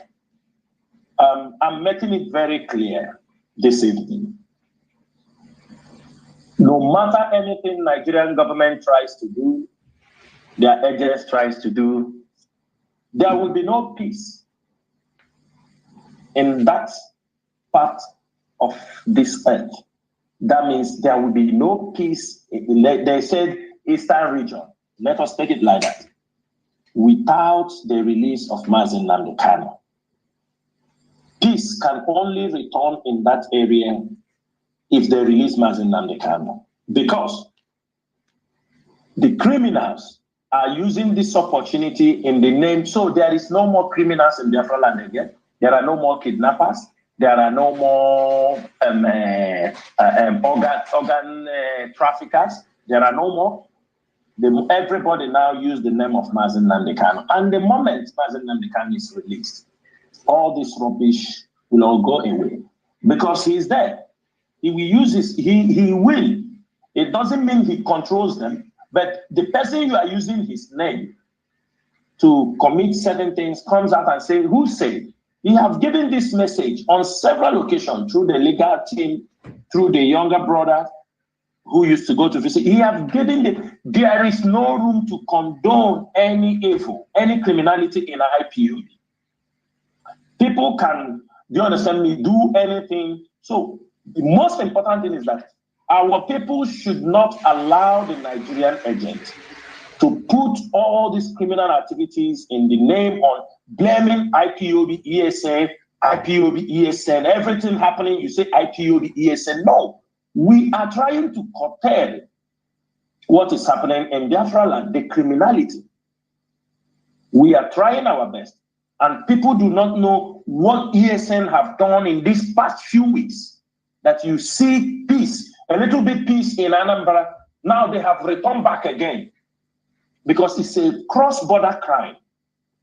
But we were going to get there. When they have pressure on this side, they jump to the other side. They have pressure on that side, they jump to the other side. But now, as we close it, we will close the border of Anambra. ESN will lock down the border. Any criminality, any cross-border criminality from Imo State to this thing, they will be confronted. If the Nigerian government or their security agents are just roaming around catching innocent people, ESN and our intelligence unit will not stand and watch, because all of them are all working to make sure they destroy the name of IPOB. They will see the criminals, they won't go for the criminals, instead they will go to attack. They will go to attack IPOB members, IPOB family members. Therefore, like I said before, if you have your pen, write down these numbers. Write down these numbers. We do not want to hear. If you do not have Signal app on your telephone, try to download a Signal app. Download a Signal app, because this inquiry line is only on Signal. You know, we are having a lot of messages on that line. Please do help us by not sending unnecessary message on that. Send us security information. Do not send us on this line. You know, people don't hear. Do not send us on this line. Dave Omar, he said he will not Biafra, instead of Biafra to come, Mazi, or he will even not accept. putting the numbers on different rubbish groups. Thank you. We give the number, you use the number and put in groups. You don't want us to do our job. You don't want to limit. We give you the distance. Anything you see, prayer in the morning, you put it for us. This line is an inquiry line. We want to get to the message of people who are in distress, people who are really in problem. For example, everybody listen very carefully. If there are people calling your telephone, telling you they are ESM members, you have to bring them money for Mporo, you have to bring them money for feeding. They tell you that you are not supporting the Biafra struggle, that you must come to support them. What are you doing to support the struggle? Please send us message and location and the person and the number that they are using to communicate you. Send that number to us through these inquiry numbers. We have two numbers here. The first one is an Australian number. Download it on Signal. +61 43 42 94 74 5. I repeat. +61 43 42 94 74 5. That is our Australian inquiry number. Then we have a USA number. It's also on Signal. +124 8949 4843. I repeat, +1248 949 4843. These two numbers, you can send us message of those, the community where if they give you their name, also write down their names. Some will call you, he will tell you his name is, he tell you I'm Commander ESN. Tell us, he said his name is Commander ESN.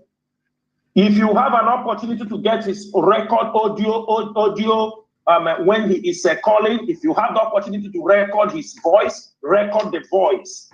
It will make the work easier for us. Forget about all his threats. When he send it to you or call you, make sure you send it for us, and we will take it up from there. If anybody come to your petrol station, buy fuel, refuse to pay you, he say his ESN, is this, is IPOD. What are you doing to support Mazi Nnamdi Kanu? You are not paying anything. It threatens you. Make sure you send us that number, contact us, tell us the location where this thing happens. We will follow it up. If anybody come to your hotel, your business environment, tell you you must give us some motorcycle, you give us money for pump action. If not, we come and do this thing. They are not IPOB ESN. They are not part of this movement. These are common criminals. Common criminals. Let that thing get to the head of our people. These people, Mazi, I want to make something very clear today. I will tell people what is their plan, the plan of the agent provocateurs, the plan of the saboteurs, why they are going this lane. They, in their mind or in their widest imagination, the Nigerian government knows that they are having pressure that a referendum must be conducted in Biafra land to know if these people will go their way or not. They are having this pressure in the international community, but they won't come and tell you they have this pressure. Even in Britain, some goodwill people in Britain are asking that Biafra is supposed to let go. Now, if you come to referendum, if there will be a referendum in the land, Nigeria knows if a referendum is being conducted today, it will be 99.1 or 99.9 of people who will vote for a separate state. Now, they have started to commit these crimes in the name of IPOB and the ESN because they know that IPOB have all the support in Biafra land, irrespective of anything, people who like what we are doing, but they know we are doing the right thing. Now, they are trying to create a disaffection among our people. Some are already saying,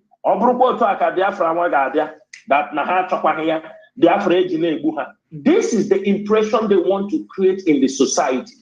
They want people to say, if this is the Biafra, they come and kill us, they take our car, they rob us, is it not IPOB and ESN? This was the same tactics they used against our brothers in the riverine areas.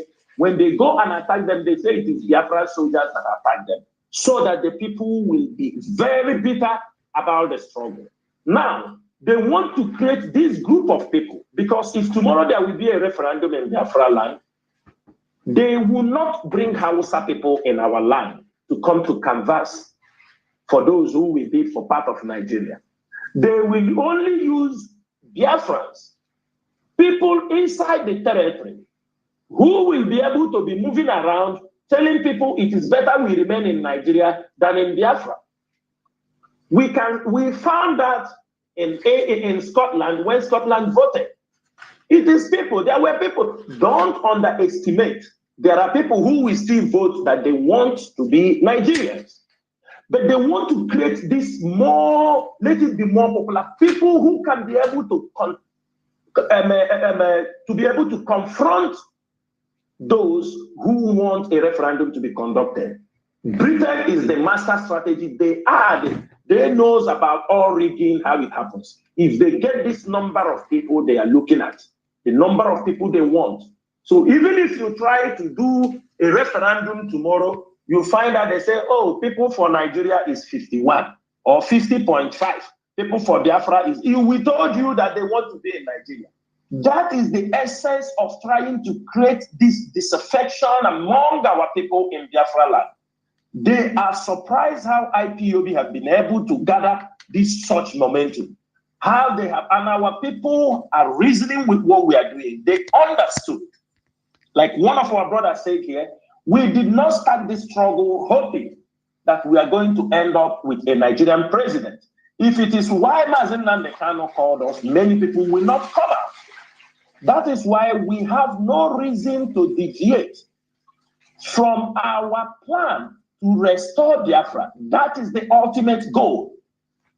For that reason, I call everybody, everyone, if you know you are working, conniving, and abetting with criminals in Biafra land, we are no more, because we know you are causing more pain for the leader of indigenous people, because our leader do hear all this crime. He do hear all this crime. Don't think he don't hear. At least most of you who saw him when he took picture with Soludo, you saw there is a television at his back. At least he's hearing some news. He will hear some news, they kidnap, they do this, they do that. He will hear it. Some of you supposed to know. You think Mazi Nnamdi Kanu is happy that the movement he created to restore the nation, to protect our people, that today into something else. He will not be happy. And that is why we are calling everybody. The ESN operatives will take it upon themselves. In any way we can, criminals will no more have a place in our land. We are not saying that we are going to, we are not magicians, but whatever thing we are doing, you will see the result. Like a couple of weeks now, you can see how Anambra, it is the making of ESN. It's not the making of Nigerian military. People cannot testify to that. What today, Anambra, we are not saying everything is going to be, do you understand me, automatically everything stop. No, but ESN have taken a measure and taken a stand. And we are going to curtail this criminality. This is something everybody must support this movement. We need, people do not know how we struggle to work. Men of ESM most times work hours on bed, on foot to get assignment done. They don't complain. People are trying to destroy that effort. For that reason, if you know that what is happening, do not applaud or do not be misguided that when criminals are being apprehended and they throw some things, IPOB regalias, Biafra regalias around them, you think this is, no, investigate. Don't be in a rush to make conclusion. People who have turned out to be criminals. We knew, every one of you saw the video of people they caught in Mbise. Many of them were people, they were criminals before they were in the prison. They came out, they were all rampaging everywhere. There is also a group coming from Iguacha to come to operate in Imo State.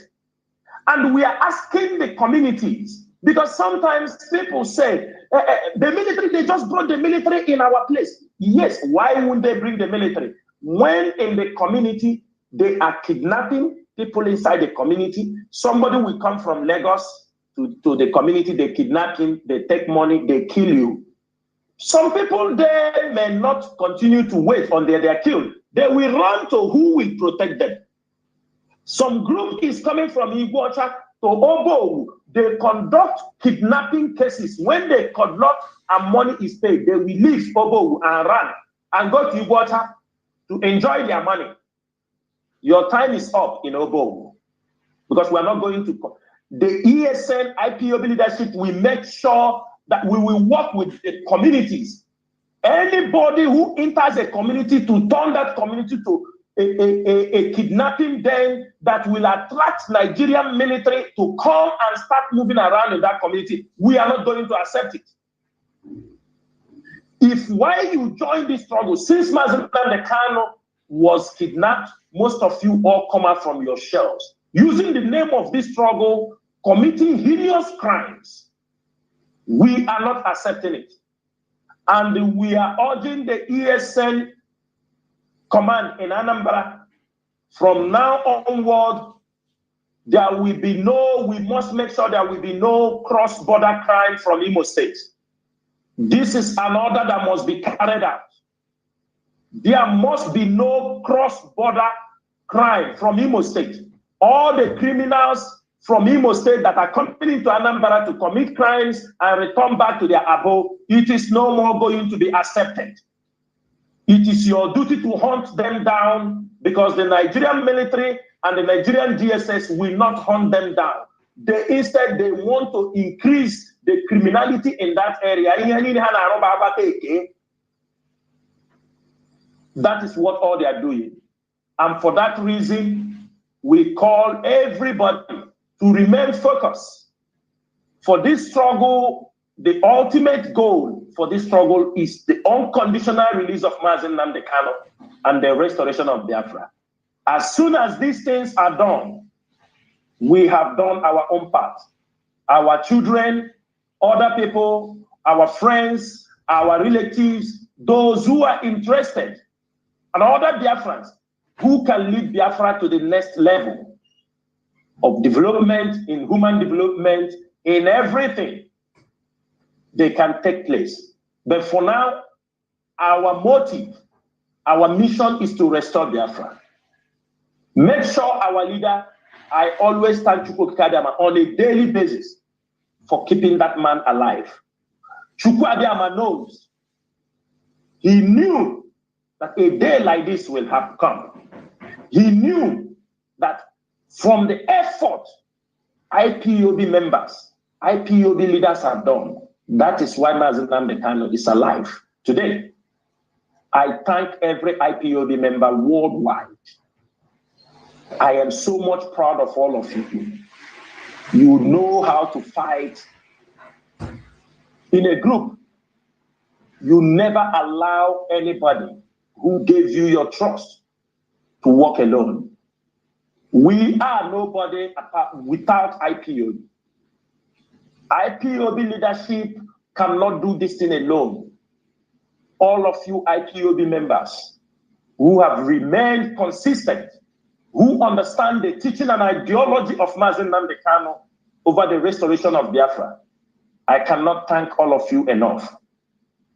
A year ago, what we are saying today was not obtainable few months back. When it looks like everything has come to an end, but for the fact that most of you stood your ground, you tapped our backs, you stood beside us, you helped to support our voice. Some of you here gave ears to our cry and our complaint. And today, everything is paying off. Those who have come to destroy this movement, they are now seeing it by themselves, that it is impossible to destroy IPOB. They have never born the man or woman who can destroy IPOB. I thank every one of you. I know that most of you do not only fight for this struggle physically, spiritually. Most of you are praying from time to time, because this struggle is not for only me and the members of the DOS. It's not only for Mazi Nnamdi Kanu.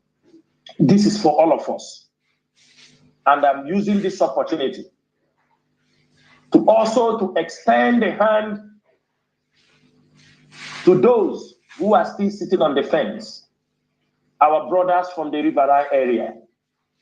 You have seen what they have done to your Ikwere Tiger and the Ikwere Wike. You have seen the amount of money they have wasted over grab of power. You have seen all they have done. Is it not time, all of you, to understand that the only way to restore peace, stability, in that particular region is to join hands to fight for the restoration of Biafra. There is no politics. We might not be 100% correct in our assumptions or what we feel that is delaying you people to join this struggle. But what we are saying, there is no way, there is no better way than the restoration of Biafra.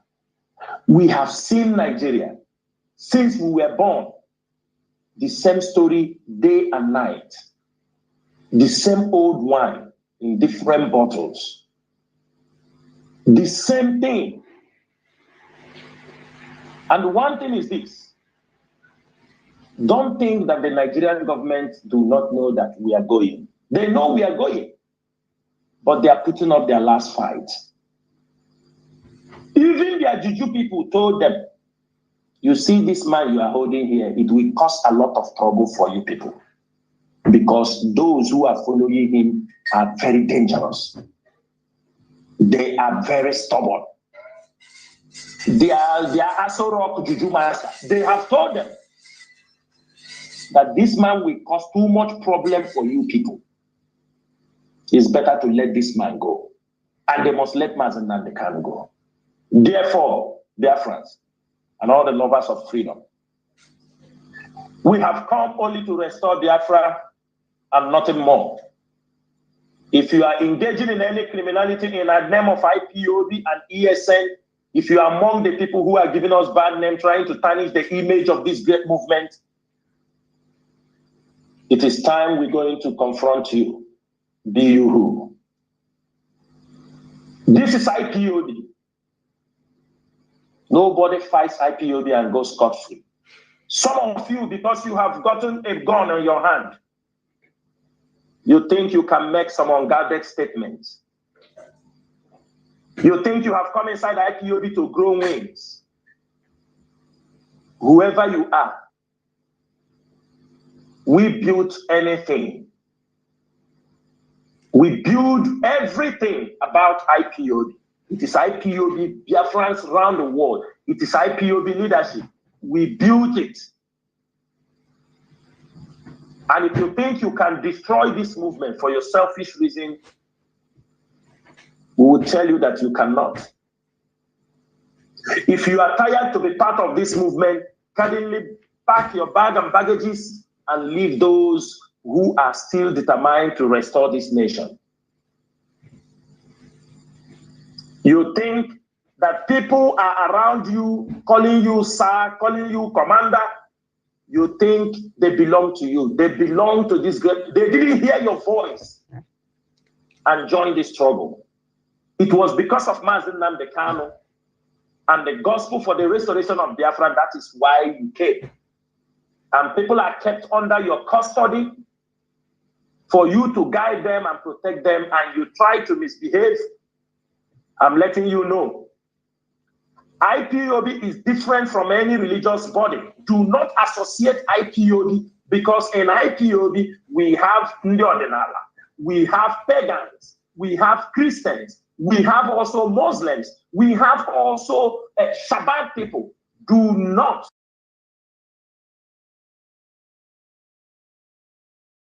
have Shabbat. That IPOB is Shabbat. Don't do that. That is not what is in IPOB. IPOB is only Christians. No. IPOB is only the Ordinala. No. IPOB is a movement. Everybody is part of it. Everybody is part of it. Don't impose your faith on anybody. Don't impose anybody that because he is not part of your faith, he will not be in. Do not turn IPOB families to religious groups. Do not turn IPOB families to political groups. This is IPOB and it's IPOB. As simple as that. We are not a political club. We are not a political party. We are not an association. We are not a church. We are not a synagogue. This is the movement of the people for the restoration of Biafra. Everybody is in this, have joined this train. Therefore, I thank every one of you, Mazi, Jonathan Chinedu. Thank you for hosting this program for a very long hour. This is all for our freedom. I thank most who are still awake in different countries listening to this program. I say, may Chukwu Okike Mama, may Chukwu Okike Abiyama bless every one of you as we continue to fight on. As the days are coming very close, our leader will be coming to court, and we are expecting nothing but victory. You know, when the leader is released now, I told you, I told you, do you understand me? I am the one people will drag for glory, and they cannot explain. Somebody thinks that because he killed one chicken somewhere, that is why Mazi Nnamdi Kanu. What we are fighting is bigger than what you can see. This is a war. We fight in spirit, we fight in physical. We want everybody to remain steadfast. Do not lose hope. Biafra is very close. We are not saying this just to make you feel happy, and we are sure that Biafra is coming. We are sure we are going to restore this nation. This is the generation that will do that. If we fail to restore Biafra, many of you will never return back to Biafra land, unlike people like me. If you people think, oh, let us leave this land, let the Fulanis take over, we are not going to leave that. Or let us be Islamites. Anyone on an Arab country, I got Zota scooter say so. Zota my hair, very easy. But we are not going to accept that. The most important thing is that we have the right to exist. We are not needed in Nigeria. Nigerian government, the Nigerian populace from the northern expression have made this thing clear on several occasions. They have informed you directly and indirectly that you are not.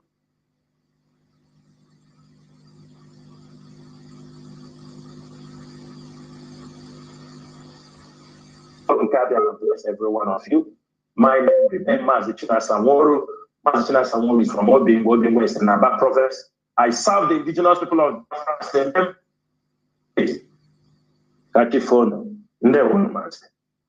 Ndewo Mazi Samoro. Biafrans and lovers of freedom, you've had it all. There is nothing to add. But there is one key word. Mazi Samoro, one of the key words he said, if you are a principal officer, an officer in IPOP, and this time around you think that you feel that you have to go and you go to politics, Nigerian politics, this person say what this person has said, you simply have to respect yourself, resign amicably, and just go your way. That is the thing. Because we have a focus. Our focus is Biafra. You cannot be here and there at the same time. It is impossible. You can never be in two places at a time. We have our focus. Therefore, Biafra is our religion, and Biafra is our ideology. If you have any other religion that you feel that is bigger than Biafra, you know that you've not started. Thank you for listening. Thank you, and continue doing what you are doing for the motherland. From me, Mazi Jonathan Chinedu, from here, it is simply good evening. Biafra,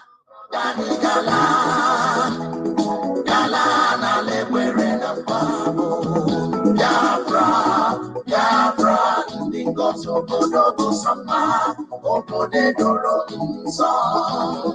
land of the rising sun is a home of the Biafrans. The fire of the eastern land is a promised land, a blessed land of the Chupacabra. Ebeka monusi Biafra, Ebeka monusi Biafra, Gaimara, Biafra, Kaneboso Kamibi, Agaimara, Biafra, Kaneboso Kamibi, Biafra,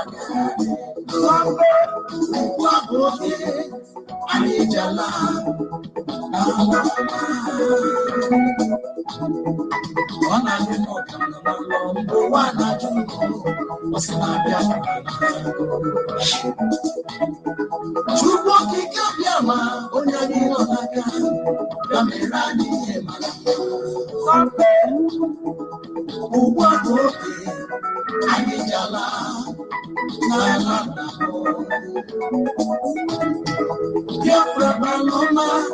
Allah Chukwu gosiri, Allah mana, Allah Chukwu gosiri, the rising sun. Mgbe nduka kwuru okwu esi, o jiri matakịrị, o were aka ya elu, aka fụwa ya ụfụ wetuo ya. Maka na ọnọdụ nke adịrọ n'ife mma. Sọmpe, ndị ala adịghị mma, ndị zuru, ndị na-ama ọbara mmadụ, ndị okwu ha abịakwala n'ọzọ ka ha kwatusu Biafra. Mana Chukwu okike abịa ma gị ka enyemaka, mana Chukwu okike abịa ma gị ka enyemaka, na anyị gala ugbu abụghị anyị chere ugbu abụghị anyị chere Biafra. The land of the rising sun is a home of the Biafrans. The fire of the eastern land is a promised land, a blessed land of the Chupacabra. Who truly needs freedom for your sake and for the sake of your future generations? You must defy all odds. Make your way to the land.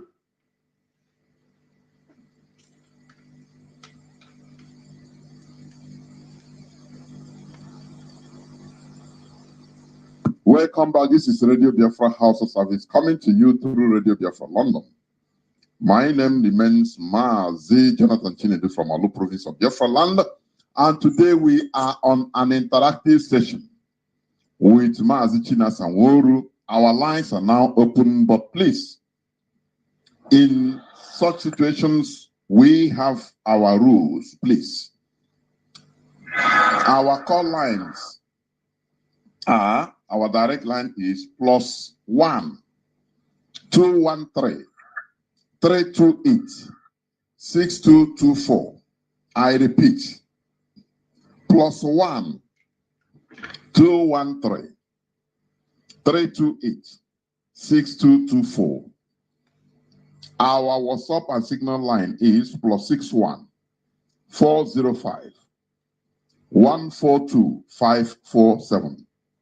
I repeat, +61 405 142 547. Please restrict your contribution or questions to 4 minutes. Please, 4 minutes, so that we accommodate as many calls as we could. So be fair. 4 minutes I'm giving. You will start by giving us your name. It is very important. It depends on in Biafra land. If it's in Biafra land or in the wider zoo, now you can keep your location, secret, because it's understandable. Otherwise, from the diaspora, you must give us your name, where you're calling from. Now you continue 4 minutes maximum. I have callers waiting, but I want to pick direct call. If I pick it, calls are flooding in, even on direct line. But I want to pick start by picking direct call first. No, is cutting, I don't know. Is it the number of calls? I think is the number of calls. Let me start by going to the first caller who has been there for 2 minutes and 30 seconds. On WhatsApp, caller on WhatsApp, you are the first caller. Please give us your name, where you're calling from, and make it 4 minutes at maximum. Welcome to the program. Please go on. Yes, Mazi Jonathan, God bless. Mazi Jonathan, God bless you, and God bless all the HOD. You are tested and trusted. God my care for all the HOD and all those who are working assiduously to make sure that this struggle continues. My name is Mazi Ifani Matthew Leka. I'm calling from Atlanta, Georgia. I always call in because whenever I hear the voice of Mazi Chinasanworu, my spirit wakens up. I was there, one thing I only do was rendition, kidnap and rendition to Nigeria. It was like a tornado touchdown to all principal officers. Everybody lost his balance. And I thank God today that Bichuko Gagadiama is bringing us all back together again. That time I intervened. When Nelly came up with Madam Ojibo came up with their evil agenda, I called Olive Obi. I was in that meeting. I called Olive Obi and said, Olive Obi, why can't you work with the DOS and leave this woman alone? They took me out of the platform. And what I told them that time is what is happening today. You see, all the money you see, they are using to fund their evil agenda, because I want to say that, but the different groups are in Biafra land, in our home, committing evil on behalf of IPOB. These groups are the people being sponsored by Madam Oyibo and was in stupid name of Facebook, and with Olive Obi. They know all this group. They are the financiers of this group. That was why when they left Simon Ekpa cannot do anything again. The financiers of that Simon Ekpa movement, they have crushed Simon Ekpa. That account you see they open now, Olive Obi and his group and agency, they are behind it.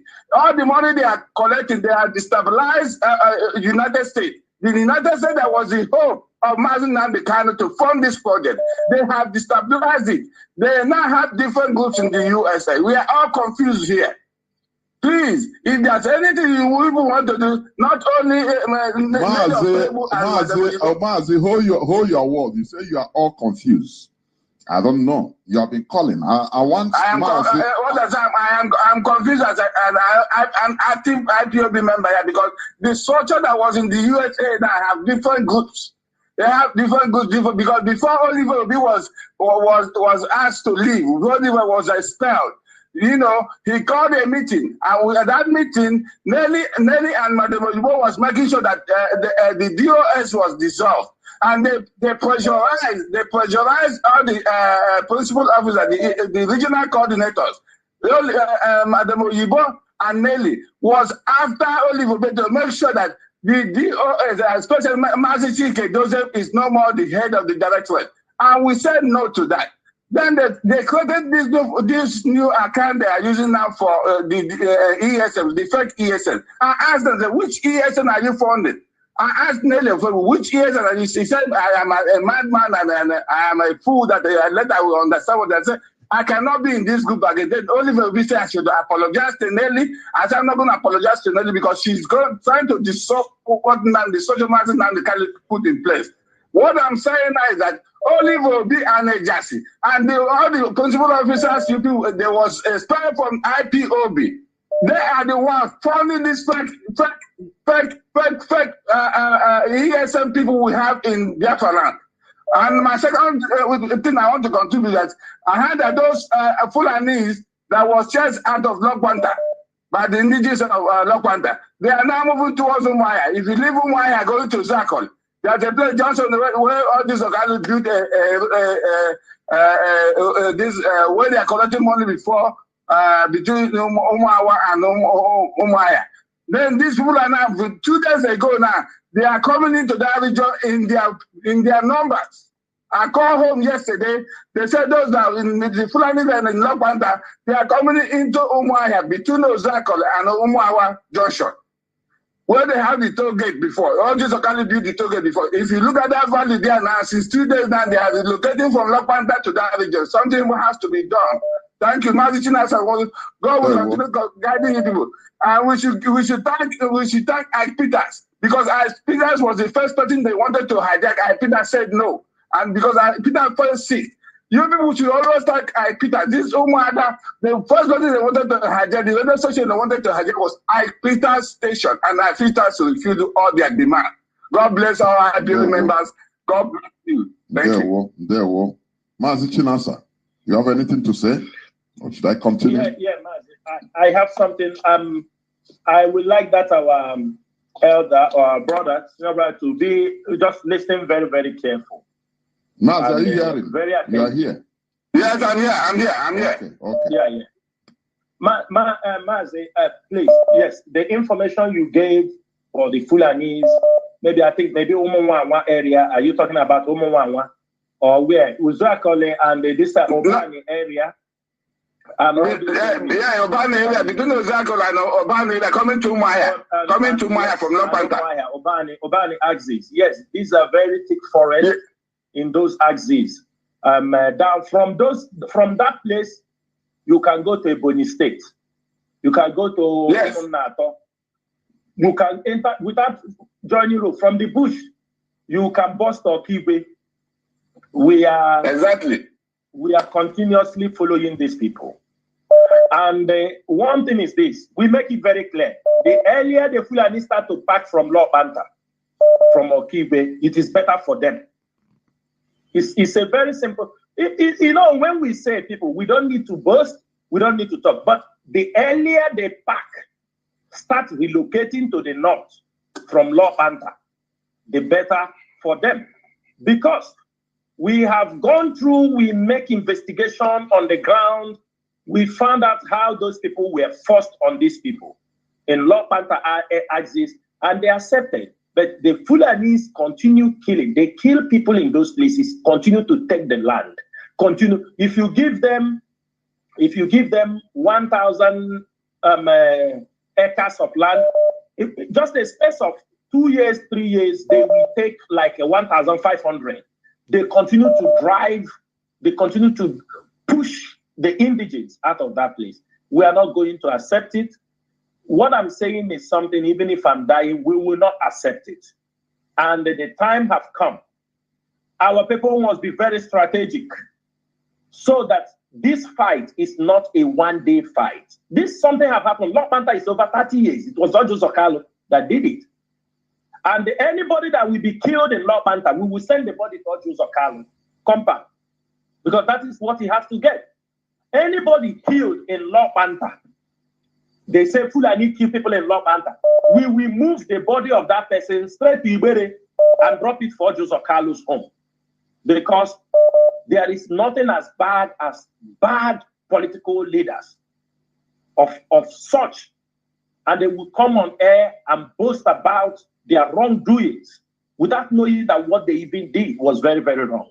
Maybe because of money, because he was into cow business. He said that he read cows because he was into cow business. Then he gave that place, and today, if he dies, what happened? If you come can I come in? You said the location, when you leave home, going to Zakon, to that part. That you know why Jesus Okalu built his toll road before he was dismantled. Between Umuawa, there's a village called Umuawa and Umuiwe. There's a river there. That river there is what they attracted the Fulanis. There's a big valley on the left-hand side. That since 2 days now, I've been in touch with the President General of Oho and President General of Umuiwe village. I was in contact with them. That's why I have to deliver this message to IPOB members to make sure that area is being monitored. They are relocating. I don't know whether it's Okoki Pazo has given them that place to move. Somebody's behind that movement. Mazi, anywhere anybody gives them, this time around there is no settlement. There will be no settlement for Fulani headers in Biafra land. That is our motive. That is our motive. We will look for them. It's not an easy job because this is a state-sponsored group. So I think we forgot when they were giving 100 billion You understanding me? This is what they gave them. Other people have come to steal from us, but people don't see. The danger is everywhere. The danger is everywhere. And that is what we have to look. How do we tackle this? I would not like to discuss about those places so much, but we have taken note. So because we know how they operate. If anything happened to them in that place, or if they were pursued one day, the military will come and start arresting the youth in that community. We have learned better ways to handle them, and we'll continue to handle them in that way. That's what I will say. But one thing again I want to say is about the USA. Those women in USA, you know, we have, our leader said something, we have people who can support. But one thing is this, people in America, you know, America has been a base where the Nigerian politicians, all kind of rubbish, they go there. They have, that's why they want to make election, they run to America, they let them go and talk to people in diaspora. That is always their target. That is where you see many people, they have no conscience. Both the hyenas, the Some of them, hyenas and the lion, everything. Hyenas, yes. They are you understand me, wolves and everything. They have no conscience. They just want to, you understand me, they work on the process to show who they are. They destroy things. You see this fight, it's a very strategic fight. It's not something that you say, let us march. It is only these people that I say, everybody just let's march one way. It doesn't go that way. We march, we stop. We look around. These women, you know, one thing is that we didn't fight them much. We didn't come to defend ourselves much. And I thank Chukwu Kikadiama today. Because imagine, let me ask the difference. Imagine, Mazi, that something happened to Mazi Nnamdi Kanu. Imagine that something happened to Mazi Nnamdi Kanu. Who will exonerate Mazi Chike Doziem, China Sanwo-Olu, Nnenayanya, and other members of the DOS that they did not know anything about the rendition of Mazi Nnamdi Kanu? Who? Our people, our families might be lynched. Our homes, things will be destroyed that we sold Mazi Nnamdi Kanu. Because what they were doing were shocking. And you know, it is not the way a Nigerian agent works. They kill us. When something happened in the north, happened in Yoruba land, they set up panel to inquire. They are not sure who shoots this gun. But in IPO, in our place, it happened. What IPOD, even the one IPOD, that is exactly the role that stupid woman in America played, that they call Nelly. Onyendu, the shock that Onyendu was rendition, we still didn't understand. And a woman and a group of infiltrators, they were on the top of their voice, screaming. That woman, the worst, one of them is Oyibo. She's one. Yes, Mazi. Yes, Mazi. One of them was Madam Oyibo is the active behind what is going on in the US. And let me tell you another thing. Please, the head DOS, please, I'm begging, do not allow these women back into the fold, man. They are evil and dangerous. And nobody should accept any apology from Simon Ekpa. Nobody, not one in my life. Simon Ekpa and this group should never be come back to work. They are evil. No. Maz, let me tell you, instead of those women and these people to come back, we'll go and bring Uchemefo back, bring Onyonyo them back. Instead of this evil, these women, you see, they will come close to this struggle. You know one thing, when they were screaming on top of their voices, we are like shocked. They were and let me tell you, many things, Oyibo was the person behind every information that Onyendu has, or he has from Onyendu. She was the one releasing it to Nelly. Everything, she was the one, she's at the back, she gave it to Nelly, go and publish. She give it to Nelly, go and publish. No, Nelly is the Mazi, mother person that is capable yes, of coming so to crime. she is the one. Because, for example, if I do Rabbi Charles was another informant. Rabbi Charles another informant. No, this one is this is an online fraudster. Forget about Rabbi Charles. Call him Cloud One, or you call him what is that his name? Carolina or something. Yes. I don't know from Morocco. Something from Morocco. Call him that name. He's an online fraudster. Forget about Rabbi Charles. You are talking. You see these women, Oyibo was the one. Every information. I will say something to you people. Do you people know there were things those women sent to Biafra land? You know, many of the people who go to pick that thing all have problem. That woman, those women, people don't know the level of carnage. Criminals in IPOB, we don't take criminals. In ESN, we don't accept criminals. Do you know when they started? There were people. Everybody know when our leader was there. We hold the ESN, we hold the IPOB. There were people who were not. Their behavior was not good, but because of IPOB, they changed. They become a better person. Many of them were recruited, they passed through training, and they become a better person. Along the line, grooming, the moment our leader was there, these people came and they start a breeze. Oh, Jesus, I want you, they give money, they do this, I was looking at these people. I said, what is wrong with these people? They continue going deeper, going deeper. They put many people's life at risk. They put many things at risk. Only that one thing is that we don't just, because somebody do something, we will wait until we see everything clear. And we have seen everything clear. These people came to destroy IPOB. Like I have told you this evening. Exactly. You know what they did to the leader? You know what? Let me tell you what they did to the leader. With the small money they were bringing, let me tell you, Oyibo claimed that she bring money. When we run some investigation, people were asking, where did this woman get this money? Because they know she is not capable, but maybe people did not understand that was money the government gives to her. So she presents, she says she took it as loan, all this blah, blah, blah, blah, blah, blah. That is what, so our leaders think that they have, my leader think, these are the new people. When they come in, they start to push our leader to go, do you understand me? That everybody is evil because they brought money. It's not, but our leader is very wise because in all that, our leader still kept some information,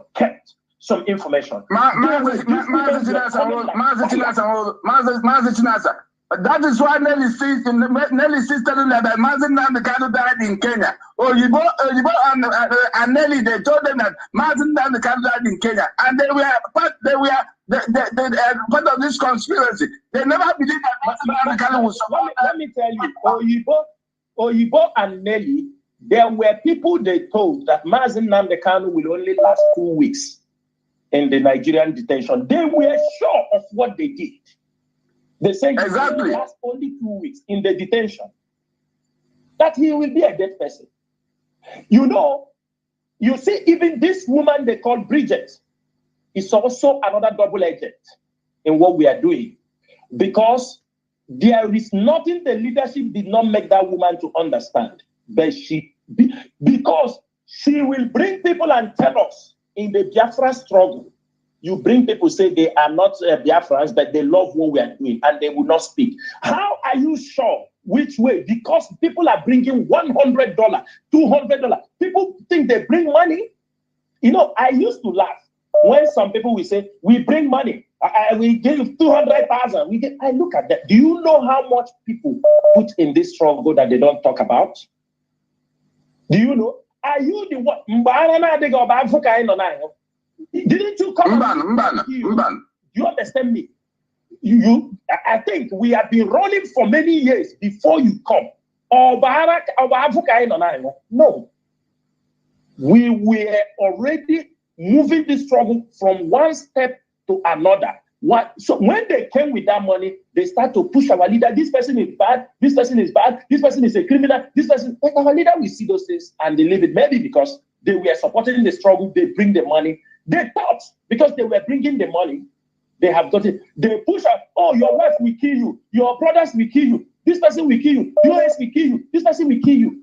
What they want to isolate him and to help who have control of everything.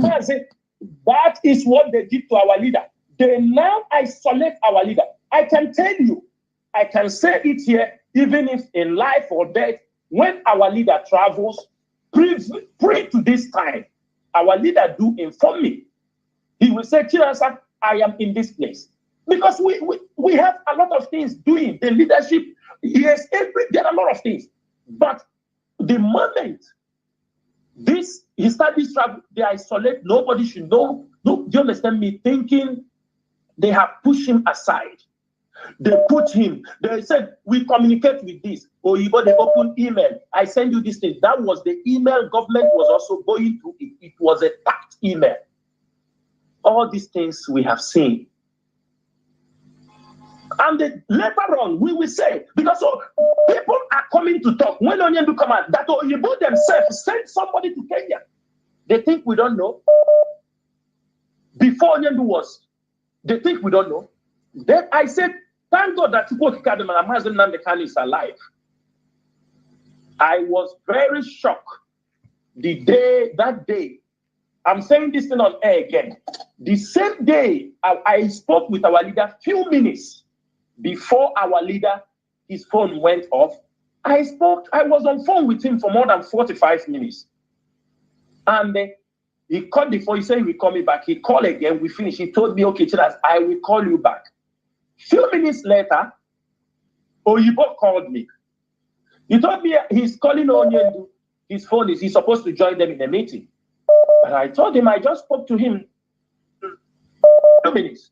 Are you understanding me? I told him, I just spoke to him a few minutes ago. Maybe the light. I just sent Onyendu message, but the message did not deliver. I said, please get in touch with Oyibo. They said they are waiting for you. I think those messages will still be in my phone. I told him, I just spoke to him, I just dropped. Why are you worried? Maybe the battery is off. The next minute he called me again. I'm telling you, in a space of 10 minutes, he told me, I feel the way they said Onyendu have got problem with the police. I thought he was mad. I'm telling you. I said, what is this woman talking? When Onyendu come out, Onyendu is in a better position because what these people did. He told me, I feel, something is wrong. Onyendu, he got problem with this. I said, who said this? He said, one woman said it in the meeting. I said, just now I spoke with Onyendu. That to show you there is something these people knew before now when Onyendu was kidnapped. And they all came out on the social media. They start to blasting Asaworu, Chike Doziemo. Even look at Oyibo to talk to Mazi Austin Abanyem that him, Abanyem and Chike Doziemo have lived in Switzerland for maybe 30 years or 20-something years. He knows him. He was his coordinator. Oyibo that came yesterday is now pushing Abanyem that Edoziemu is evil. Edoziemu is the one that sold Onyendu. You can imagine the level. You don't know who you are talking about. That is the level. Exactly,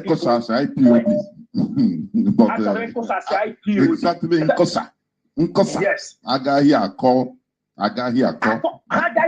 When she told me about Chike Doziemu, I told him, please. Oyibo, please, don't talk nonsense to me. I know Chike Doziemu, you don't know him. He told me Chike Doziemu and then I sold him Nandekam. I said, please, stop this nonsense. Stop. That's why I start having problems. I told him, talk about finance. Don't come here to tell me about anything. You don't know anything. That is when another one they call Azayo, but they say, oh, you are there. You don't know these people. They've carried money from, they call some members of the DOS. That is how they get Mrs. Eriwa, all those Mefeda members. That is those lies you see. Is what they gave to people like Madam Eriwa. Information. Why they got all of us before Olive Obi and Jesse were expelled from IPOB. There was a meeting held. I was in that meeting. They told us that ESN 4 is no more. Nobody's running ESN again. So because I became sympathetic because ESN is the live wire of this struggle. So we decided to do an emergency fundraising twice. Nobody knew. We did an emergency fundraising twice. And other one we raised was given to Madam Oyibo. Not knowing that they are in a different game. Then when I discovered, I asked only for this ESN, is it the same ESN we have or a different ESN? He never answered me. But everybody never answered me. That is why they knew what they were doing. Let me answer him here so that you can give another people. Yes, people are calling, please. Mazi, let me tell you. If anybody who saw the video of ESN when it was launched on 12 December 2020. These are dedicated men. I am not saying that everybody we have is a saint, but the commanders of ESN, they are disciplined people. They are made. If they are not disciplined, they cannot be able to organize such march. There was no attack because people were disciplined. Men were disciplined. And if anybody can think that after ESN was launched, without thousands of men, that somebody will just come up and destroy ESN, the person is dreaming. I told people, when they talk sometimes, I said, you guys are joking. I used to know what my leader used to say. He said, the fewer, the better. The fewer, the better. The issue of ESN is something that most of our people have given their life for. And the commanders of ESN knows the price people have paid to be in ESN. Many ESN members have lost their businesses for years, lost their families. Some of them are living in the bush and people took their wives away. Many of them, their children don't go to school. People have fallen, that the people are in prison. These are what we are looking at, and these are what the commanders of ESN are looking at.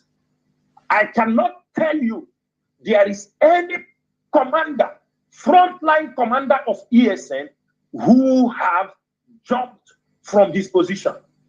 All of them have remained steadfast. Some of them have been held in detention where people cannot come out because they are genuine, they are pure in heart. They went there and they came out. Let me tell you something. There is one boy among them. We don't want to say, they set one of our commander up. They came and they catch our commander. In front of the commander, he told him, you just have to surrender. There is nowhere to go. He's a member. People that we thought, and the people that went, people were killed, but this commander came out from hell. Do you know the moment that commander came out from hell? I'm telling this thing on air. The commander who was injured, he was poisoned in the prison. He came out. Nobody knew how that guy came out from the prison, apart from the IPOB leadership. Nobody knew. Do you know in 48 hours, this guy came out and was sent for treatment? These infiltrators, Nelly and his gangs, they start shouting the name of that guy on the air. Oh, this guy, he has come out. He's somebody who has just come out. They are scared. How did this guy come out? They are very scared. How did this guy come out? This is somebody, nobody believes he will come out alive. The guy have not started working properly. They start shouting his name on social media. Somebody who has been in detention for long. This is when I know. You see these women, the day any one of them, they will tell us what they did to our leader and what they did to our people. If it is madness, we will cure their madness. You know, they will come and shout, but it's a promise. Any day we will catch them. We are in everywhere. Any day we will catch them. We will catch them, they will tell us. People do gara gara gara. We are everywhere. Where? Remember that this IPOB you are seeing, they are the same people that rock the world everywhere, both in business, both the good, the bad, the ugly, around the world. Somebody now because Nanya decided to see. But when the time reached, Mazi, Daniel there were Mazi. Thank you very much. Mazi, there were, thank you. Caller on signal. You have been on waiting for 33 minutes. Welcome to the program. Please go on. Caller on signal. Can you hear me? Caller on signal. Can you hear me? Yes, I'm talking to you. Please go on. Start by giving us your name and where you're calling from.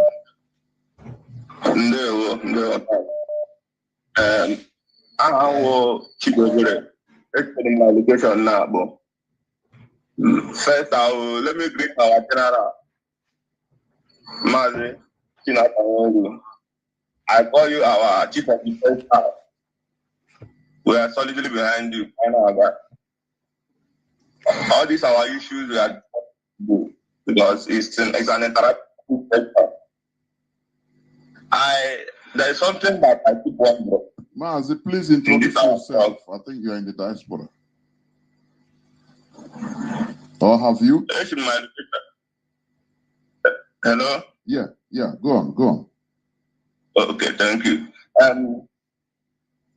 Sometimes I do wonder, with the problem of our people. You understand? Because they have to go now about women in America. You know, these people are evil, but they choose to bring more problems to their people because they have the opportunity to do so. They already know the problem we are facing with Nigerian government. What the best they could do to us is to go and create more problems, to add to the problem, because every time they will start calling IPOB to come and judge, to come and fight. The same problem they contributed in bringing to our people. I have nothing to say much. I just want to contribute. Like the clip you played that happened in Benin. When the man, which is the victim, when he was narrating his own side of the story, there's something he said after narrating the story. He said he shouted and people around came out and received him. But when he was narrating the story to the media, at the end he said that the God of Oyedepo, Bishop Oyedepo, saved him. It's what religion has done to our people. I know queer people don't understand what this religion is doing us.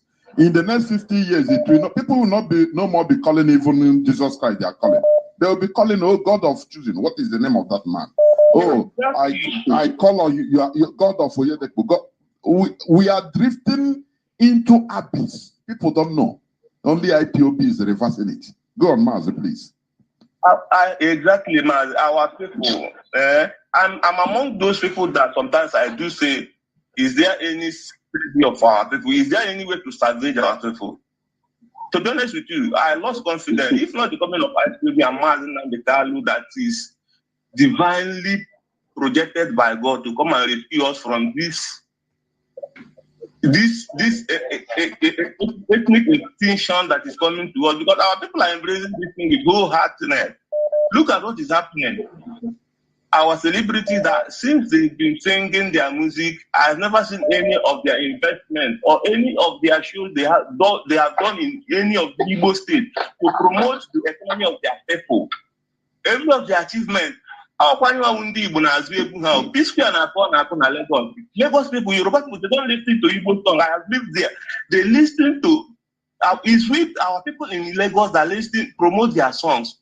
They become, after we have suffered with our money to promote them, they become what they have become. When they reach there, they will help the enemy to fight against their people. None of them will bring whatever help to their place. Rather, they will live their life in Abuja, Lagos, Lekki, promote people, do their thing there, contribute to the economy of the place, but more usually, now that we've asked for our freedom, that is enough is enough. That's when they came back to go and start telling us about PVC, P2B, PVC, P2B, but they have forgotten the history of Alex Ekwueme, 1999. I say, Ozuna Amagote Shapogune, Yalekelebe Ayanodo. It's an adage in our place, but our people are mad because we lost sense of reasoning. We lost history. And it has come to us. The leadership is doing their best. What I can never take in my life is to hear anybody, both on social media or anywhere, saying something that is contrary to the leadership of this struggle. My dear, no matter who you are, I will counter you. If I can't call you, I will counter you through my comment section. You will know that there are people opposing whatever nonsense you're doing. All of P-Square, I will mention his name. He's campaigning, P2B, nobody should come to his house without the PVC and all of the mass looking that. If you call that man now, he cannot even speak his dialect fluently, but he will speak not. But these are the evil, blood planted in our midst to use and bring us down. But because IPOB is here, Nandekali is there, and those people he kept to protect this struggle, they are here doing the needful. Our QPSK, Mazi, you are our chief of defense staff. I never go also. I have a caller on WhatsApp. Let me see whether direct line. Caller on WhatsApp. Welcome to the program. Start by giving us your name and where you're calling from. Caller on WhatsApp. Can you hear me? Can hear you, Mazi. There we go. Please, let us be fair. As I said, the rule is not being, adhered to. People are calling. So let us make it as brief as possible, please. Go on, please, Mazi. Okay. I will try to do that. Ana mekene omu Biafra niile. Esi m na United Arab Emirates wee na-akpọ. Aka m bụ Mazi Milimalugo. Mazi Jonathan Chinedu, can you hear me very well? Mazi, go on. The whole world is hearing you. Please go on. Okay. Mazi Chinasanwo, ana mekene sigi kene all the members of DOS and our HOD. Unu na Bambo, Unu na Bale. Our leader Mazi Nnamdi Kanu, our supreme leader, a wise man. You people are well selected people. When you people talk, you people talk things. Akuna unu na-eme ọfụma. Na-ekenekwa Mazi Jonathan Chinedu na Nwada Miriam n'otu ha si wee na-emepe anya na agbụ nke ndị ọcha kere anyị na this nonsense and useless religion na-enwebe any good thing of no with an abina brought poverty and pains. Ana m ekene unu Mazi Jonathan na-asị biko unu amalife unu na-eme n'ime ndụ anyị. Topic unu na-ekwu ọ na-emepe many people anya jisi n'ike na-ekwu na ya maka na ebe a ka nsogbu anyị bụ number 1 line. Ihe afụ kịta ka ndị criminal church leaders na-asị ndị mmadụ PVC ka ha sị na PVC nwere ihe ọ matara na Nigeria. PVC is useless. Nigeria have already do their election, but fools don't know. Understand? And they have said that no Igbo man will rule Nigeria. Akachibia, mana moron samalifana. So Mazi Chinasanwo Odogwu anyị na-ekene na asị gị jisike n'ọlụ ọma gị wee na-ayọkwa gị biko Kinebalanya na some criminals who belong where Ebubatu, Nebundiba secretly. Yotago, all these criminals. Yotago, him and our leader, Kuru Mbegalaga, that we should adopt the idea of Afghanistan. Afghanistan don't have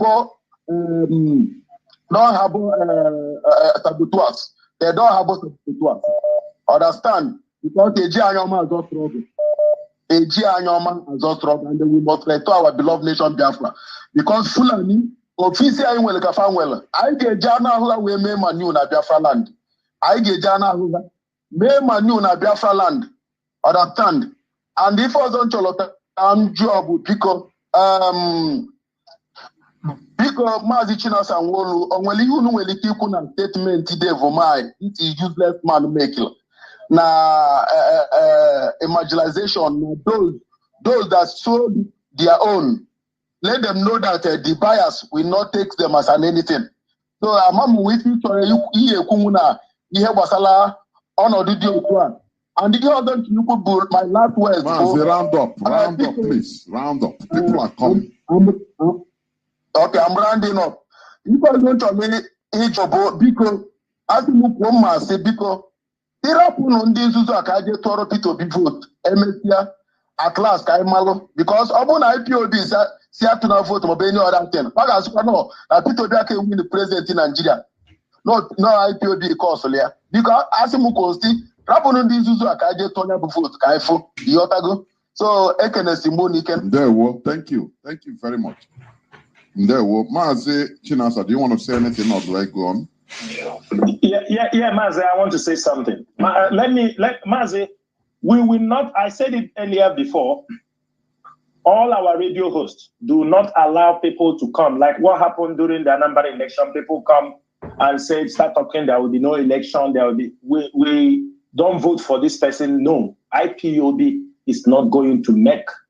And Mazi, it's too early. Even if we have a stand, it's too early to make a stand. For example, Mazi, you all agree with me that in 48 hours or 24 hours, if IPOB want to lock down their land, Mazi, we are capable to do that, of course, right or wrong? Of course. We have that ability. Now, let me ask people, if we start now, we said there will be no election in Biafra land. There will be no election in Biafra land. You understand me? What are you doing? You are giving the enemy all your playing cards on the table. They start to plan.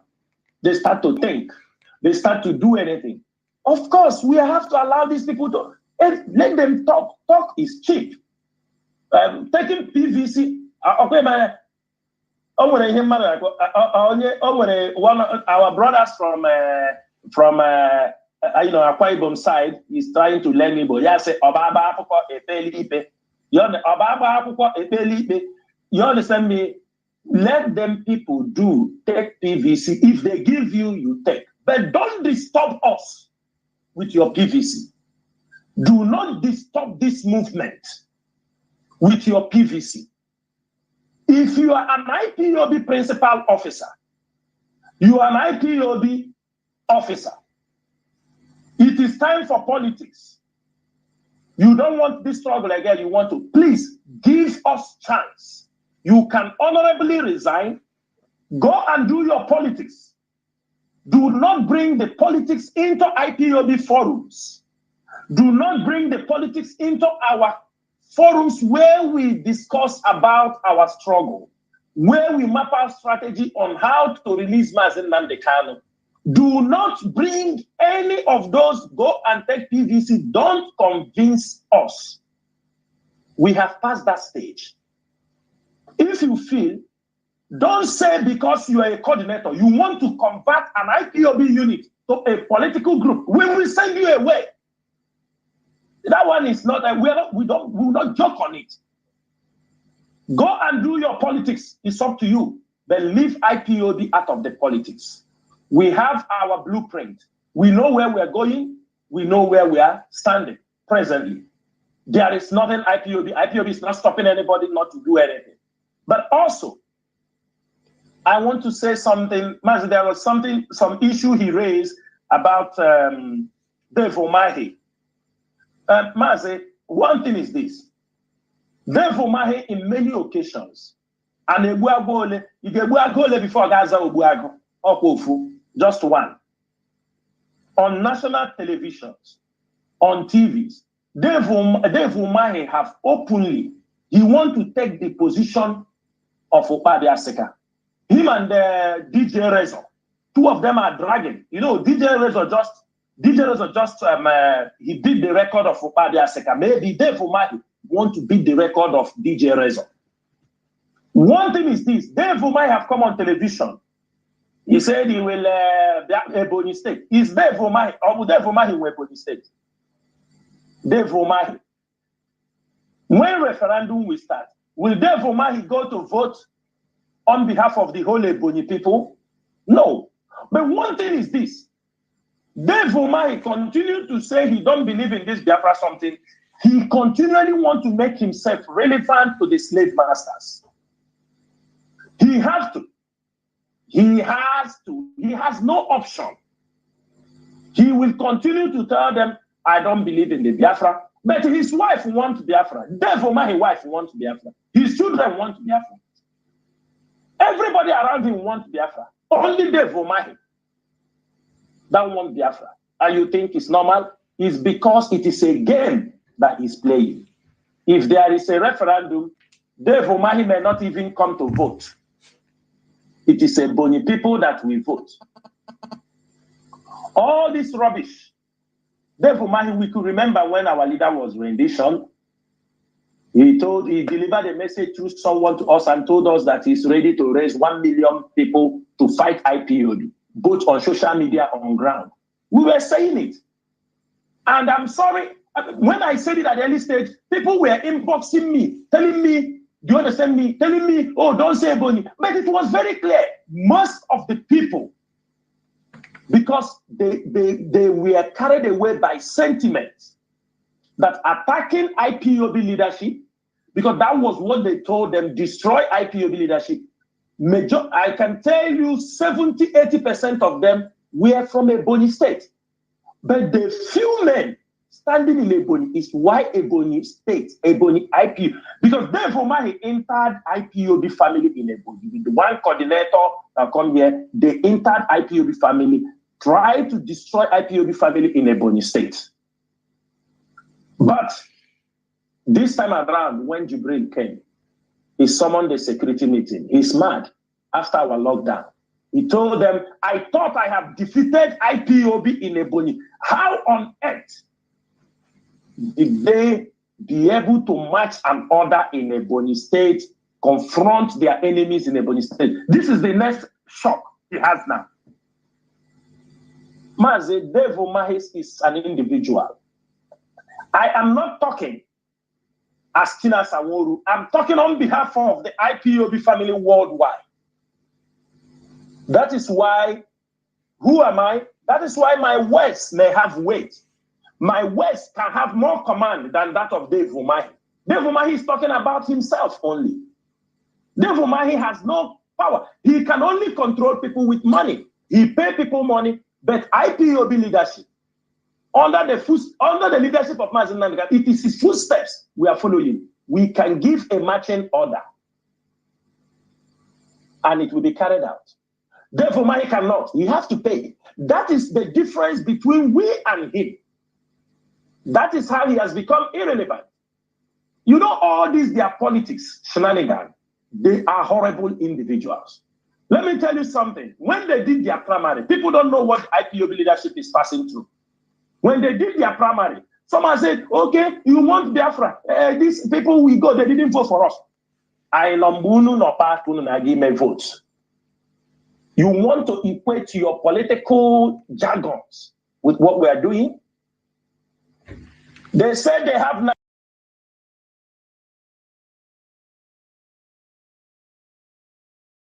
for the PDP, they say they have 95 delegates. Delegates, yeah. 95 delegates. They say around 80 of them, 80 from the 95, voted for Atiku because money was paid. What they agreed, voted for Atiku. The remaining 15, I don't know how many voted for Pius Anyam or Habunwa. Sam Ohabunwa voted Ohuabunwa voted only himself for himself. Now they said the one of Abia, the whole Abia delegates, nobody had to vote. These are all betrayers. We cannot deal with this kind of people.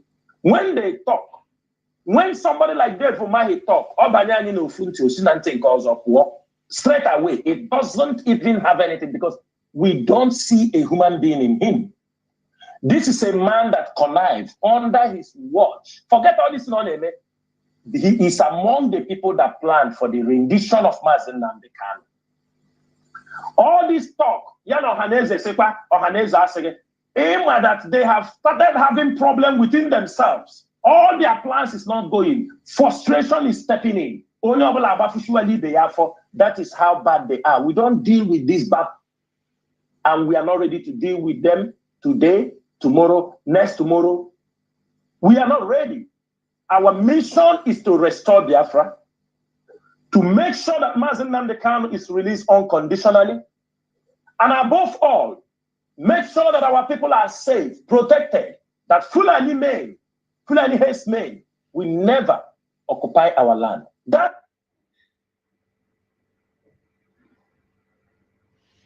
I have building in Lagos. I have, what is building, for Christ's sake? Look at Russia. Look at Ukraine, what is happening. Look at Syria, look at Libya. If it is time, if there is a war, they want to destroy it. My brother, you cannot stop anything. They destroy it and they take back their land. There is nothing you can do. Our people should know the most important thing, before you are building a home, building this, there must be the way forward, because those things can be destroyed. You may think because you have run away from Biafra land, build a home somewhere, your children will grow up. They will want to return back. For you, you may decide not to come back, but others may want to come back. So for Dave Umahi, his political career is gone. I'm not going to one senatorial ticket. He's just joking. If IPOB want to intervene in politics, people like Dave Umahi, we would campaign vigorously. He can never even win a ticket in his compound. But it's because we are not interested in the politics. That money they want to pay. IPOB, if we are playing double, we can send people, they take the money from him on the vote. We campaign to people, say, take the money, don't vote for him. We do to him what Tambuwal did to Wike.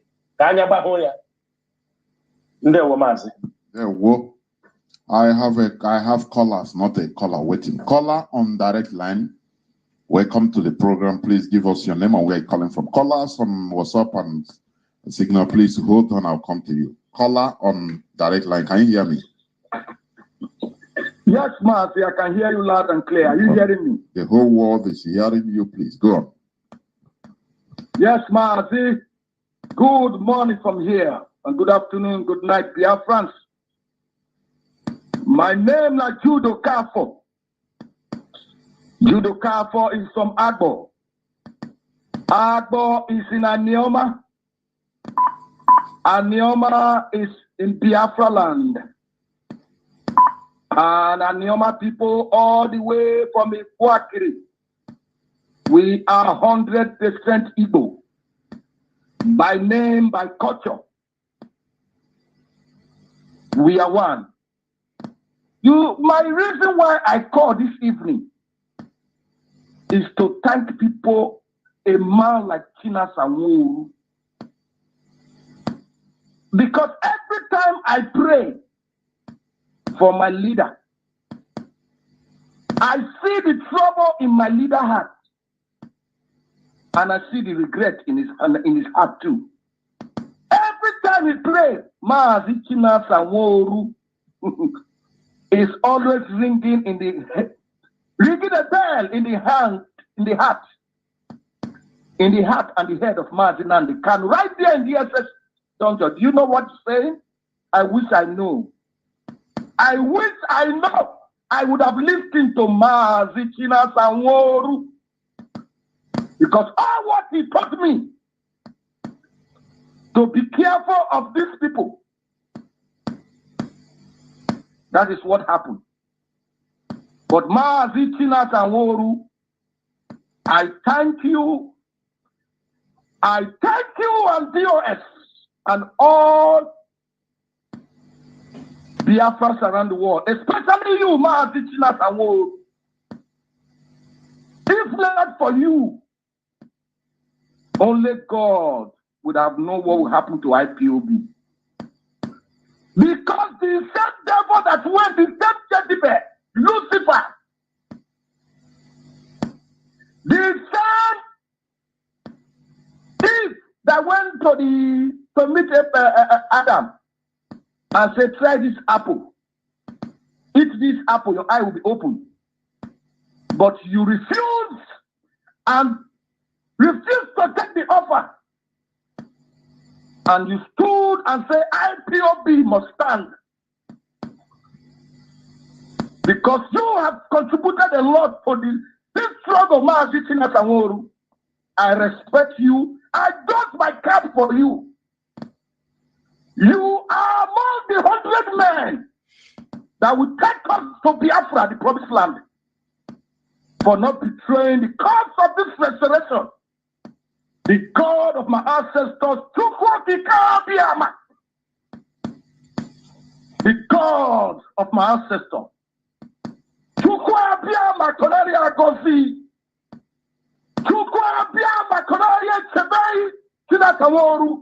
okay, Yahu. Okay, this by Yahu. That one okay, be a car of four. Kamu so ama siamo amo umuri. Chukwa Biama kunari eme pulina zinoni ine. Makanonu daruni Biafra. Chukwa Biama ili de likwe. Ohukwe bila wasipe here. Okarini ima. Thank you, Mazi Chinas and Woru. I come today to pray for you. Because Chukwa Biama have seen your heart that you are pure and righteous. When it comes to this restoration, you are a man to be reckoned with. And the God of my land, the Kalan, the Nako, will continue to protect you and guide you. And every IPOB and HOD, we will live long to see Biafra in our time. In the name of Chuko Kike Abiama's name, I pray. He said, thank you, Mazi. Thank you very much. Thank you. I have a caller that has been here since 21 minutes. Caller on signal, can you hear me? Welcome to the program. Your name and where you're calling from? Yeah, Mazi, Jonathan, good evening from here. Yeah, well. May Chuko Kabiyama bless you, continue to guide and protect you.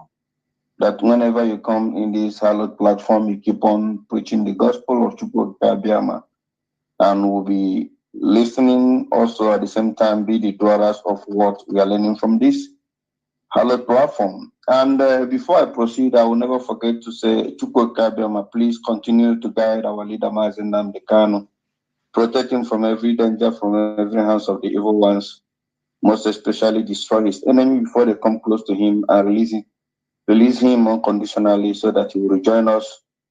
We will continue to march until Biafra is being restored.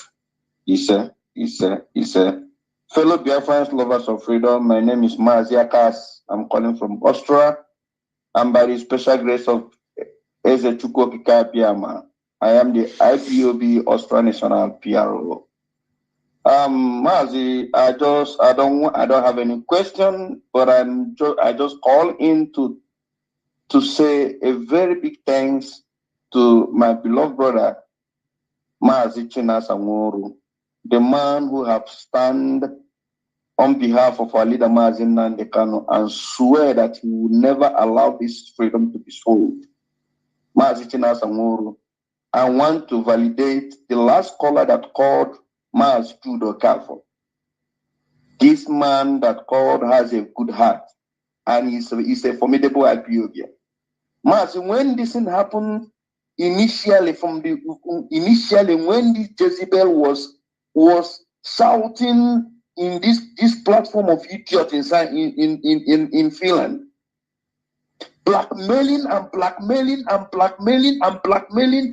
He blackmail you, blackmail Chikalusium, blackmail Canon Bacano, blackmail IPOB family, blackmail and our Naniaga. Everybody was blackmailed, and people were thinking what this stupid, crazy woman was saying is truth. This man that just called, make the last call right now. When this thing were happening, we were with Omote Biafra, defending this struggle. This the same man that made this last call, we are shouting that this cannot happen, that Mazi Chinasa and TOS cannot do this thing because but many people never believed. Even some of the people that are calling this platform right now, trying to praise you, Mazi Chinasa, most of them were the people that believe what these people were shouting from the beginning. But I thank you, Kikabiaman, that Mazi Nnamdi Kanu did not die, because if anything happened to Mazi Nnamdi Kanu, even you Mazi Chinasa, there is nothing you will tell Biafrans that you don't know the whereabouts of Mazi Nnamdi Kanu, they will believe you, including Mazi Chinedozium, including all members of DOS. But God vindicated you people to make sure that our leader, the plan they had for him cannot come to pass, because they are not God. God preserved him in all the torture, in all everything they did to him, that he can pass away. But God said, I will keep this man alive for you people to continue to do this work. These are the truth and nothing but the truth. So anybody that is coming here today to try to praise you people, be watchful. Be watchful. Because some of them, at the initial stage, if they give the stone to stone you, they will do it.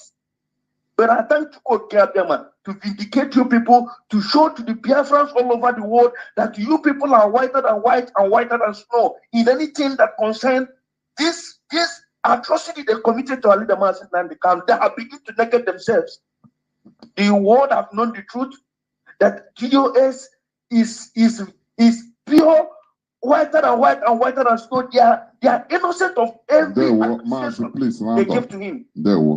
So all I'm saying in a nutshell is that Mazi Chinasa, my brother, keep on doing the work you are doing. I, Mazi Akas, I defended you from the beginning, and I will keep on doing my job.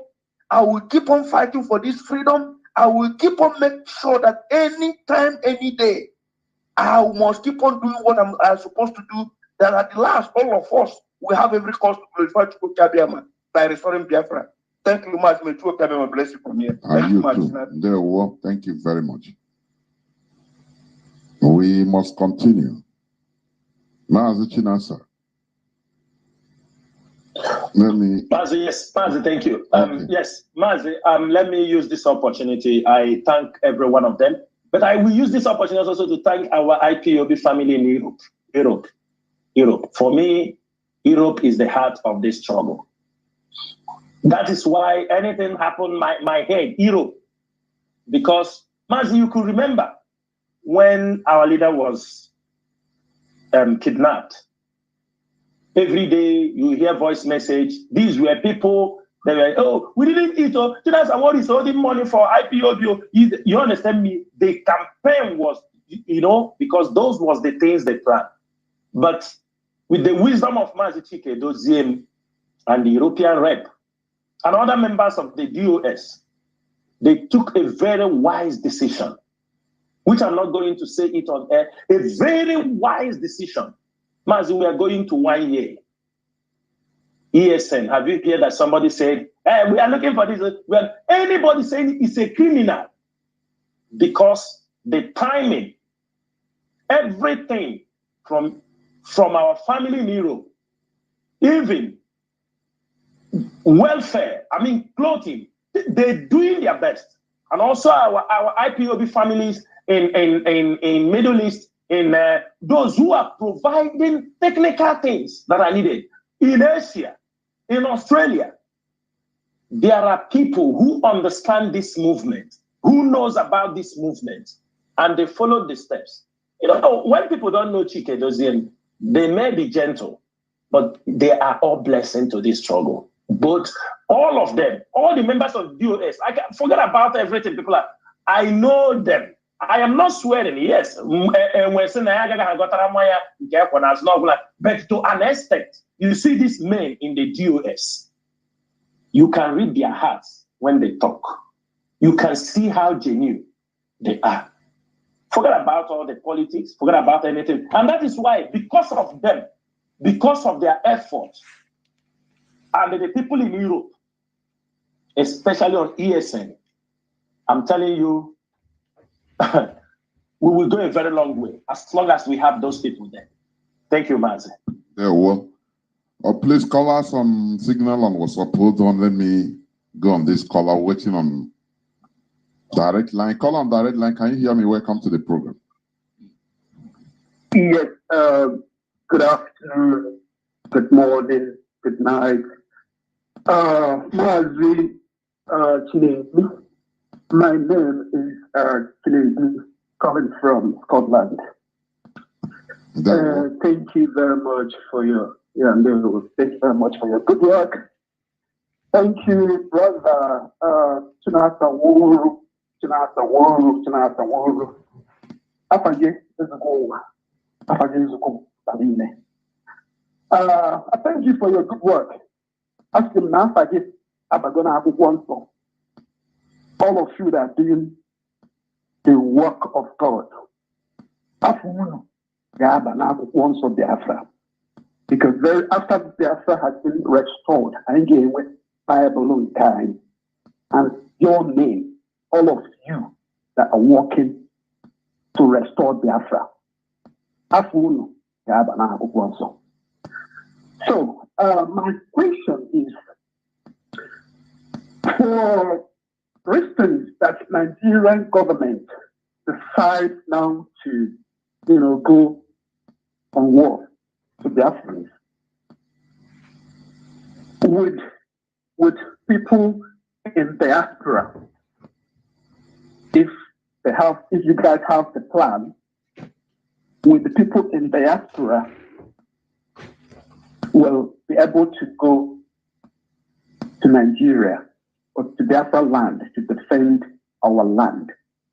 So in case Nigeria government decides now to go war. I don't know if I'm making it clear. Yeah. Okay. Now you listen, let him, because you're on direct line. You listen through your app for answers, right? Okay. Mazi Chinasa, you have him, right? Yes, Mazi. He's asking if Nigerian decided to go to war, if people from in diaspora would be allowed to come in, right? Yes. To defend the land. Yes. Of course, yes.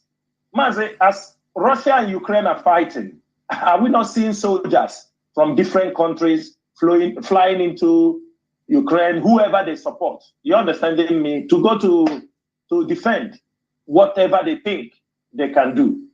If Nigerian government decide to go to war, of course, we will ask our people to return home to defend the land. Nobody will stop anybody. We will make the contingent plans on how to bring in our people, those who can lead in the front. We can. We have to.